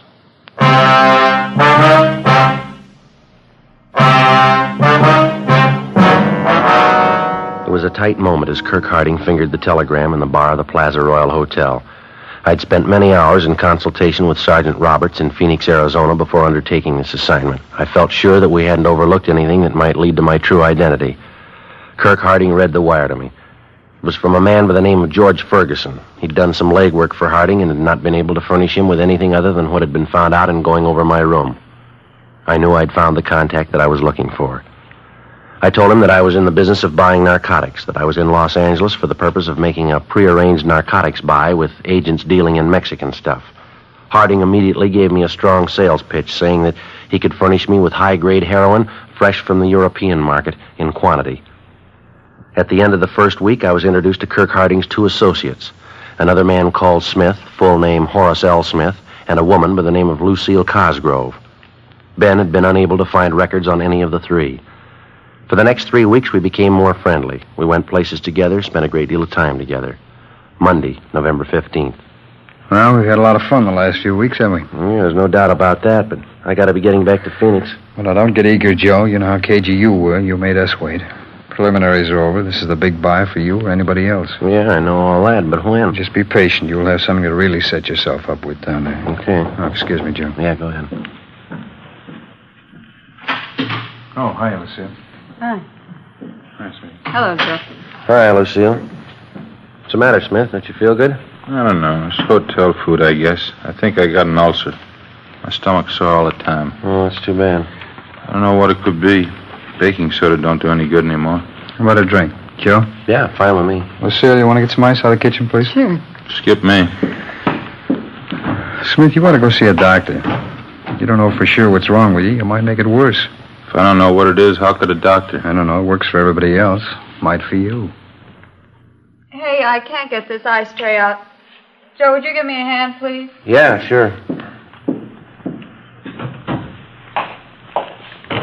Okay, which one here? I got the ice. Keep working on that other tray there. It's something to tell you. Okay. Listen, Joe, the big buy's tonight. You sure? Yeah. How about it, you two? You need any help? No, that's all right, Kirk. It's coming along fine. Joe, as soon as you show your money tonight, they're going to kill you. How do you know?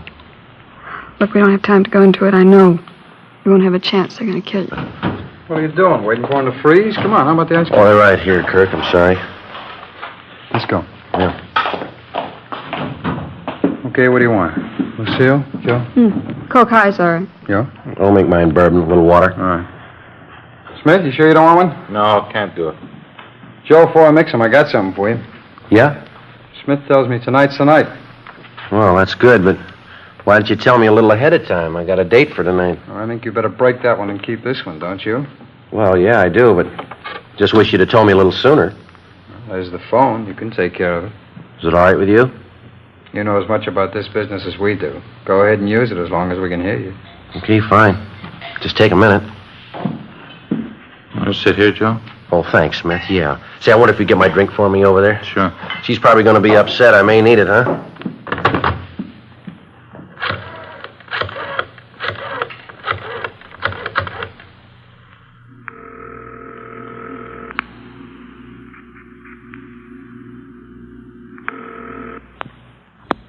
Romero talking. Hi, honey. This is Joe. Oh, yeah, Joe. I'm sorry I won't be able to make it tonight, dear. You can't talk, huh? That's right, dear. No, I just can't get out of it. I'll do the talking, Joe. Is it by tonight?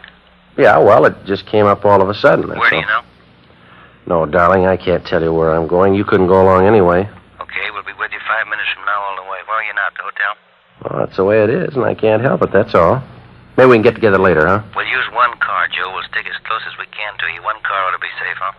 Well, that's better, honey. Now, that's the way I like to hear you talk. I'm sorry. And I'll see you later, huh? We'll be with you. Okay, dear. Well, she still love you? Yeah, she loves me.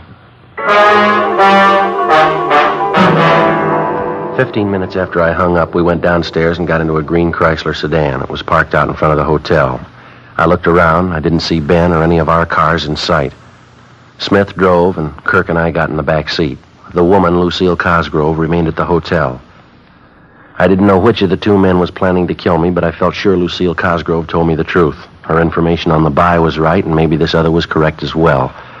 We drove out Figueroa Street for about 16 miles. At this point, it became evident we were heading for the Los Angeles Harbor area. You ever see a fog as thick as this, Joe? No, never have. Can't see 50 feet in front of me. Yeah, well, just take it easy. Nobody's in a hurry. That's right. Don't want to pile up anywhere. Where are we going? We're almost there. This your car here? I've never seen this one before. No, we rented it. Isn't that the way you operate? Yeah, that's right. I just wondered if you played it as safe as I do. We do. I'm going to swing in this next alley up here, Kirk. Somebody tailing us? Kill your lights. Right. See anything out the back window? Wait a minute.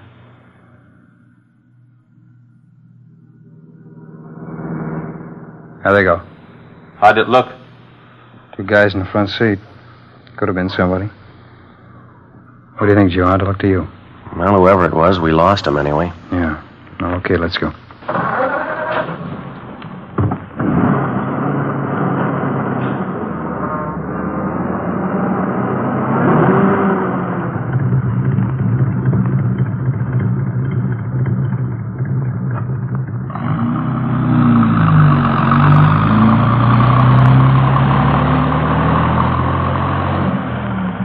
Look at that. Clear spot here in the fog. Don't see a soul anywhere. No, it's fine. We almost there now? Yeah, just around the corner. This is a break, isn't it? Fog's clear right in here. All socked in back up there. Well, we're as safe as you'd want to be, huh? Yeah, that's right. This is it. Over by the storage building? Yeah, that's right. Come on, let's go.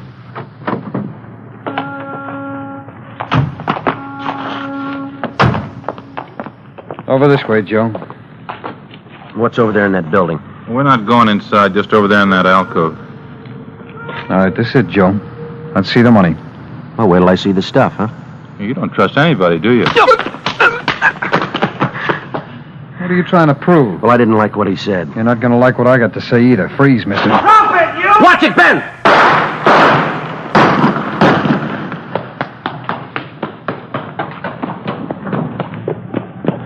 He ducked in this alcove. Yeah. Oh! Take care of that one there. All right, easy, huh? Yeah, you see him? No, it's too dark. There he is. That's enough! I'm coming on! All right, throw your gun out ahead of you. He's not going to throw that gun out, Joe. Watch it. Come on.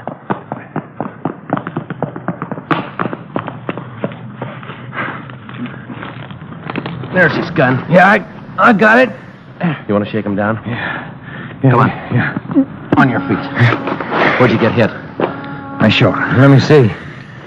You're all right. Just grazed you. You're a cop, aren't you? Yeah, that's right. Now, come on, let's go. Where's the stuff? On the back seat in my car. Now, you tell me something. Why'd you slug Smith? I just wanted something I knew you'd never give me. What's that? An even chance.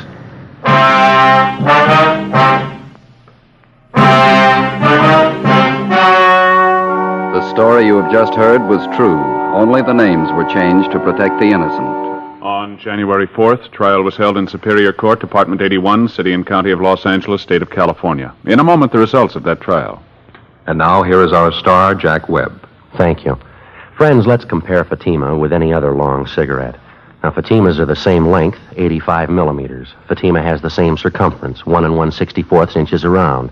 And Fatima filters the smoke exactly the same long distance as other king-size cigarettes. But in Fatima, the difference is quality. You get extra mildness, a different, much better flavor and aroma. That's right. Fatima gives you all the advantages of extra length plus Fatima quality, which no other king-size cigarette has. Tomorrow, buy Fatima.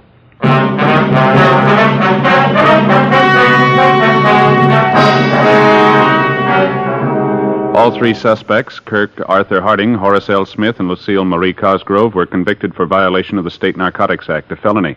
Harding and Smith were convicted on one count of attempt to commit murder. They are now serving their terms as prescribed by law in the state penitentiaries. You have just heard Dragnet, a series of authentic cases from official files. Technical advice comes from the Office of Chief of Police W.H. Parker, Los Angeles Police Department.